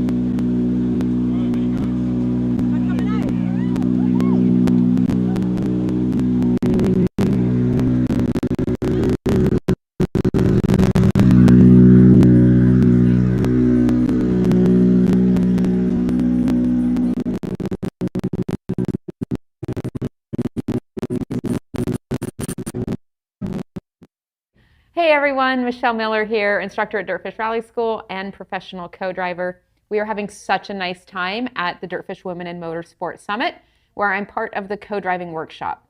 We hope you're enjoying the live stream, and we wanted to take a moment to pop away from the action to talk a little bit about the co-driver's Bible known as the Road Book. If you're wondering what goes on in the car between the stages, where we're not calling the pace notes and we're not going at speed, that's where we bring in our road books. I like to think of this as the co-driver's Bible. It is our Google Maps of the rally, if you will. I've got 3 samples here. This one is from Rally Finland, the last WRC round. We've got one from Canada, where I raced with Josie Rimmer at the Rocky Mountain Rally, and then also with Josie, the Oregon Trail Rally in the United States. They have a lot of similarities, but they all have their own unique style as well. All right, so this is the road book from Rally Finland, and you can see it has all these beautiful diagrams on the page here. And basically what it's telling us is where we need to go from one stage to the next. As you may know, we transit in the rally car on public roads. So this one is telling us how to get out of the Parc Fermé from day 2 up to the time control for stage 2/6. So over here on the left, I have a reading that will go along with my odometer in the car, and that's going to tell me what to do at each one of these kilometer intervals. Imagine the rally car is this little dot, and you can see here as we come around at 0.08 kilometers, we're going to go around this roundabout and then take the third exit on the left there. So this is how the co-driver gets the driver to the next stage. It's super crucial that we follow this book. The organizers need to keep the rally on schedule. It also keeps us from maybe interfering with traffic or staying out of construction zones, or maybe there's someone there who just doesn't want rally cars going past their house, and this will make sure we're all on the same route so we can keep the event on time and in order. What this means for the co-driver is we really don't ever get a break.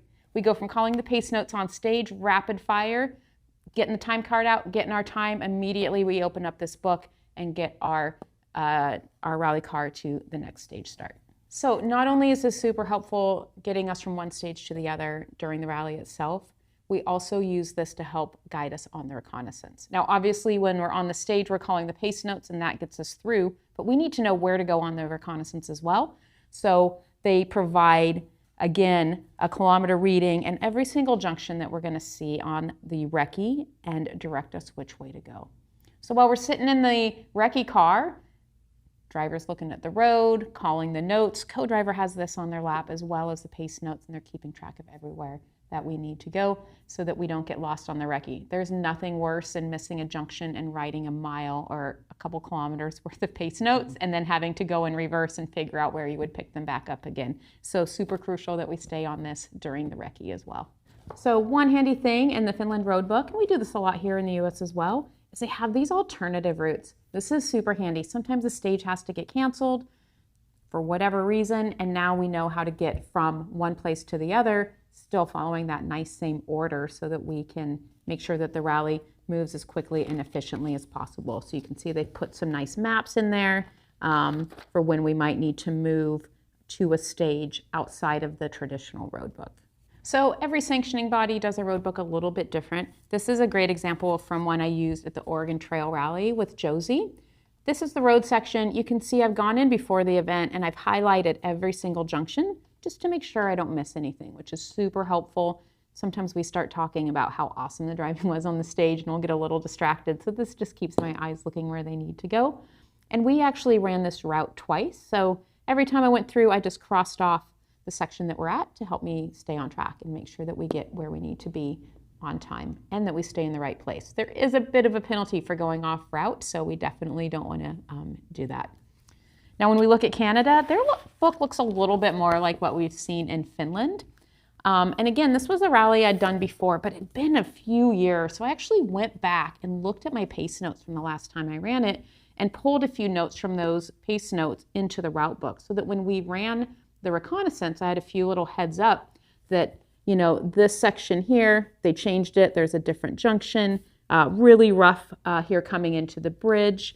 Little note there was a bump and deep water here. A car went off the road there in 2023. So that just helps us pay a little bit of extra attention in those sections to make sure we don't miss something crucial in the note. There is nothing worse than crashing in the same place as someone else when you know that that's a tricky bit of the road.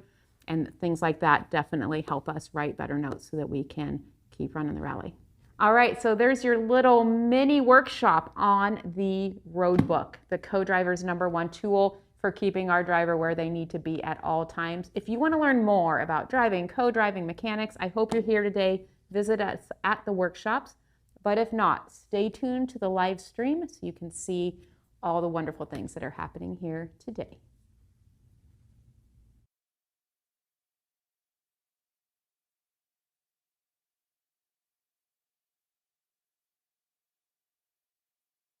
Hi everybody, if you're just tuning in with us now, we're kind of wrapping up the end of the day here. We've brought all of our WIM pros down to the shop to recap some of their workshops, bring everyone together and just kind of see what the experience has been like for everyone who's joined us live today. We've got a few more joining us in a couple minutes, but let's pop in and see if we can catch some of what's going on up here.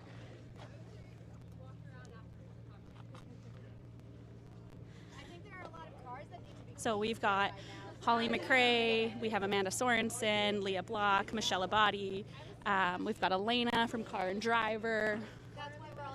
And all of these people that have joined us in person are getting an opportunity to ask our WIM pros questions that they maybe have thought of throughout the day. I'm not sure exactly where they're at right now, but let's give a listen and see if we can pick it up.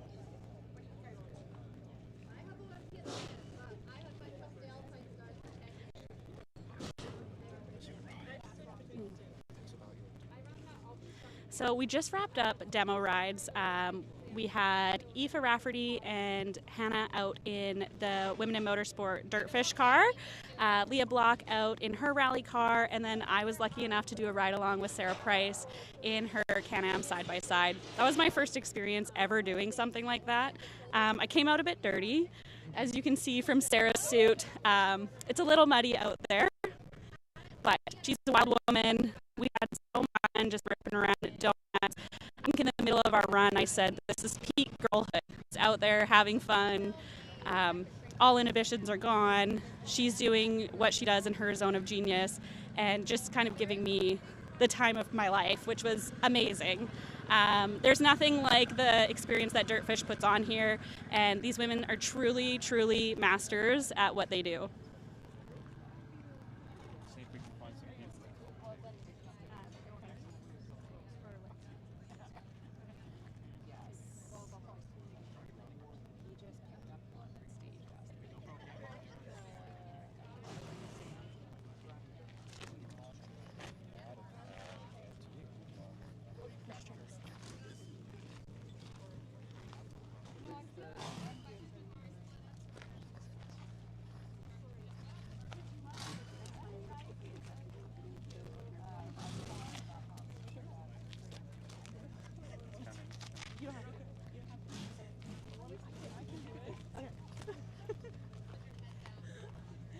Awesome. Well, is this, we're out at DirtFish, out on the property, just checking out, kind of wrapping up the end of the day. I'm curious, what is your name and where you joined us from? My name's Rebecca. I just came from Seattle, so not very far. Okay, and is this your first time joining us at DirtFish? I was here for Rallycross Fest like a month ago, but so it's my second time being here. Okay, and tell us, like, at Rallycross, what was different at that festival versus this festival?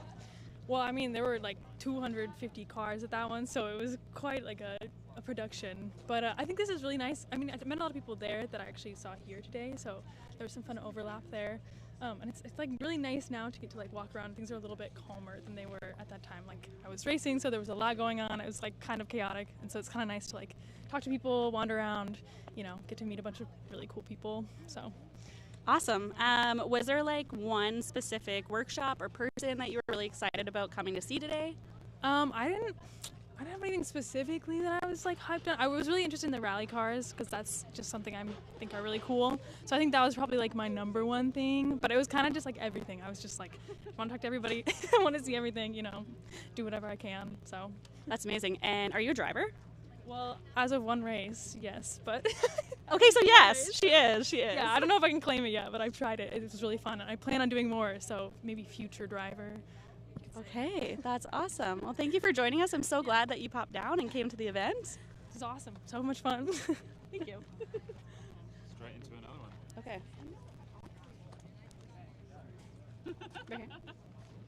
Hi, guys. Okay, welcome. It's so nice to meet you. Can you please tell me your names and where you're from?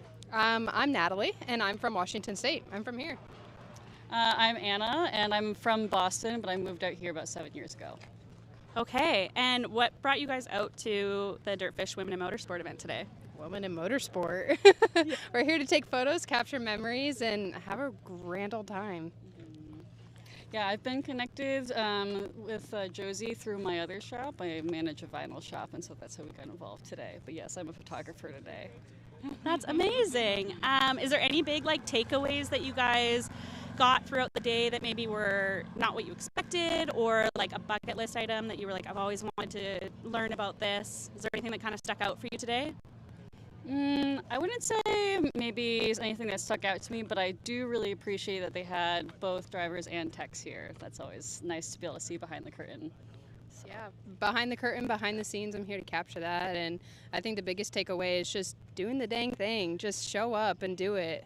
And you're going to have a ton of time to meet enough people and have enough memories to make. So I really enjoy it here.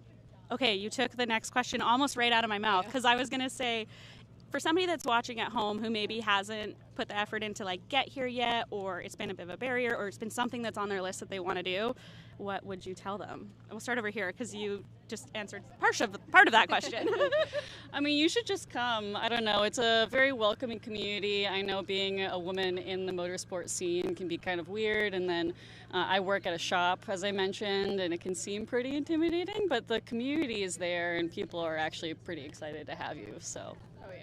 Yeah, she pretty much nailed it. The community is here. We all showed up, and everyone's having a fun time and incorporating other people that are pretty shy too. I mean, that's how I got roped in by Josie as well. She was like, "You're coming with me, and let me introduce you to more women." And now I'm here. She has a way of doing that, and it's honestly like one of the best parts of this event is just getting to connect and meet new people. And yeah, you walk out of this with like so much more than you came into it with. Oh, for sure. Awesome. Thank you guys so much for coming and chatting with us. It was lovely to meet you. It was lovely to meet you too.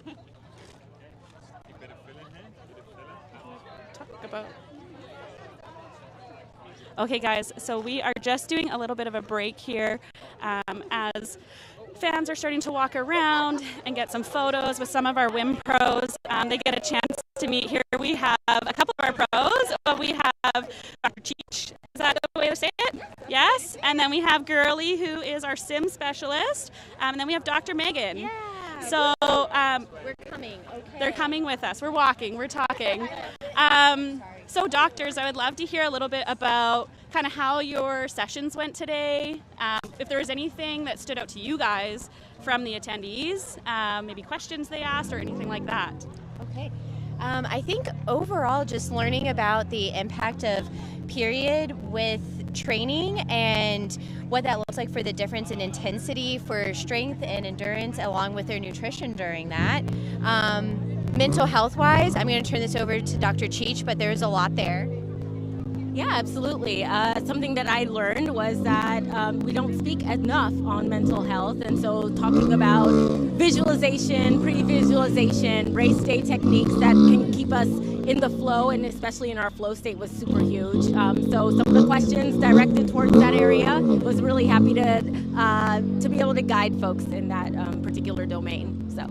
That's amazing. We'll pass it over to Girly. Girly, maybe give us a little bit of what your experience was like today. This is your first Women in Motorsport event. You joined us all the way from South Africa to come and teach us all about sim. Yeah. So was there anything that like stood out to you or that you experienced maybe you didn't expect, or just how your workshop went?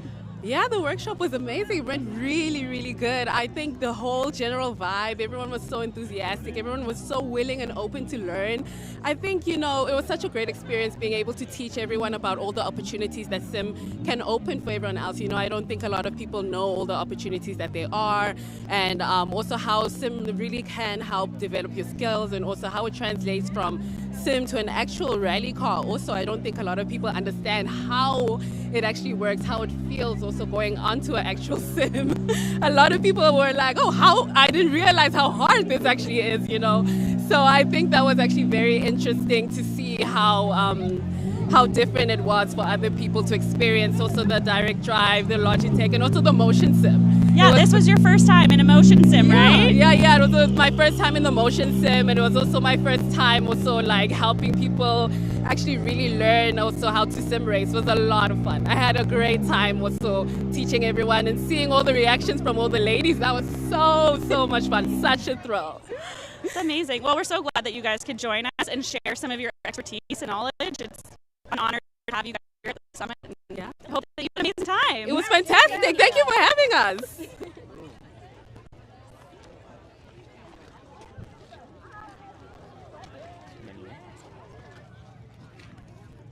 All right, so please tell me your names, a little bit about what you guys are doing here today. I popped into your workshop earlier, but I only caught a little bit of it, so give us the lowdown. Yeah, so my name's Carissa Hayden, and I am a driver for Ford Racing for the Rebel Rally. And so we were here supporting Sarah Price at the off-road workshop, and so we got the opportunity to talk to people about Rebel, talk to them how we got into this, and yeah, it's been super fun. Yeah, everything Carissa said. My name's Trista. I'm the navigator for our team. So obviously I have a little bit of a different role, but it's been really fun.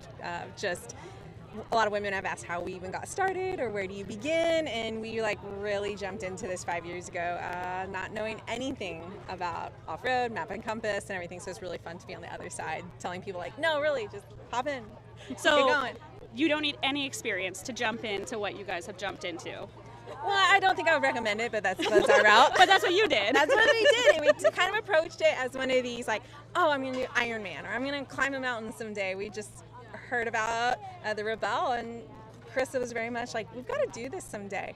And so people are how do you start? And we were well, you register. So Carissa texted that we were registered, and we had 1 year to figure it out. Figure out a plan. Yeah.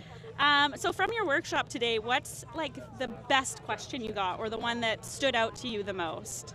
Ooh. I know you guys got a couple of really good ones when I popped in, so.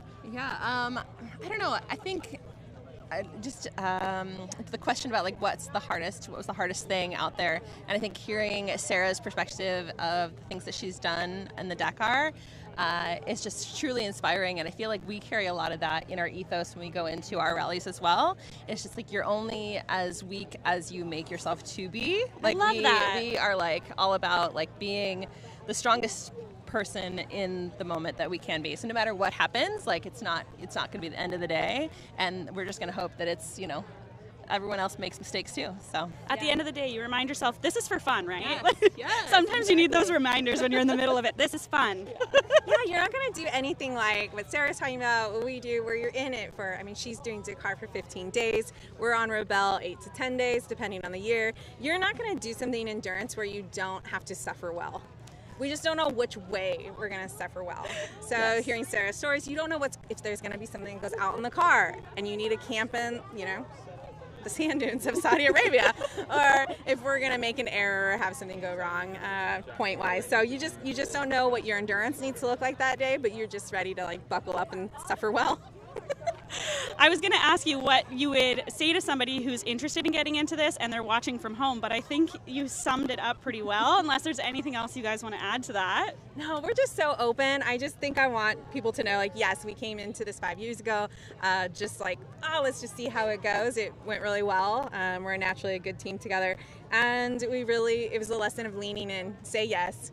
And once we did that, the community identified themselves on who wanted to be our mentors, our coaches, our teachers. So it's been a cool ride the last 5 years. Amazing.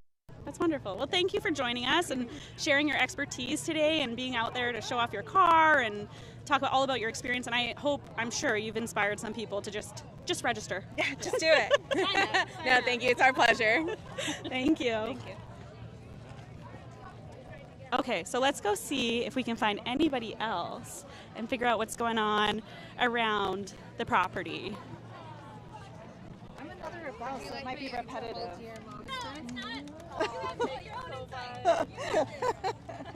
Okay, I'm here with Angela Rickerson. And what were you doing with us today? I'm over in the off-road workshop showing off my built Jeep Wrangler that I competed in the Rebel Rally with. Okay, and yes, we did just talk about Rebel Rally, you're right, Yeah. but what you guys do is very different from each other. So explain a little bit about what that looks like. We know that Krista and Trissa are using the stock Ford Raptor. Yeah, they're in Raptor the Ranger. stock Raptor Ranger, which is very different. Mine is built for more of a rock crawling situation that I do on the regular here in the Pacific Northwest, so it's a little bit different. But for the Rebel, I do take it down a few notches, and it's not quite as large. But they have a huge advantage on me because they can go super fast, and I'm not like the fast rig out there, but I can get over anything. Okay, and how did you get started in that? Like, did you grow up in it, or did you just have a moment of inspiration like they did, and you're like, I'm doing this? You know, I had a child about, let's see, he's 11 now. And when the pandemic hit, he was about 4, I think. And I was so bored, stuck at home, and I love cars. So we started going out in the woods. And so every weekend we would be out in the woods, and then it just snowballed from there. So. Okay, and does he come out with you still? Is Yes. he interested? Does he have his own car? No, he's 11. So. He's 11, so he doesn't have his own car yet. But yeah, he loves it. I think it's just normal to him because we've been doing it for so long. He just doesn't think it's special. He's like, yeah, I went off-roading with my mom. So for you, it's like a bucket list item, something that you've always been interested in, but it also turned into this bonding with your family in a time where there wasn't anything that you could really do. So it was an outlet. Yeah, I've always loved cars. I like tinkering on things. So it was just a time where I had nothing to do, and I was like, oh, I guess I'm going to do this now. Amazing. Yeah, and it became a very big hobby. Clearly, we are here now. You're presenting your vehicle, which is beautiful. Yeah, thank you. Did you have any standout moments today from the fans that came around, the attendees? Any standout questions? We got multiple times the question of what one thing would you never leave home without, on an off-road trip? And I think that's a good question. Yeah. And Sarah Price said multiple times a jack, all the practical things, right? Like a jack and a spare tire and all that. But everyone else was gummy bears and lips and chapstick, and I mean, also those needed. are very important things. Yes. Yeah. Awesome. Well, that's a great question, and it really is. Yeah. Thank you for sharing, and thank you for joining us today. I'm glad that you were here all day to share your expertise. We really appreciate it. It's my pleasure.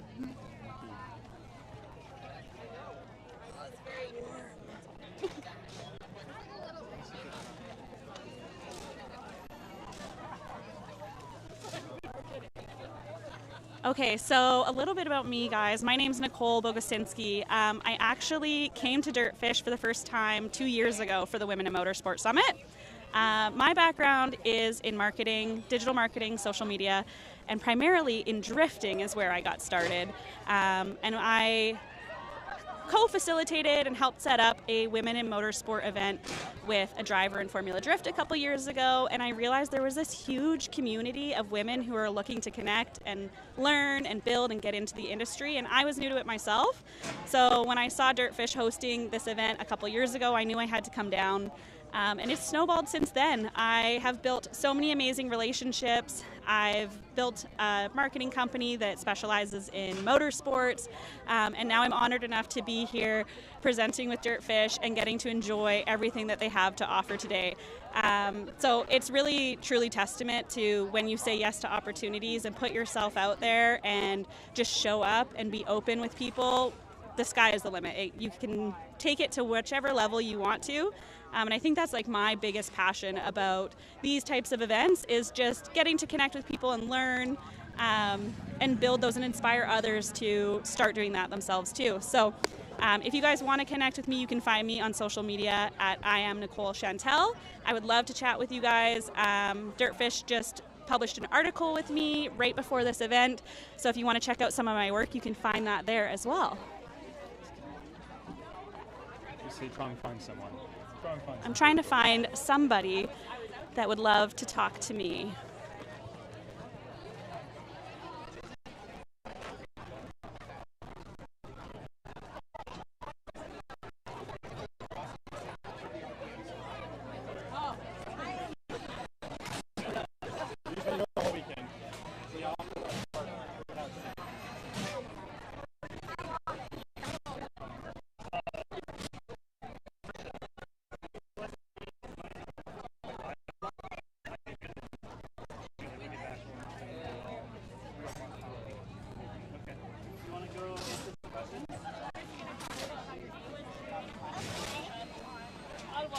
Okay? Come on, I'll go and I'll watch that.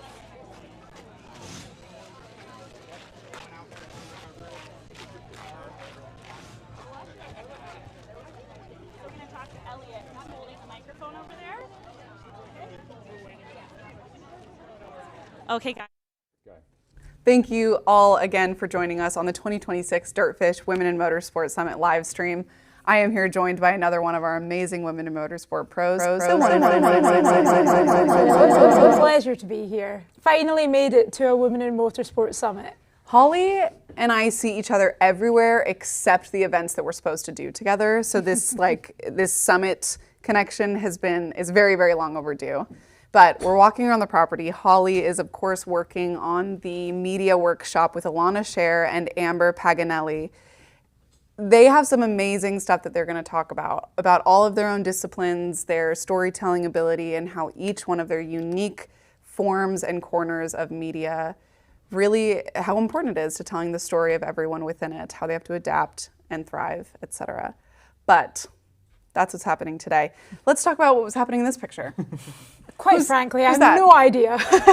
I'm sure it's Rally Australia somewhere. I'm holding some sort of Australian wildlife. And for me, at the start of my life, this is sort of what I knew motorsport as. It was like being taken along to events with my dad and most normally just being pushed around the service park in a pram of some description.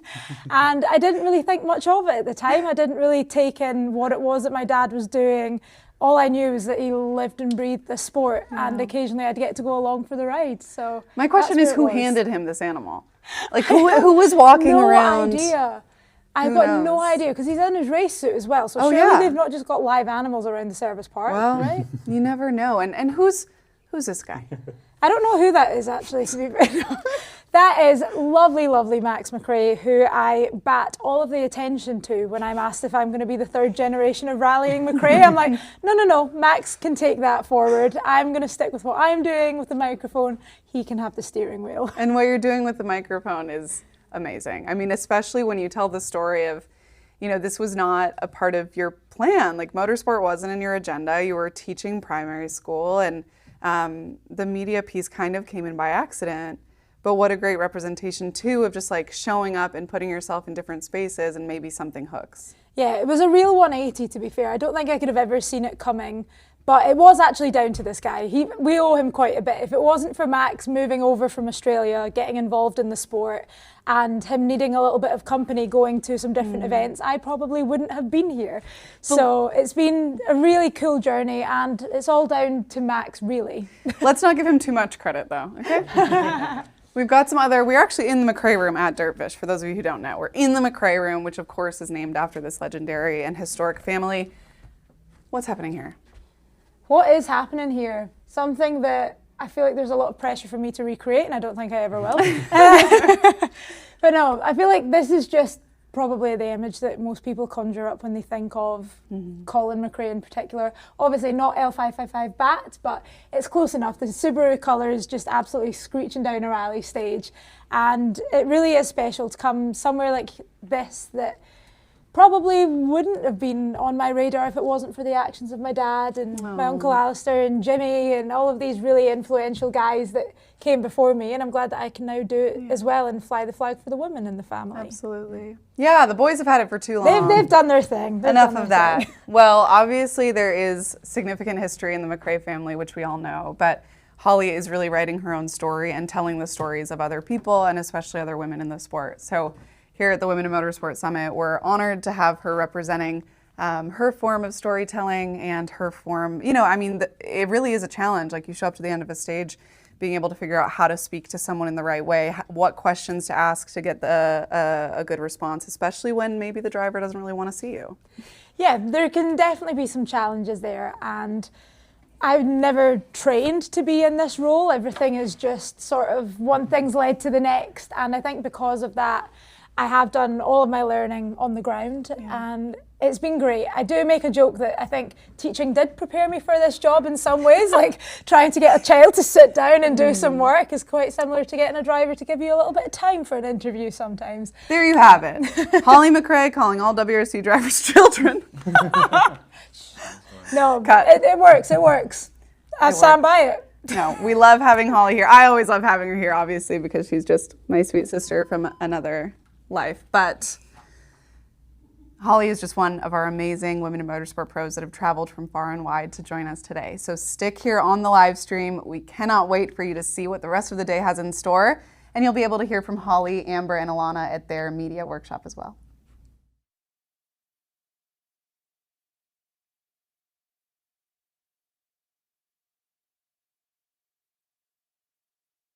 The Rivian camera car with the giant arm on it. Looks like she's having some fun out on track right now. I think this is a special opportunity for her as well. If you guys are live in the comments, make sure that you're interacting with us. We've got a team there chatting back with you guys. I think she's having a lot of fun at the moment. I think she's having a lot of fun out there. It looks like she's messing around with the controls on the camera arm as well. A new experience for her. That's what it's all about at DirtFish, is no matter what area you're in, there's going to be a new opportunity for you. So even for our pros, they have new opportunities coming up all the time, and they're like kids in a candy store too. We just hand them new toys, and clearly they get to go out and have some fun with it. So lots of exciting, fun things. You never know what you're going to get here when you come at DirtFish. Okay, so I found a friend. We're going to talk a little bit about your day today at DirtFish. So first of all, can you tell me what your name is? Saoirse. And how old are you, Saoirse? 6. And how many times have you come to DirtFish? Maybe 3? 2 or 3 times. 2 or 3 times. Wow. What do you love about this place? How come you come? Rally car drivers practice here. And are you going to be a driver when you grow up? Yes. Or do you think maybe are you going to be a mechanic? Or do you want to talk on the microphone like this? What's your favorite part? Driving, fixing?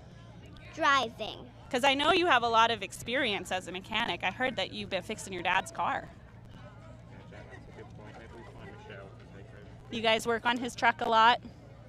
Well, mostly just him. Mostly just him. And who's your favorite rally driver? Aoife. Aoife. We love Aoife. And I saw your name is on Aoife's car. That's pretty special. Do you have a favorite memory with Aoife? Or what do you like about her the best? When I got to sit in the car and she and some of her friends pushed me in the car. Really? Wow, that's so fun. So Saoirse's got lots of experience. She's going to be a future driver, and this is what it's all about. Is it doesn't matter if you're young or if you're old. There's tons of opportunity there. Look at Aoife go. She's having a lot of fun out there. Thank you for talking to me, Saoirse. Did you have fun today? Yes. Yeah. Awesome job. Take that. Good job, sweet pie. All right, guys, we're going to grab Michelle Miller. Hi. She's, tell us a little bit about your role at DirtFish, because I don't know your official title yet. I just know that you're really good at a lot of things here. Oh, that's too kind. Yeah, so I'm Michelle. I'm a senior instructor here at DirtFish, so I get to teach people the art and science of rally every day. And what's your favorite part of that experience? Because I know I popped into the workshop earlier and someone brought up time cards and you were like, that's my least favorite. Yeah, it's a lot of stress to do your right, okay? And if you get a penalty, you're going to hear about it from the driver, from the team, from all of your friends, from all of the memes on the internet. So honestly, my favorite part here at the school is working with the students and being there in the car with them when they have an aha moment and do something they never thought they would be able to do before. It is so incredibly rewarding to take something that can be kind of scary, like sliding a car, and make that into something where you feel so much confidence and command. Yes, and you guys did a little bit of that yesterday with some brand new students that came out to DirtFish Yeah. for the Women in Motorsport Summit. What's the level of experience that you need to try it for the first time ever? It's helpful if you've driven a car before, so if you know what the gas does and the brake does, and honestly, that's it. You don't need to be a race car driver, you don't need to be a good driver, you don't need to know how to drive a manual transmission. We will teach you how to do all of that, and then also how to take control of a car and get comfortable being sideways. I feel like that is probably one of the most empowering feelings ever when a student gets that and they are probably really nervous getting into the car. Oh yeah. And by the end, they're like, I can't believe I just did that. Yeah, at first you start shaking with nerves and then you're shaking with adrenaline. Yes. Do you have a standout moment from this weekend yet? I know there's been a lot going on. You've been very busy. Oh my goodness. Wow. Yeah, this weekend has just been phenomenal. I think, yesterday we did the VIP experience with 15 women, and I was just so impressed with the level of women in that room. We had engineers, we had mechanics, we had drivers, we had moms, we had people from Canada, people from across the country. So just getting to celebrate all the ways that women are finding their way and showing that we are here at the table, it just makes me feel so good. And if somebody is not physically, they're not in the US, maybe they can't get over here to come experience DirtFish firsthand, what would you tell them is the best way to get connected or get involved and still be part of the story? Well, I think there's a live stream going on right now. I think so. I think we might be on it. Maybe. Yeah. But when the live stream's not running. Yes. So you can find all the rally media on dirtfish.com. So that's a great place to do it. And then if you go on our YouTube channels, there's also a lot of educational pieces on there where you can learn a little bit about driving rally cars. Awesome. So you guys don't even have to get your feet on the ground here, though I highly recommend it. Oh, you have to get your feet you on the have ground to get your here. feet on the ground Yeah, here. there's nothing replaces being in the race car. That is true. But there are some fun ways to, be engaged and be a part of the community without being based here in the Pacific Northwest. Yes, because we just want to bring everybody in, so it doesn't matter where they are, whatever level of access they can get, whether they're here in person, watching us on the live stream, and when this weekend is over, stay connected, keep checking out the website and the YouTube and everything that DirtFish is doing, because there's always something going on here. There is always something going on here. Awesome. Well, thanks for taking the time to chat with me today, Michelle. Thank you. No problem. I enjoyed it. Stay with Michelle. Okay. Hi, everybody. All right. Oh, I'm live. Wow, this is exciting. Well, we are heading towards the end of the summit here. It's been an absolutely amazing day. We've had all these workshops going on. We've been chatting with a lot of people about how to get involved in rally. Oh, well, isn't that cool? Yeah. This is the Motion State Rivian media arm car, and it looks like Aoife's having a little career change moment here. I just had the most fun. Aoife, are you giving up the rally car to I don't need to become... give it up. Aha! I've got rally mode in here. Second career, huh? It's absolute. No, we just had the most fun driving it around here at the DirtFish Rally School. Like the launch, we got to do a proper launch on it, and it was so fast off the line. Like it was so impressive. Does your neck hurt? I strength training on the neck, so we're good. No, but it was like I said we're gonna do a launch, and they were like, "Oh, we need to put our belts on." Everyone was getting buckled up, but no. Like, even though it handled, it was just, it's incredible, isn't it? And all the data it shows you, like on the screen here is so impressive. Like you can change the height, stability, it's just, it was so much fun to drive. So, Have you driven electric vehicles much? Not very much. I've actually done a couple of rallies in an electric car, but that's this right. is, I forgot about that. Yeah, this technology is like extremely advanced. Like I've never seen anything like this. It's Are they letting you super operate impressive. the camera? No, I don't think I'm qualified for that. Gotcha. How many people are in the car with you right now? We've got 4 of us. Is it 4 of us? No, who's in the back? Oh! We've got 5. We've got 5. We've got co-driving in the back. Co-driver to director over here. I love it. All right, from the back seat, what's it like driving from the back seat? It's so cool. I'm just in awe of the engineering and how incredible Get all that of this camera technology in there. is. Look It's at these just cool absolutely screens. Insane. It's such a privilege to get to see stuff like this, like all the controls that we have back here to get the perfect shot. It's just amazing. And Hannah, did they let you take the remote control over there? No, I'm definitely not qualified for that. That looks very expensive. Yes. It might be. Amber, are you having a good time today? Yes, I just wanted to say this is a little bit of a dream come true. I've been wanting for a long time to have an all-girls day, all-girls crew. Connie is graciously here with us, you know. But no, this is amazing to have a true race driver in the driving seat, you know, and we just need more of this. So thank you guys. Thanks DirtFish for having us out here. It's awesome. Thanks for bringing it out here. It looks so great. Thank you. Yeah, I love it. One thing I think you guys will like is we have a film slate. We should do some film slating. Yeah. Let's get the film slate Action. out. What is film slate? Take one marker. Yeah, before we go out. This is one. I like it. Okay, let's get the All right, film slate. we're doing a see. film slate. I don't know what that is, but we're here to learn today, so we can all learn something from each other, which is the beauty of this event. All right. We just finished up a little mechanics workshop over here. I don't even know what to say. I don't know how to do this live stream stuff. Someone gave me a microphone, so here we go. You know what? We're going to go talk to Amy over here. Have we talked to Amy yet?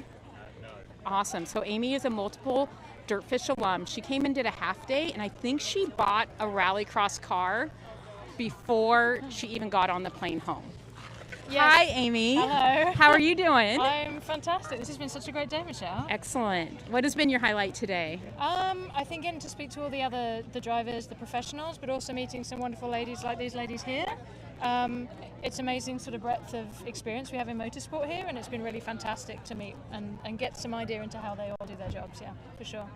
Excellent. So tell us your story. How did you end up here today? Well, this is all your fault. So I came here, my husband and I just thought as a one-off, we thought we'd never been to Seattle, and while we're here we come to DirtFish. Some friends of ours had come and said they had a great time. And we came out here, you made me feel like I could do anything, and I fell in love. Well, we can do anything. We can do anything. Yes. And I mean, I'm lucky I have my husband at home, he's my live-in mechanic, so he was able to get us a car. But we were already talking to some kid in Santa Cruz, bought the car, went to our first rallycross event, I think 2 weeks after that. Nice. We had some mechanical issues, but the people were so lovely, like made some fantastic friends even in the 2 hours we were there. And then since then we've been to every event, and after that we came to see you guys at Olympus, which was great. That was so much fun. Met some wonderful people. It's escalated since then. Volunteered at Colorado, my husband co-drove, and we're Okay, here. can we talk about Colorado for a moment? Oh, yes. So she signed up to volunteer for the event, Yeah. and I swear every time I turned around I saw your face. Yes, my stalking wasn't very subtle. But yeah, I got to do everything. We did the sign-on, when everyone came in to sign on. I got to go to scrutineering, which was really great to learn about how the cars work, all the safety equipment, all the things you need to do. Met a ton of the service crews, they were all so wonderful. And then on the Saturday and Sunday I worked on the finish, got to learn how all that works, how all the rally cars work, and again met some wonderful people, some of whom I'm still talking to, even though they live on the other side of the country, which is just so great. And I got to see you guys, which is perfect.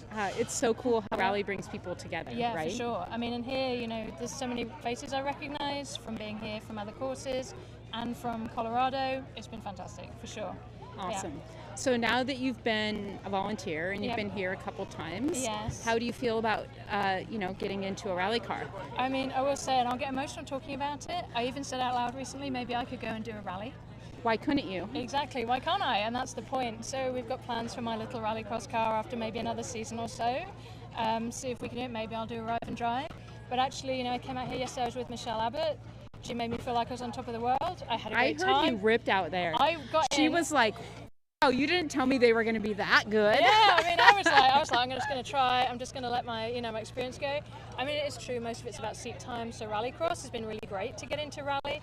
I get out in my little car. You can't really get into much trouble into that little thing, and we just have a wonderful time. And it's the best. It's been life-changing. Like really, coming out here, I've had a ton more confidence. You guys are fantastic. Everyone here at DirtFish is fantastic. This whole thing's fantastic. So yeah, I've had a great time. Excellent. And so we're going to see you on stage next year. I don't know. Maybe is you'll what have to we're be hearing. my co-driver. I Help would me work that totally out. hop in the car with Yeah. you. Well, I was thinking, if you need some help down when Kelly goes for her first race, Kelsey as well, it'd be great to come and see you guys. Yeah. Yeah, for that sure. would be fantastic. Yeah, definitely more women around, fantastic. I love it. And actually, one thing I will say, the thing about rally, the thing that really got me is we went to South Ohio. We have some friends out there. We thought it'd be a great time.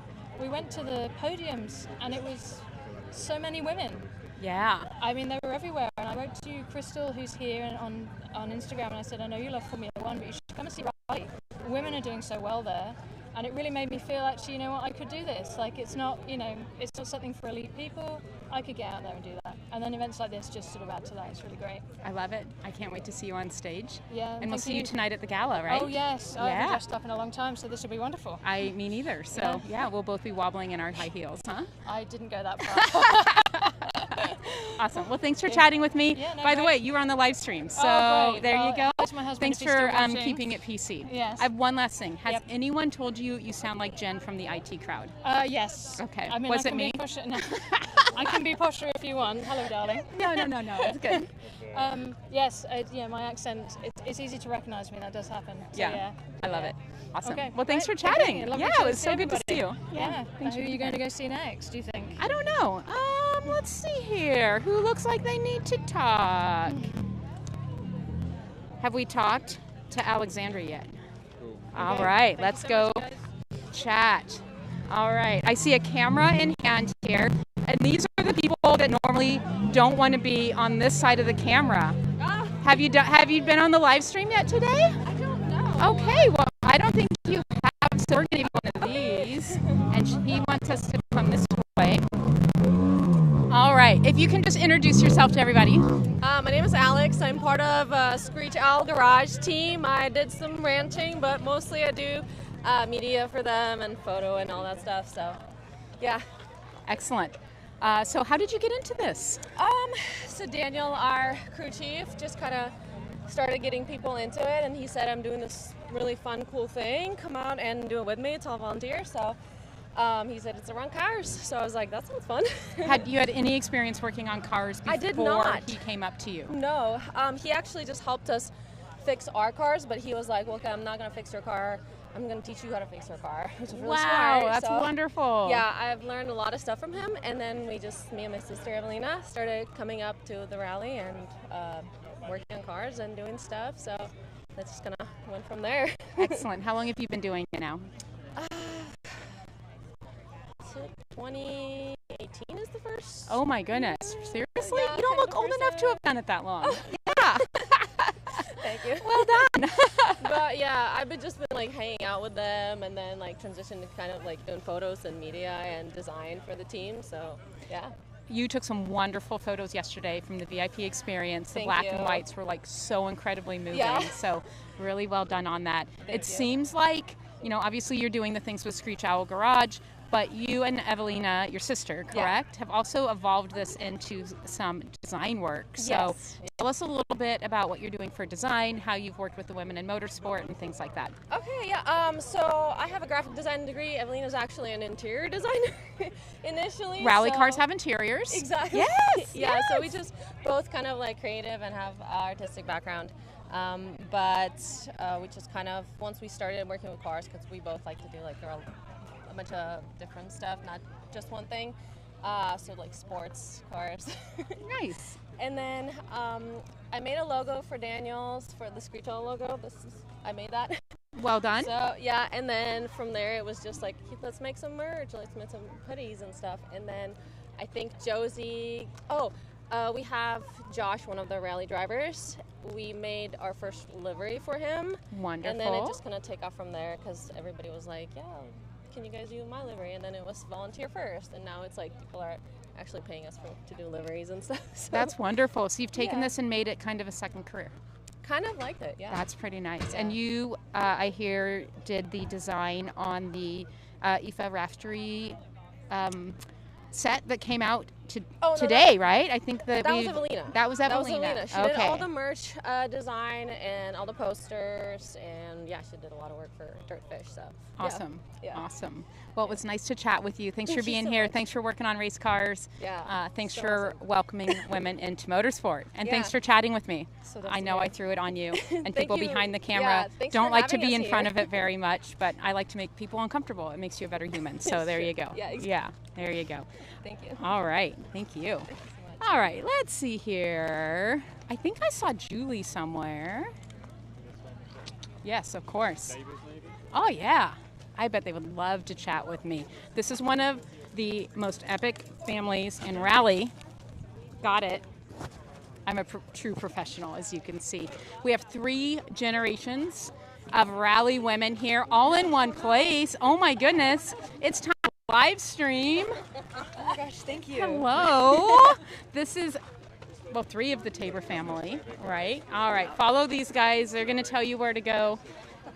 I'm good at talking. I'm a co-driver. It's what we do. But I'm not so good at staging in a good spot for media. So I just go where people tell me to go because I'm a driver. Go over here. perfect. Yes, I ma'am. love that. Yes, ma'am. All right. Oh, sorry, I'm standing on the wrong side. No, it's all good. We're walking to the ceremony, walking and talking. Well, Madeline, you have another season going in the Rally 3 car. Tell us how that's going for you this year. It's been really good. It's been a big step with kind of owning the car instead of kind of doing the rental program. So it's been a lot of learning, been able to have the TRT crew working on the car, which is really fun, and they're learning about the car, and so it's just been a big year of developmental internally and externally, I guess. But so is Sophia McKee, my co-driver, who I love her to death, and yeah, we just have so much fun in the car. Obviously, as you know, those are just so much fun cars to drive. And They're so much fun. Yeah. So this year, you're now my competition. I know. Yeah. I know. And for the first time ever, Madeline and I got to be on a podium together. We did. That was so at much Rally fun. Colorado, which was really cool. So we had a 50% woman Yes. podium at that race. Yes. Yeah. That's what we want to see. I love being a part of those Me statistics. too. How's your season going? How are you sitting in the championship? Have you had any big aha moments this year? Yeah, I would say championship's going good. I think it's a really big kind of build off from last year. Last year we were overall second in the championship in L4. I think right now, a little bit of a rocky season start. Not rocky, that sounds bad, but we missed Snowdrift, and then I actually had to drive my aunt and my grandma's WRX at 100 Acre. I borrowed their car because it's also an L4. So nice of you. Because my car was quite literally stuck in customs in the airport because no. we imported it from Poland. So she sat out while I played in the woods. But so yeah, I wasn't as competitive with the other cars, and 100 Acres is a really fast event. But obviously it's a lot of fun, and I did break their car. I did break the transmission. I lost third. Well, that's how you know you're driving hard. Exactly. Yeah. Yeah. So we had fun. Race cars break, Yeah, and then to the debut for Olympus. Overall good. I think a lot of finding our feet. Olympus being 200 miles, which that was pretty neat. No biggie or anything. But I think ever since then we've just kind of been continuing to grow and grow, and Now I believe I'm 4th in the championship. All right. And so I think being 2nd at Colorado was a really big push. And just looking forward to doing more of that, honestly. Like, a lot of really fun rounds left in the championship. So our next is Ojibwe Forest Rally, Yeah. which to me personally is my 2nd favorite round in the championship after Olympus. Okay. I love the crusty, sandy, twisty roads. Yeah. But we kind of had a little bit of a, I don't know, shake up with Travis moving out of the class. So yeah. How are you feeling going into that race? Are you prepared? Yeah, I'm prepared. Yeah, I'm feeling really good. This is like my 3rd or 4th time doing Ojibwe, 2nd in the Rally 3, so feeling pretty good. Actually, Sophia will not be joining me. Oh, she has some reindeer stuff. That's not completely public yet, but I will heard about have it last weekend. Yes. Thank you for that. But I will have Nalia Dean joining me for the first time. Oh, wonderful. So yeah, really excited to make that happen and see what we can do. She says she's nervous, but I'm like, we're gonna have fun. Like, we're gonna do great. Well, Nyla's great. She's really big in the women in motorsports up in Canada. Yes. So great to continue to have an all-female team that was my going goal. on there. And I'm really excited to see how you do at Ojibwe. Thank you. Yeah. I'll see ya. Let's both crush it. Yes. But have don't fun. beat me too badly. We'll see. All right. Yeah, right. Thank you guys. Thanks for being here today. Yeah. All right. All right, you're up. All right, so it's been a minute since we've seen you in a race car. How have you been keeping your rally fix? I have been the service crew chief for Henry for several events this year. I'm hoping to get back in the car in October for tour. Oh, wonderful. Fingers crossed. Who's going to be your co-driver? Yeah? This sweet lady over I here love it. consents to get back in the car with me. Yeah, if she can, she says if she can remember how to do it, she'll remember. I think She's it's better deep at this down in than there. I am, I so. think it's deep down in there. Yeah, for sure. What's it like making the transition from being a driver behind the wheel, all that adrenaline, to moving into service crew chief? Because I imagine it's a different kind of rush, right? You've got that like 30 minutes to get everything done. People like me are in your way. Oh no. Yeah. No, actually, we've got it down pretty good. Mom takes the drivers and co-drivers away and feeds them. That helps a and lot. makes them drink water and gets them cooled down if it's hot. Wonderful. While I gather the information from the drivers and I tell our mechanics what to do. And then I stare at the clock and I yell numbers. You're like how much time they have left. It's kind of a tough transition. Yeah. From being in the car to being out of the car. But, I'm so proud to be part of this team and to be involved in any way I can. So here I am doing the thing. I think that's one of the really special things about rally is you don't have to be a driver to feel like you're part of a team's success or failure. It's just like such an inclusive sport. Everyone is needed. We need someone to take the drivers away because they'll bug the mechanics and then they won't get the work done on the car. Absolutely. Right? Yes. Us drivers and co-drivers, we need to be hydrated. We need to be fueled, right? We need people we can trust to make sure everything's run right by, the crew chief. So it's just really neat how we can all be so engaged in the sport. And you don't have to be a driver to do it. No, and not at all. You can be as involved as you want to be in whatever level you want to be involved, whether that's logistics and planning ahead of time and, pulling all the information together afterwards and revamping the program so it works better next time. Or, always learning, right? Always learning, on the ground, literally sometimes, doing the wrenching.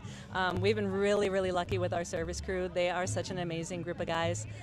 We've got a bunch of UNOH Rally Club people. They're just amazing. That's fantastic. It's just so getting amazing. the next generation in. Yep, getting our mentoring up the next generation of people. That's it's so great. important. It's important to do. Yeah, that's so great. We're looking forward to seeing you at Ojibwe. Yeah. Awesome. Yeah, thank you. No, sorry. No, I won't be there. I will be running Hood to Coast relay. Oh, you're running Hood to Coast relay. Yes. Oh, how Mark fun. will be doing service crew chief for the entire team. Well, And so I don't know if he can stack up to you, but I'm sure he'll do no, his best. he is really, really good, really good at it. So I'm happy to hand those reins over to him for this event. Be sad that he won't be running with me, but you know. Well, good luck at Hood to Coast. Thank you. Yep, it'll help you stay rally fit. Yes, that's my hope. Exactly. Yes. All right. Awesome. Thank you, Thanks. guys. All right, you're up next. Oh. Yeah. Hit it. Everyone wants to know, how long have you been rallying? I've been rallying since 2001. All right, so that's 25 years. 25. Well, we took 2 years off because of her surgeries. So. Oh, that's right. Yeah, and how so- many races have you done? Oh, I have no idea. You don't have a spreadsheet like me? Well, there is a spreadsheet, but I don't keep track of it. I love it. There's too many. I love it. Yeah. So you guys are teaming up again? Are you getting excited to get back in the race car? Excited, a little nervous. Yeah. We have to sit down with some video and go over. I have to remember how to call notes and how to write notes. I'm sure you'll do great. It'll be fine. I Yeah. think it's kind of like, riding a bicycle. Once you've learned how to do it, it's just getting back on it. Yeah. So. You might be a little wobbly the first 2 corners, and then Could it's be. just going to flow right out, huh? Yeah. You might be too, so, it's all good. All good. Yeah. Awesome. Well, thanks for chatting with me, everybody, and thanks for being here at the Women in Motorsport Summit. So, closing All right. ceremony coming soon. All right, we are headed up to the main stage. We've got the closing ceremonies coming up soon. Thanks for joining us on the live stream. I hope you've enjoyed it today. I know I have. All eyes on the stage. Don't worry, just let me focus. That is so in the context of not here. But yeah, it seems like I'm still here. It worked out just fine. Your easy technique says me better than a shot of espresso. So we got out of the car. I said, I'm not sure what the last 20 minutes was. Do you think you're good? No idea. I don't want it.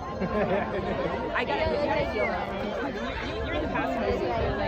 You gotta feel for people. I get hot.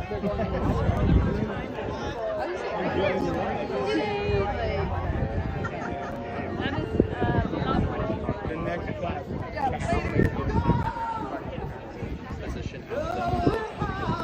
Keep on talking. No worries. I'm not here.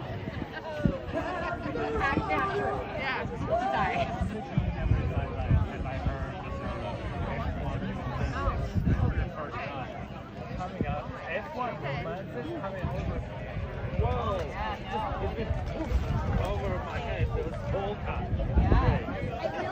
Well, there aren't a lot of men romance readers for that, I'm on submission to publishers with one now. At the month now. Oh, so you didn't get one yesterday? Yeah. Oh, yeah. That works. Yeah, so not published yet. Working on plans to publish.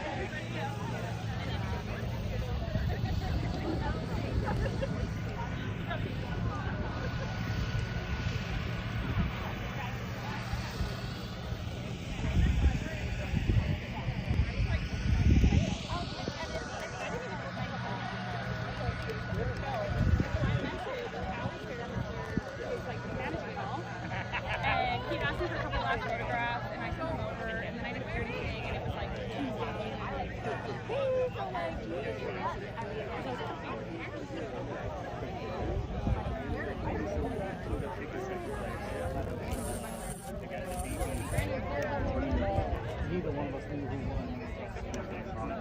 I'm curious to see how I think if you're not seeing one person, it's pretty fine.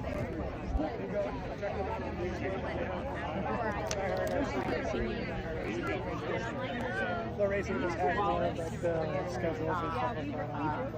Yeah, it's super cool, and the community. Just my dark clothing.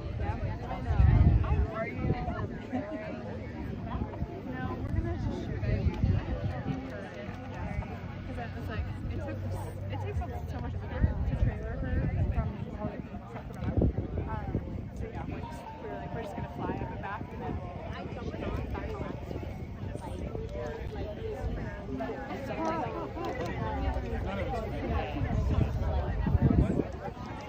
Configure like the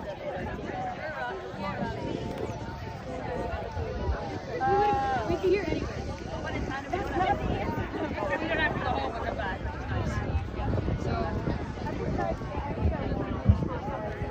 Alright everybody, we meet again. Come become my friend up here. Let's get snuggly.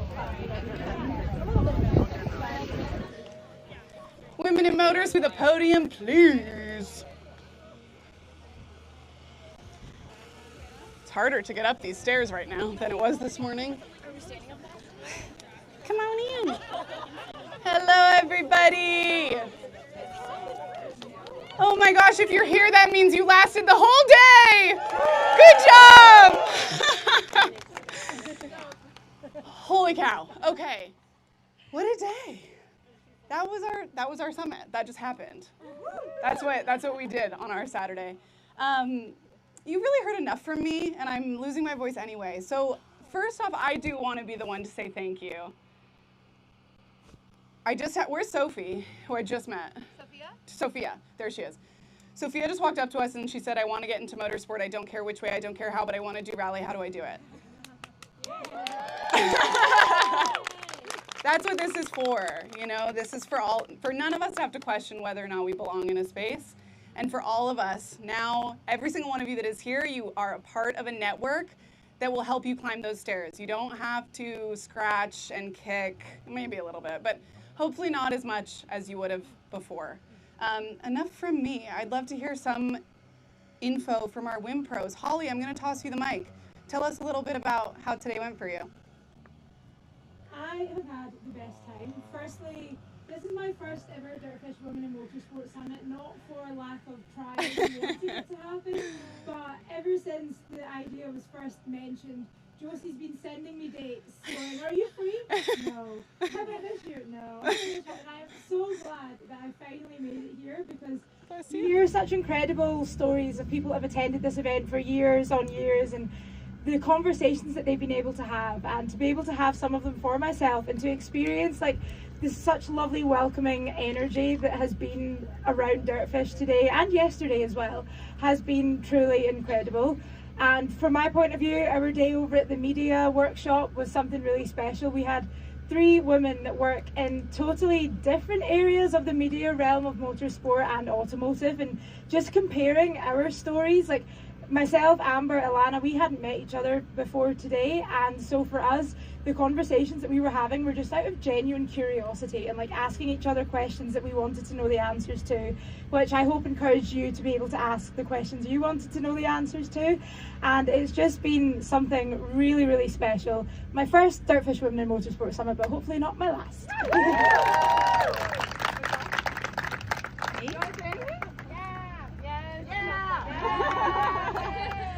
I talked a lot today. The rally workshops were just amazing. I want to thank everyone for being so present, asking such great questions. I really enjoyed it. I learned a lot too, so that's always great to learn from my peers. But just so much passion here and so many people that want to get into the sport. So just keep that alive, keep showing up, and those things will fall into place for you.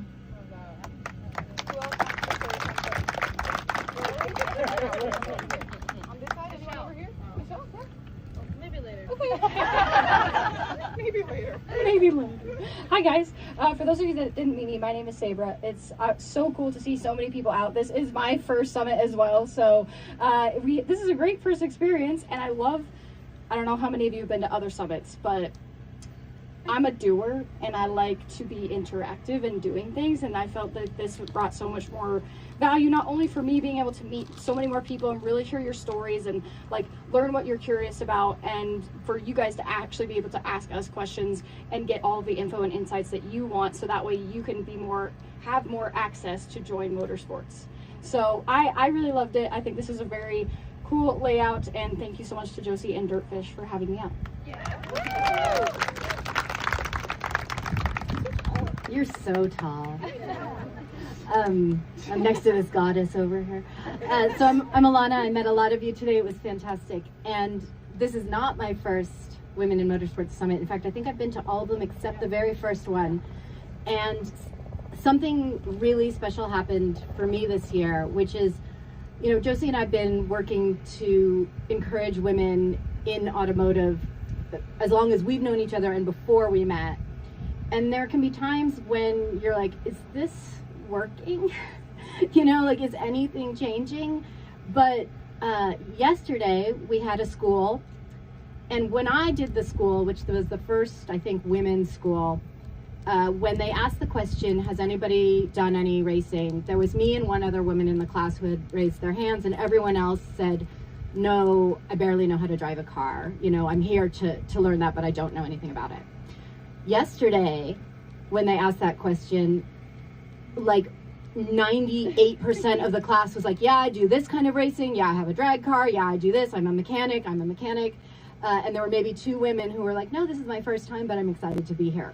So that was really radical to me. Like, that was so noticeable. And the other thing that I noticed here at the summit is that in the early days of the summit and in the early days of any kind of let's talk about women in motorsports thing, you kind of had 2 choices. You could talk to one of the sort of boundary breakers of the sport, a woman like Shirley Muldowney or Michelle Mouton, and they would talk about just a gnarly environment where they were just so incredibly badass.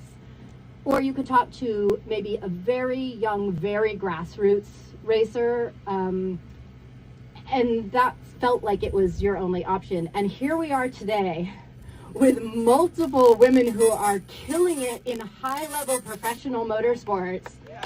Like, not little stuff and not stuff from the past, but right now, today.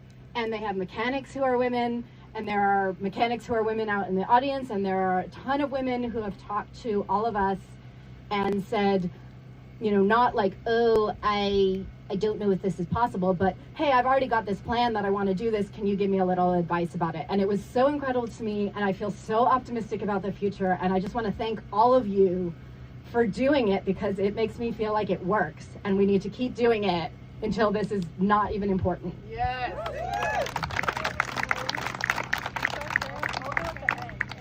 Okay, I'll go. Oh, Michelle's ready now. Too late, Michelle. Action. No, first of all, thank you to everyone that has come today and yesterday as well and shown the support for this fantastic event that's running for 5 years. And it's my 2nd year being part of it, and it's been incredibly special. But thank you to Josie, who puts this amazing summit together with all of the DirtFish crew. You've done incredible work, and you're leaving behind an amazing legacy. But for me to be part of it as a DirtFish Women in Motorsport driver has been absolutely incredible. And to see the support from everyone here, thank you so much. And as I said, myself, Hannah, Leah and Michelle, we were all in the rally workshop. And the questions you guys had was fantastic, the enthusiasm.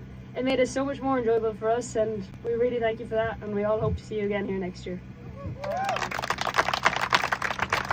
Okay, I just want to say a huge thank you to you, because it's been a long time dream of mine to put a woman in the arm car seat. It's I don't think there ever has been a female driver on set, and we hope to change that. And so today I told Josie, I hope there's a moment we can get someone in the seat, and it was so cool to watch you in there and just try it out for the first moment. And so thank you so much. Thank you, Josie, for putting us all together, and thank you guys so much. I hope that we answered some of your questions, and I look forward to seeing you guys in the field. So thank you guys. I don't know why I was being so obnoxious. I'm sorry. I don't know. I'm usually pretty good with the mic, and then you're like, you want to talk? And I was like, no.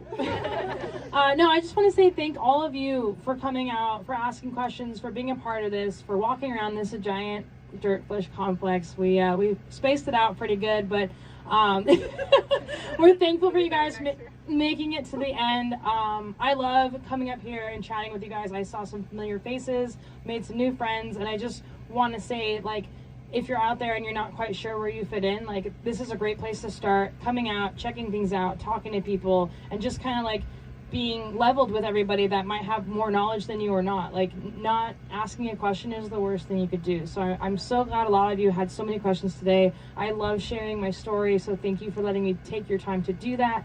And please come back next year, because it's going to be so fun. And thank you, Josie, for all that you do. Well, the last thing I'll say, I think, is that, you know, when Aoife was chatting, obviously you see these two in obnoxiously orange suits, and that identifies them as our DirtFish Women in Motorsport driver and co-driver team that are currently championing? Yeah. You know what I mean. Who are actively driving in the ARA Championship. And of course, Michelle Abadi is another one of our incredible DirtFish Women in Motorsport drivers. You know, when we built the Women in Motorsport driver program, of course it was always a dream, but when it came time to building it, we weren't really ready, like on paper. And, you know, all day today I've sort of been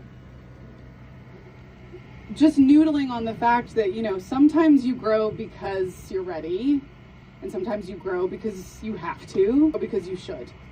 And with our DirtFish Women in Motorsport initiative, we're growing because we should. We're growing because the initiative needs it, the industry needs it, we as a group need it, and it's only going to make all of us stronger as an industry, as a community, as a network, as a whole. So thank you all for being a part of that.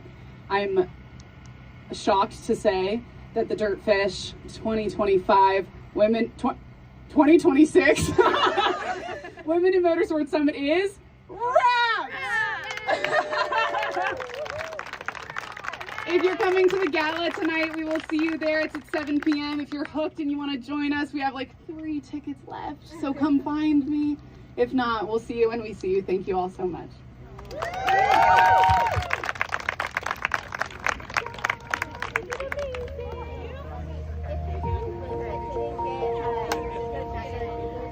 Elliot, should we do one last group shot here?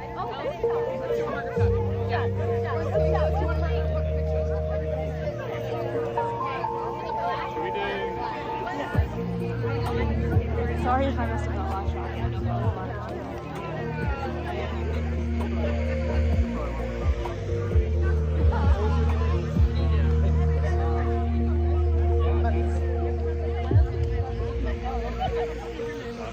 Get you off of that and go rap.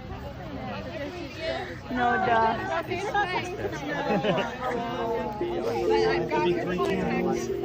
I don't know. No, actually, I'll give that to him then.